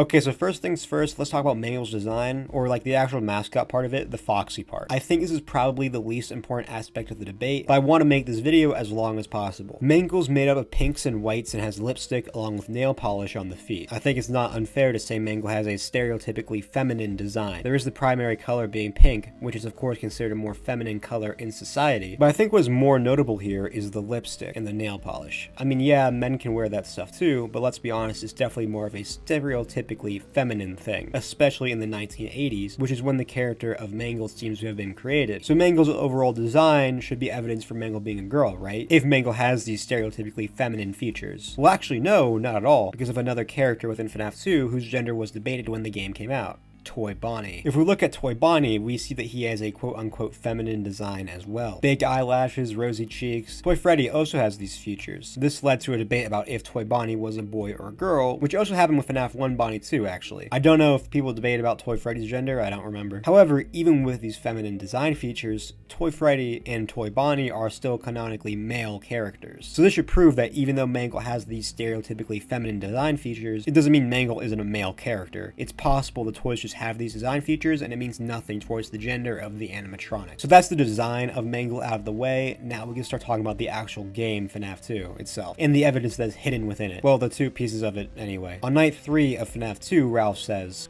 They tried to remake Foxy, They thought the first one was too scary, so they redesigned him to be more kid-friendly and put him in Kids Cove to keep the toddlers entertained, But kids these days just can't keep their hands to themselves. The staff literally had to put Foxy back together at the end of every shift. So eventually they just stopped trying and left him as some kind of take apart, put back together attraction. Now he's just a mess of parts. I think the employees refer to him as just the Mangle. And well, that should be it, right? Right there, Mangle is called a he, and says that they tried to make him kid-friendly, which could explain the design details. And it makes sense when you think about it. I mean, Foxy originally was a male character, and Toy Bonnie and Toy Freddy, who have the same sort of feminine characteristics, while being based on male animatronics, are still male characters themselves. So using this logic, Mangle should just be a male too, right? Well, yes, actually, I would agree with you, if it wasn't for FNaF 2's Custom Night. You see, FNaF 2's Custom Night introduced unique challenges for the first time in the series. This fact is mainly overshadowed these days with Golden Freddy mode or 1020 mode, the hardest mode in the game. One of these modes is called Ladies Night. It includes the characters of Toy Chica, Wither Chica, and Mangle. But wait, I thought... They thought the first one was too scary, so they redesigned him to be more kid-friendly and put him in Kids Cove. Yeah, this is where the debate really gets started. Why is Mangle in Ladies Night if Mangle is supposedly a male character? I mean, I guess Foxy and the puppet are there too, but they're on every Custom Night challenge, so that doesn't really mean anything. Could Mangle actually be a female character? Well, it does kind of make sense when you think about it. I think it should be obvious to all of us that FNaF 2 is kind of rushed. I mean, the game only came out 3 months after the first one, and look at these Mangle renders, dude. And I think it's very likely that the phone calls were one of the first things that were done for the game. I think this makes sense considering that Balloon Boy, a character in FNaF 2, with a unique mechanic of disabling your flashlight but not killing you, is the only main threat in the game to never be mentioned in the phone calls. Which leads me to believe Balloon Boy was a later addition to the game, and I think we can say a similar thing with Mangle's incorporation as well. Since I mean, a majority of Mangle's appearances in this game are just PNGs. The only actual rendered appearances are Kids Cove, the vents, when Mangle's at the vent light, the hallway, and the office. And the jump scare, of course. Everything else is just a PNG, which leads me to believe that at least the PNG renders were some of the last things done for the game. Okay, but where am I going with this? Well, the point I'm trying to make is that it seems like the phone calls were some of the first things done for the game, and Scott didn't choose to update them when he added characters such as Balloon Boy. And we know that some of Mangle's appearances in this game are just PNGs. so Mangle's renders were probably done later in development. So what if when Scott made the phone calls, he didn't have the Mangle design completed? He just knew he wanted to make a mangled Foxy character. And then when he actually got around to designing the characters, he decided, nah, I want Foxy to be a girl, and then he threw them in the custom night challenge without updating the phone calls because he just didn't care. I mean, we know he doesn't care about Mangle's gender now, so who's to say he already didn't care back then? I mean, there's much more important stuff going on in this game than Mangle's gender, of all things. Now, most of that is speculation, I'll admit. I mean, I'm confident the phone calls were probably done early in development, but all the stuff with Mangle being made later, I don't know. I do think it's interesting, though. And yeah, it's possible Scott forgot he referred to Mangle with male pronouns, and when he was making the custom night challenges, he decided to throw Mangle in Ladies' Night. Thus, that means Mangle is most likely a female character, right? So that would be like the most recent decision compared to the phone calls, which would have most likely been made earlier. Well, I don't know. Because here's the thing, it would break the pattern with the other toys. Freddy is a boy, Toy Freddy is a boy. Bonnie is a boy, Toy Bonnie is a boy. Chica is a girl, Toy Chica is a girl. Foxy's a boy, Foxy is a girl? I don't know, it doesn't really add up. Sure, it's possible that Mangle's a gender bent Foxy, but like none of the others are gender bent, so I don't know. Okay, I can kind of see why this debate became so big now. We have two possibilities, well actually more, but just ignore that, both of which have pretty solid arguments. So yeah, I can see how between the weight of FNaF 2 and 3, when there is nothing else to talk about, this took off. I wish there was something we could use to explain this away.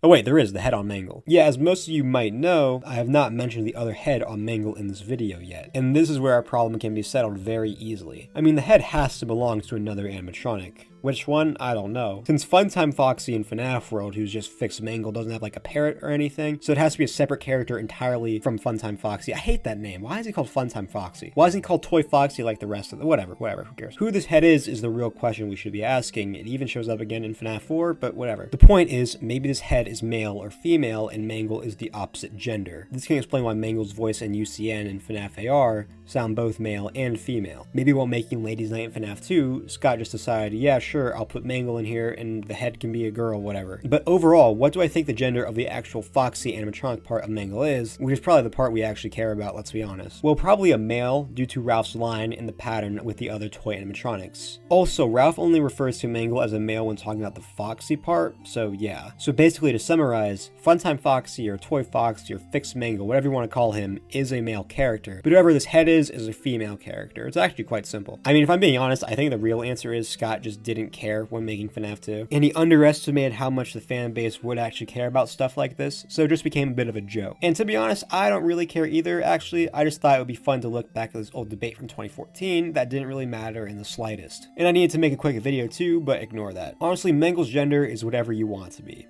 I think Scott put it best when talking about Spring Bonnie in FNaF World. Male, female, it's a rabbit, who cares? Five Nights at Freddy's is no stranger to hidden lore. I mean, it's a huge part of why the franchise became so popular. However, despite this, the FNaF community doesn't always look through all the details of the games, or in this case, DLCs. FNaF Curse of Dreadbear is a Halloween DLC for Help Wanted. The first batch of levels released on October 23rd, 2019, with the last few levels releasing by Halloween of that year. One of the first things you hear when loading this DLC is the hand unit telling you, "Keep in mind that this DLC pack is nothing more than a festive holiday-themed add-on, which has absolutely no hidden intent or purpose." So obviously, this DLC has some hidden secrets. The fanbase quickly uncovered the plot of the DLC, showing us the origins of Vanny. But after that, the DLC was forgotten for the most part. Sure, some people on Twitter will use it as evidence for theories, and overall it is well received, but most of the community just kind of forgot about it. Which is a shame, because there is some hidden lore in here that, in my opinion, clears up a lot about the original 6 FNaF games. It might just foreshadow some things coming later in the franchise. Some minor plot points, but some major ones as well. And in this video, I talk about all of them. So join me as we talk about all the lore in FNaF's Forgotten DLC. Now, before we get started, I should tell you guys, this is not an ordinary theory video. You see, I tried to write a script for this, but it just wasn't good, to be honest, because there really isn't a theory to this. It's just me seeing evidence for basically unrelated theories, if that makes sense. So instead, I decided to do a live stream talking about all the lore that I think is in this DLC.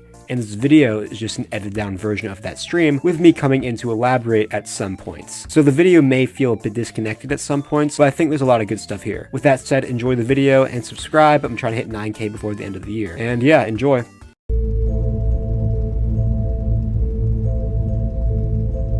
So the first piece of lore that I want to talk about, let's talk about Dreadbear himself and all his connections and stuff. So obviously Dreadbear, main namesake for this DLC, right? I think we can all agree on that because it's just a fact. Dreadbear himself, I think it's pretty obvious that Dreadbear is supposed to be a Fredbear.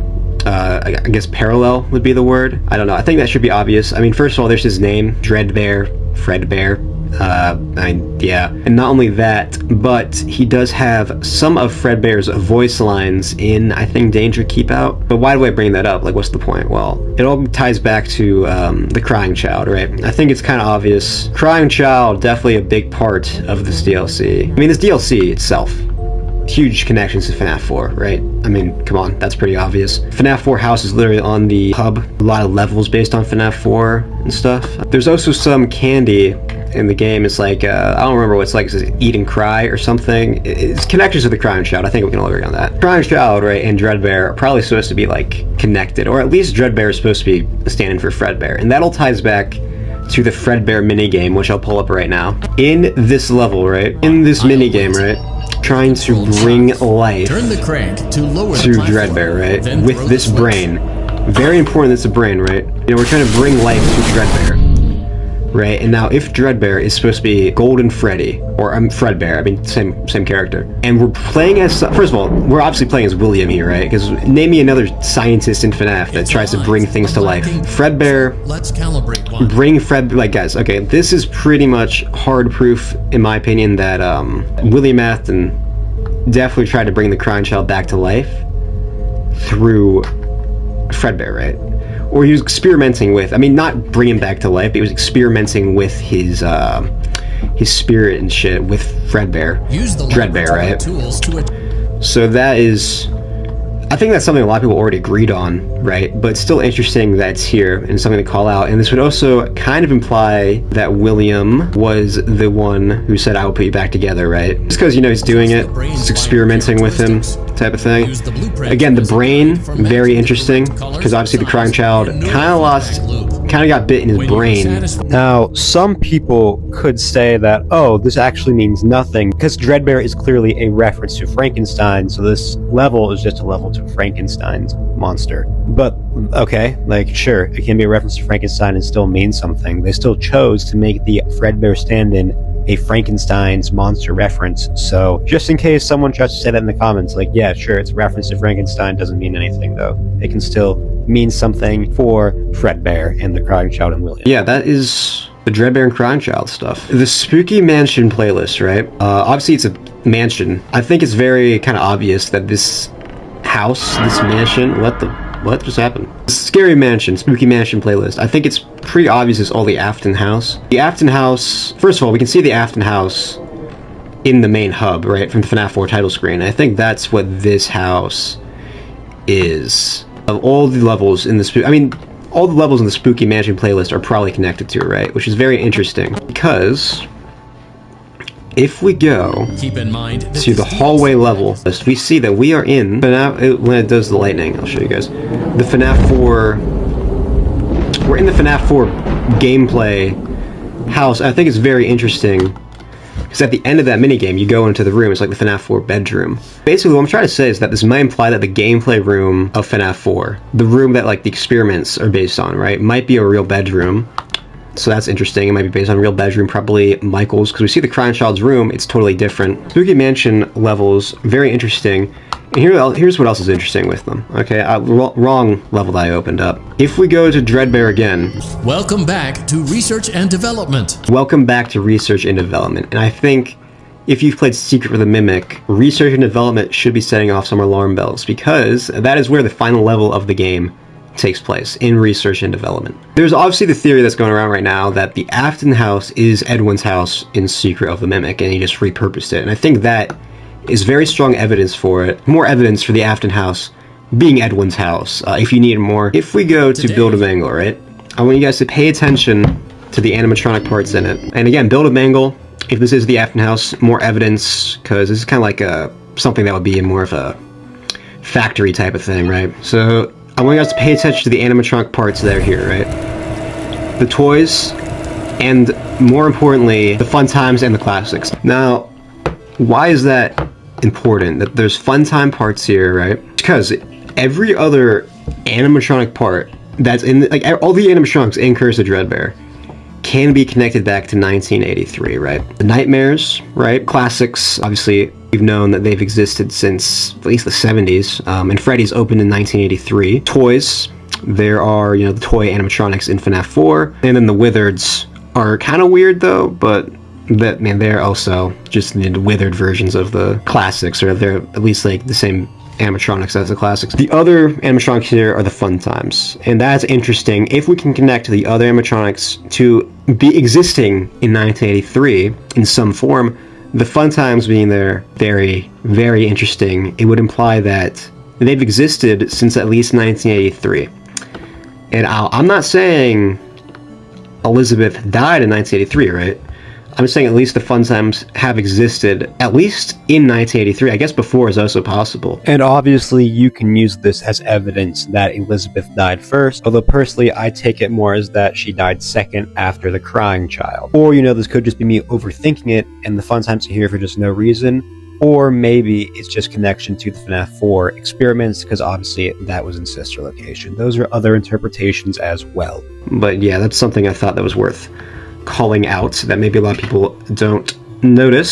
So the danger keep out mini games. All I really want to talk about for these are two things. This game mode is in the FNaF 1 office, right? It's a nightmarish version of FNaF 1 with these, I mean, there's Jacko animatronics, but it's a nightmarish FNaF 1. I think what this game mode might be implying, or might be connecting to, is the idea that we play as Mike in FNaF 4. The dreams, the nightmares are based on FNaF 1. That's why here is a nightmarish version of FNaF 1. It's basically just a further connection, just wrapping up that plot point, which I think is just kind of cool, something to call out. And to further elaborate on what I mean and why I think this could be a connection, is just because, you know, it's this FNaF 1 based level in this DLC heavily connected to FNaF 4, and as we know, FNaF 4 has some FNaF 1 references. FNaF 1 phone call and the gameplay of the main nights is similar to FNaF 1, so I think this could just be another connection between FNaF 1 and 4, and therefore another connection to Mike being the FNaF 4 player. And there's something else with FNaF 4, the gameplay, I want to touch upon as well. One of these game over messages you can get says that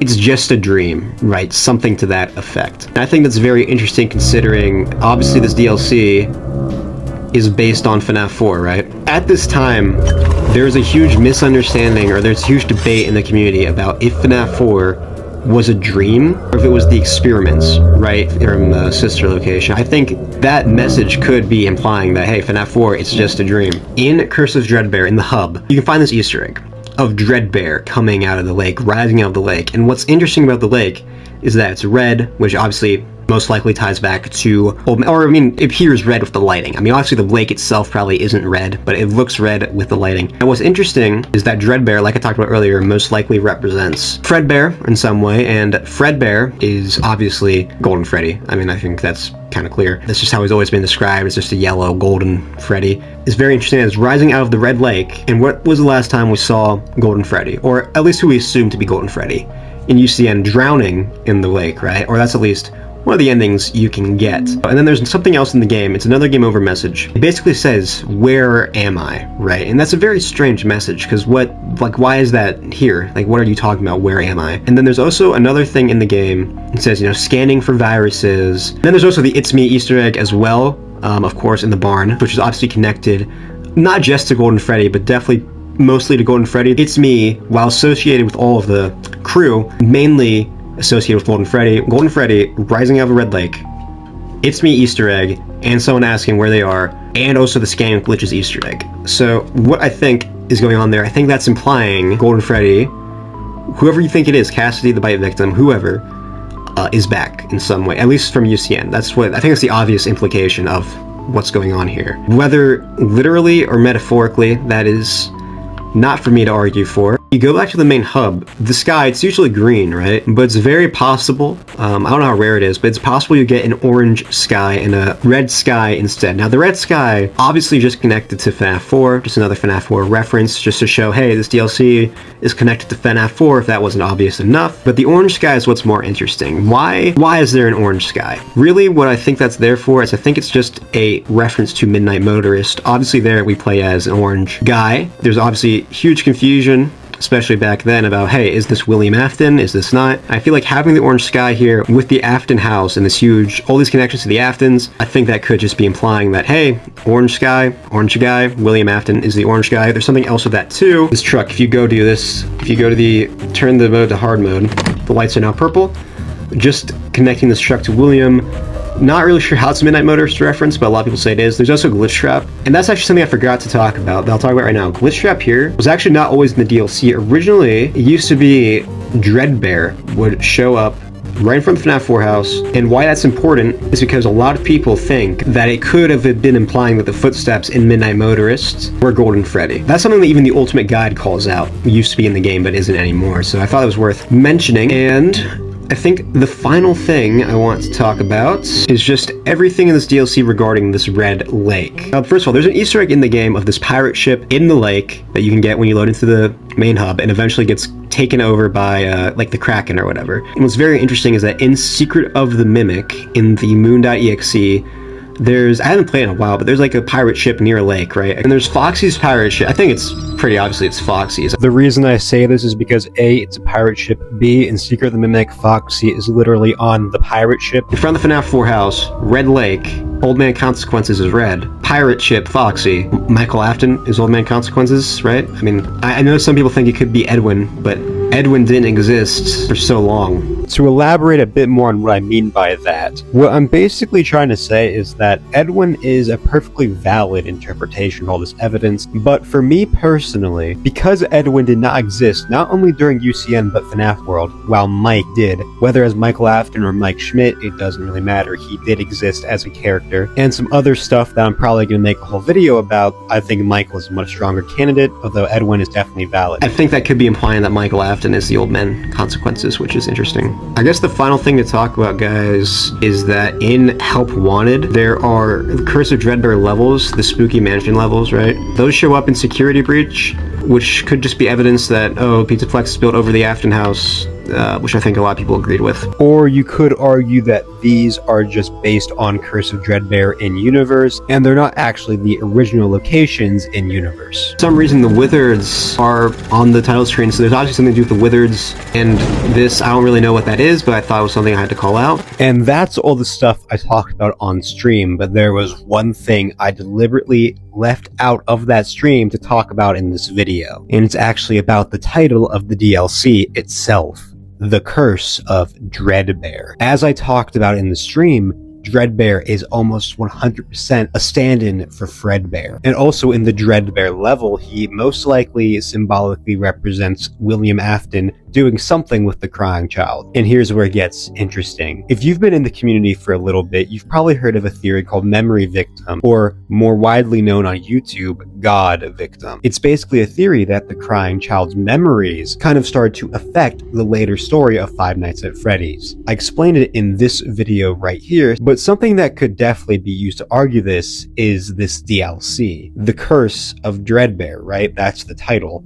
If we want to say this God victim, memory victim theory is true, you could say the crying child almost put a curse on the timeline. And yes, that's pretty much everything I have to say with that. I gotta say, I'm kind of surprised there is no Happiest Day stuff in Curse of Dreadbear. Maybe there is and I just couldn't find it. Maybe that's what is up with the Wizards in the title screen, I don't know. The classics are in the DLC too though, so you'd think there would be something with them. I don't know. And with Warning, spoilers for the Five Nights at Freddy's 2 movie. The FNaF 2 movie is finally here, and with it some lore. Well, allegedly. According to people who have worked on the movie, this movie does have some lore. Our job in that movie is to deliver lore, but so much of the game is like fans have for so long filled in the blanks, and our job is to fill in where we can and what Scott and Emma thinks appropriate. Scott Cawthon, he has so far really expertly helped create the blueprint for these adaptations that I think take the right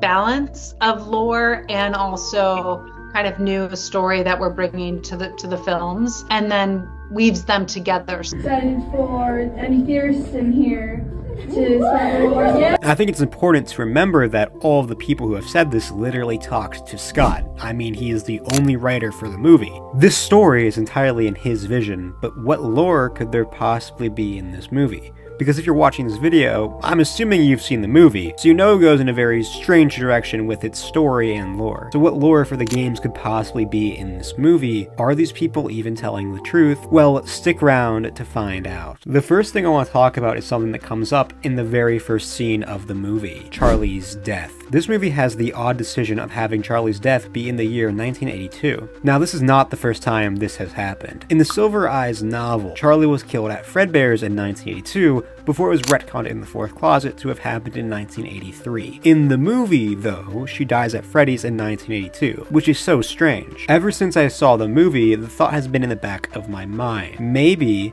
Charlie actually did die in 1982 in the games, which I know sounds like a stretch, but there is some potential evidence for it. You see, in the source code of the FNaF 4 teasers, there were numerous 8s and 7s, which I'm sure you all know about. What you might not know about, though, were that there were also 8s and 3s added shortly before the game came out. But not only that, there was a hidden 1982 as well. Make sure to check out this video by Immense Andrew to learn more. I always thought this was weird, but never put much thought into it because of the Fourth Closet retconning her death to be in 1983. I mean, why retcon this right after Charlie was introduced in the games? But this movie having her die in 1982, it's definitely making me consider the idea of her dying in that year in the games as well. But there is a problem with this. You see, the newly released FNaF book Ticks to Fun, which isn't really a book, but that's not important, on one of the pages the book talks about bracelets that were used to keep track of children. Basically what Charlie had on in FNaF 6. This is doubled down on when Mike draws Charlie under the page with the UV light. What's important to note, though, is that the book says these are introduced at Freddy's, meaning she died at Freddy's. But here's the thing, in Help Wanted we learned from the fast coins that Freddy's was opened in 1983. And then the cookbook outright says the first Freddy's opened in 1983, but you know, that's the cookbook. So Charlie must not die in 1982 then, right? Well, yeah, probably, but you can kind of stretch it and say that there was a Freddy's opened in 1982,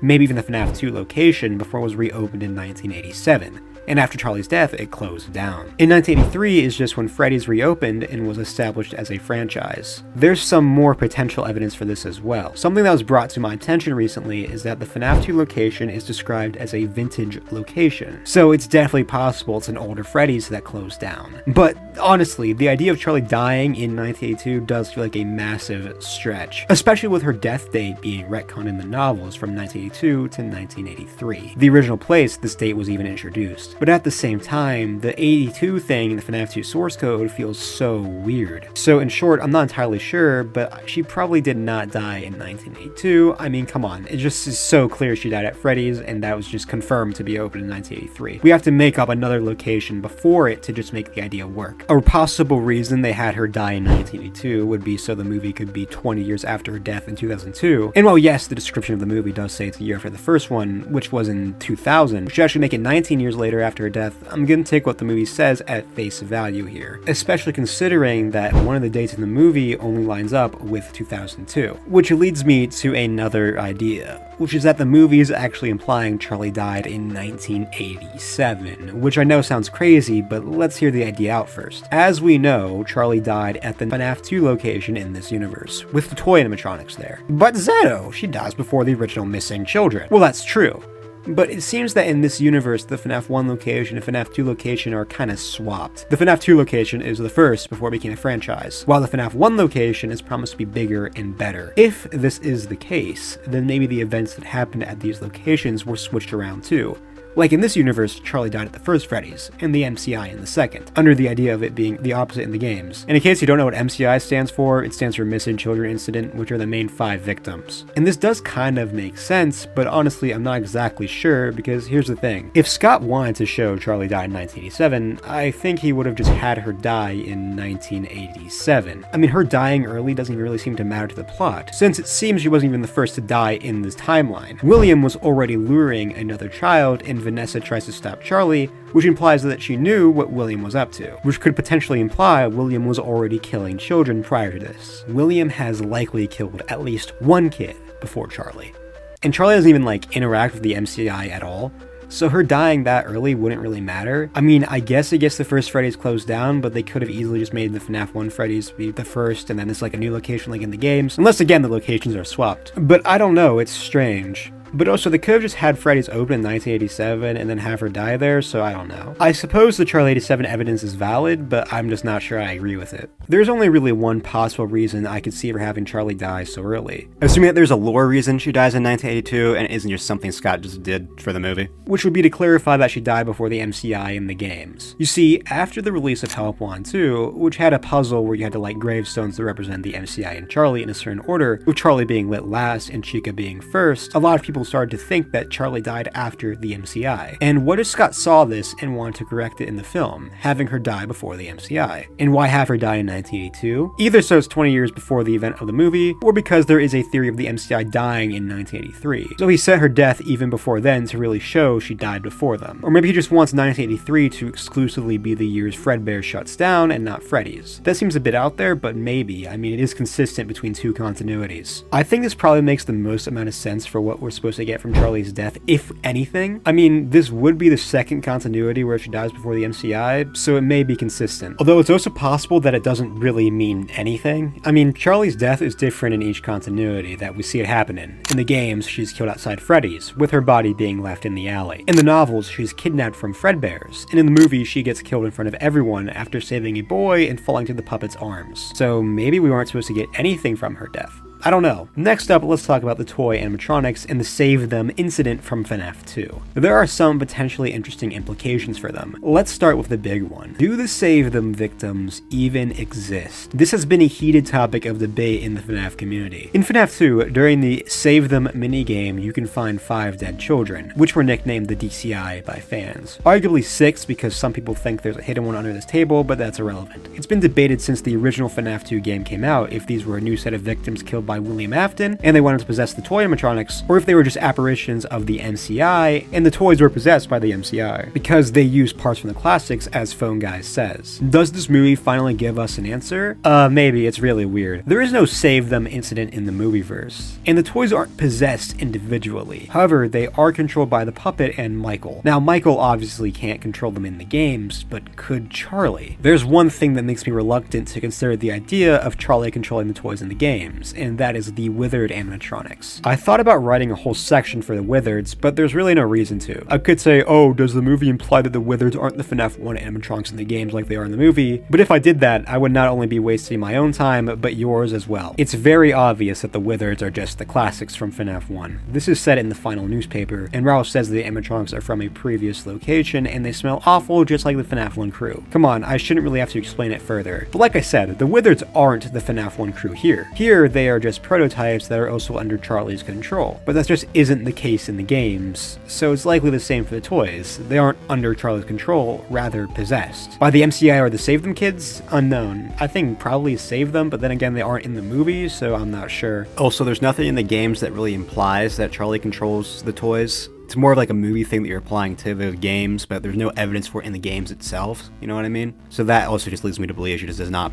control them in the games either. Let's talk about something more minor. In the movie, the toys are spring-lock suits. When Toy Chica's chest gets taken off by the puppet, we see this. Does this carry over to the games? Maybe, but probably not. It doesn't really matter. They're probably just spring locks because in the first movie, Vanessa said all the older models had spring locks, and the toys are some of the older models. They kind of just have to have spring locks for that line to make sense. So it might not be a lore thing, it might be a movie thing, you know what I mean? Consistency. So that's two pretty lore adjacent things that the explanation presented in the movie most likely doesn't carry over to the game. So it's not looking great for lore answers. Well, let's talk about something I do think the movie maybe not answers, but makes really solid. That being the idea of Vanessa being an Afton in the games. But before I get more into that, make sure to subscribe. I'm trying to hit 10K before the end of the year. I know we can do it, guys. Now, I plan to make a video about this soon, but I want to wait for the movie to come out first, and I'm glad I did. Now, there's always been evidence for Vanessa being an Afton in the games, and I'll talk about it in that video. But the first movie is what really gave the idea popularity. I mean, the movie literally has Vanessa as William's daughter, but a lot of people argued against, saying actually, Vanessa was just adapting Michael's character, and Michael's roles and Vanessa's roles were swapped, with Michael being just a random guy and Vanessa being William's child. Now, I never agreed agreed with this ever. And recently, Elizabeth Lale actually gave some insight into how Vanessa's character was written. Well, Scott also told me that like my version of Vanessa is not necessarily like verbatim from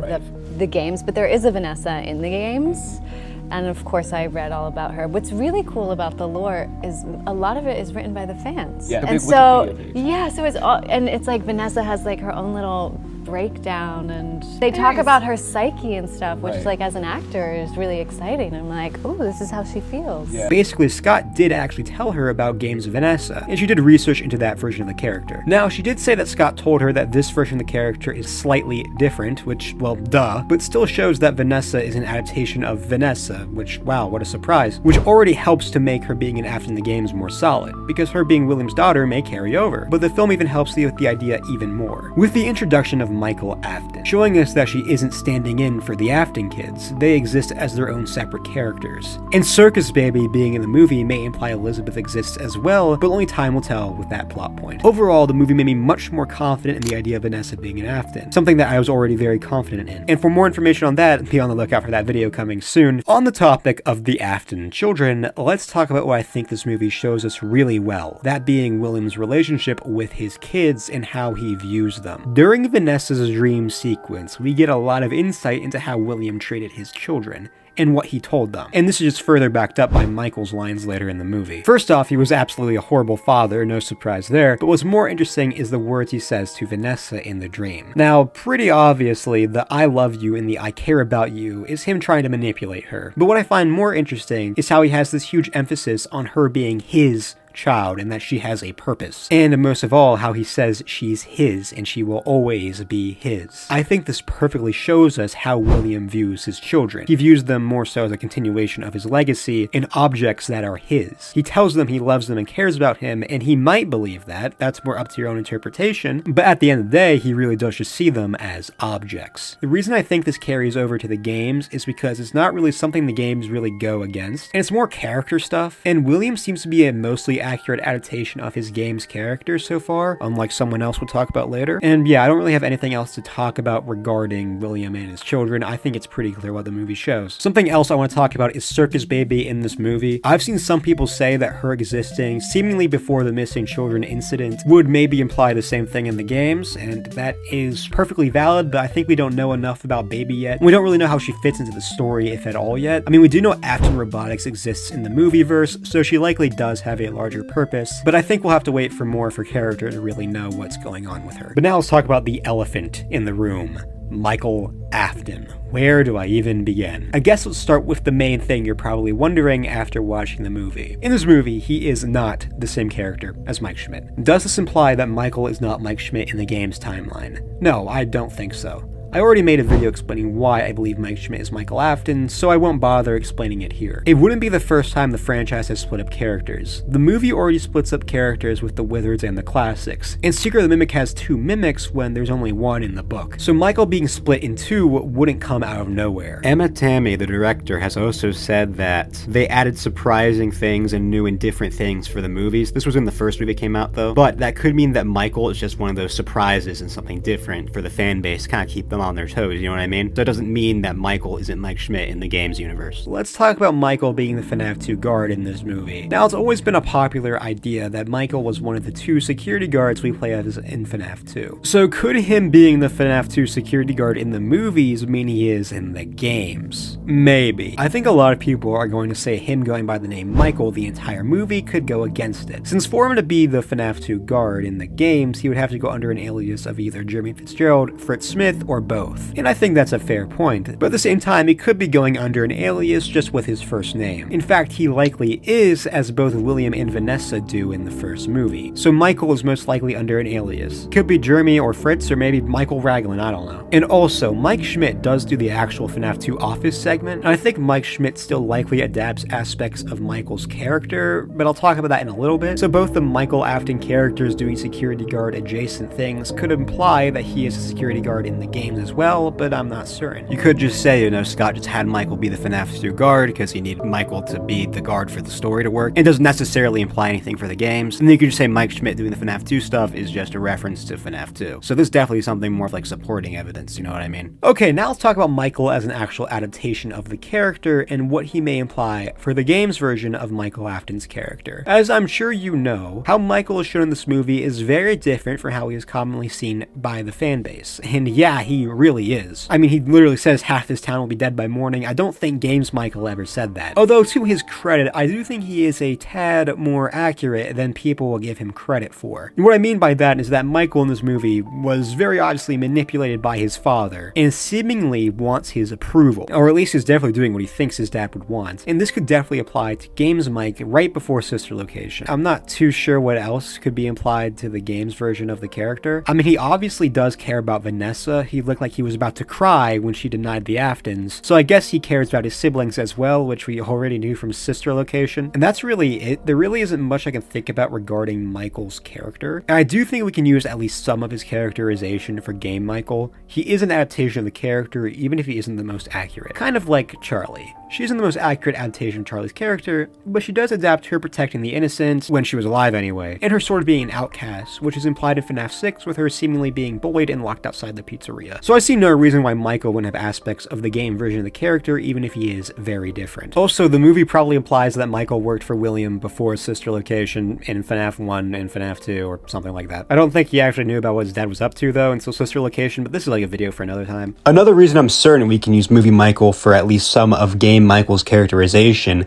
is because back when Scott revealed all of the scripts for the FNaF movie, he talked about a script called the Random Charlie screenplay and said one of the problems was that it shared familiar names with characters from the games, but they had nothing to do with their game's counterparts. Which implies that if Scott's going to use the name of a character from the games, he wants it to be some version of that character from the games or have something to do with that version of the character from the games. So if Movie Michael is just like basically a random character just named Michael Afton, that wouldn't fit with what he said. So that's another reason I think that we can use Movie Michael for Game Michael's characterization. But I did say I do think Mike Schmidt also adapts aspects of the character, which we'll talk about right now. It's not in the script, I just forgot to write it, but I'll talk about it right now. Basically, he adapts, him being guilt-ridden over his brother's death, and he kind of adapts his sarcasm and stuff. He adapts him being the FNaF 1 guard, mainly. Mike Schmidt and Michael Afton are just split up, but, the real Michael Afton character is like those two kind of like combined, It's not so simple as, oh, here's Michael Afton in the movie, so there's just Michael in the games, It's not that simple, I fear. And that was all the potential lore I could find in the FNaF 2 movie. As I'm sure you can tell, there isn't really a lot, and honestly, who even knows if any of this is actually good? This video was more so me going through the movie to see if there's actually anything, and I guess a little, but it definitely doesn't really solve anything besides William's relationship with his kids and like some aspects of Michael's character. I think we can definitely use the movies for lore, but unfortunately we do have to cherry pick. And by that I mean we have to look at the individual things and see, A, if it's possible, and B, if there's evidence for it in the games, and C, could it just be something the movies change for a thematic or writing purpose, and doesn't necessarily transfer to the game's storyline. Which does suck. I wish we could learn more about if we can actually use the movies for lore, but I guess time will tell. But hey, let me know what you think in the comments, and while you're down there, subscribe. And also, let me know if you liked the FNaF 2 movie. And if you want to support the channel further, consider joining my memberships. And I'll see you guys in the next one.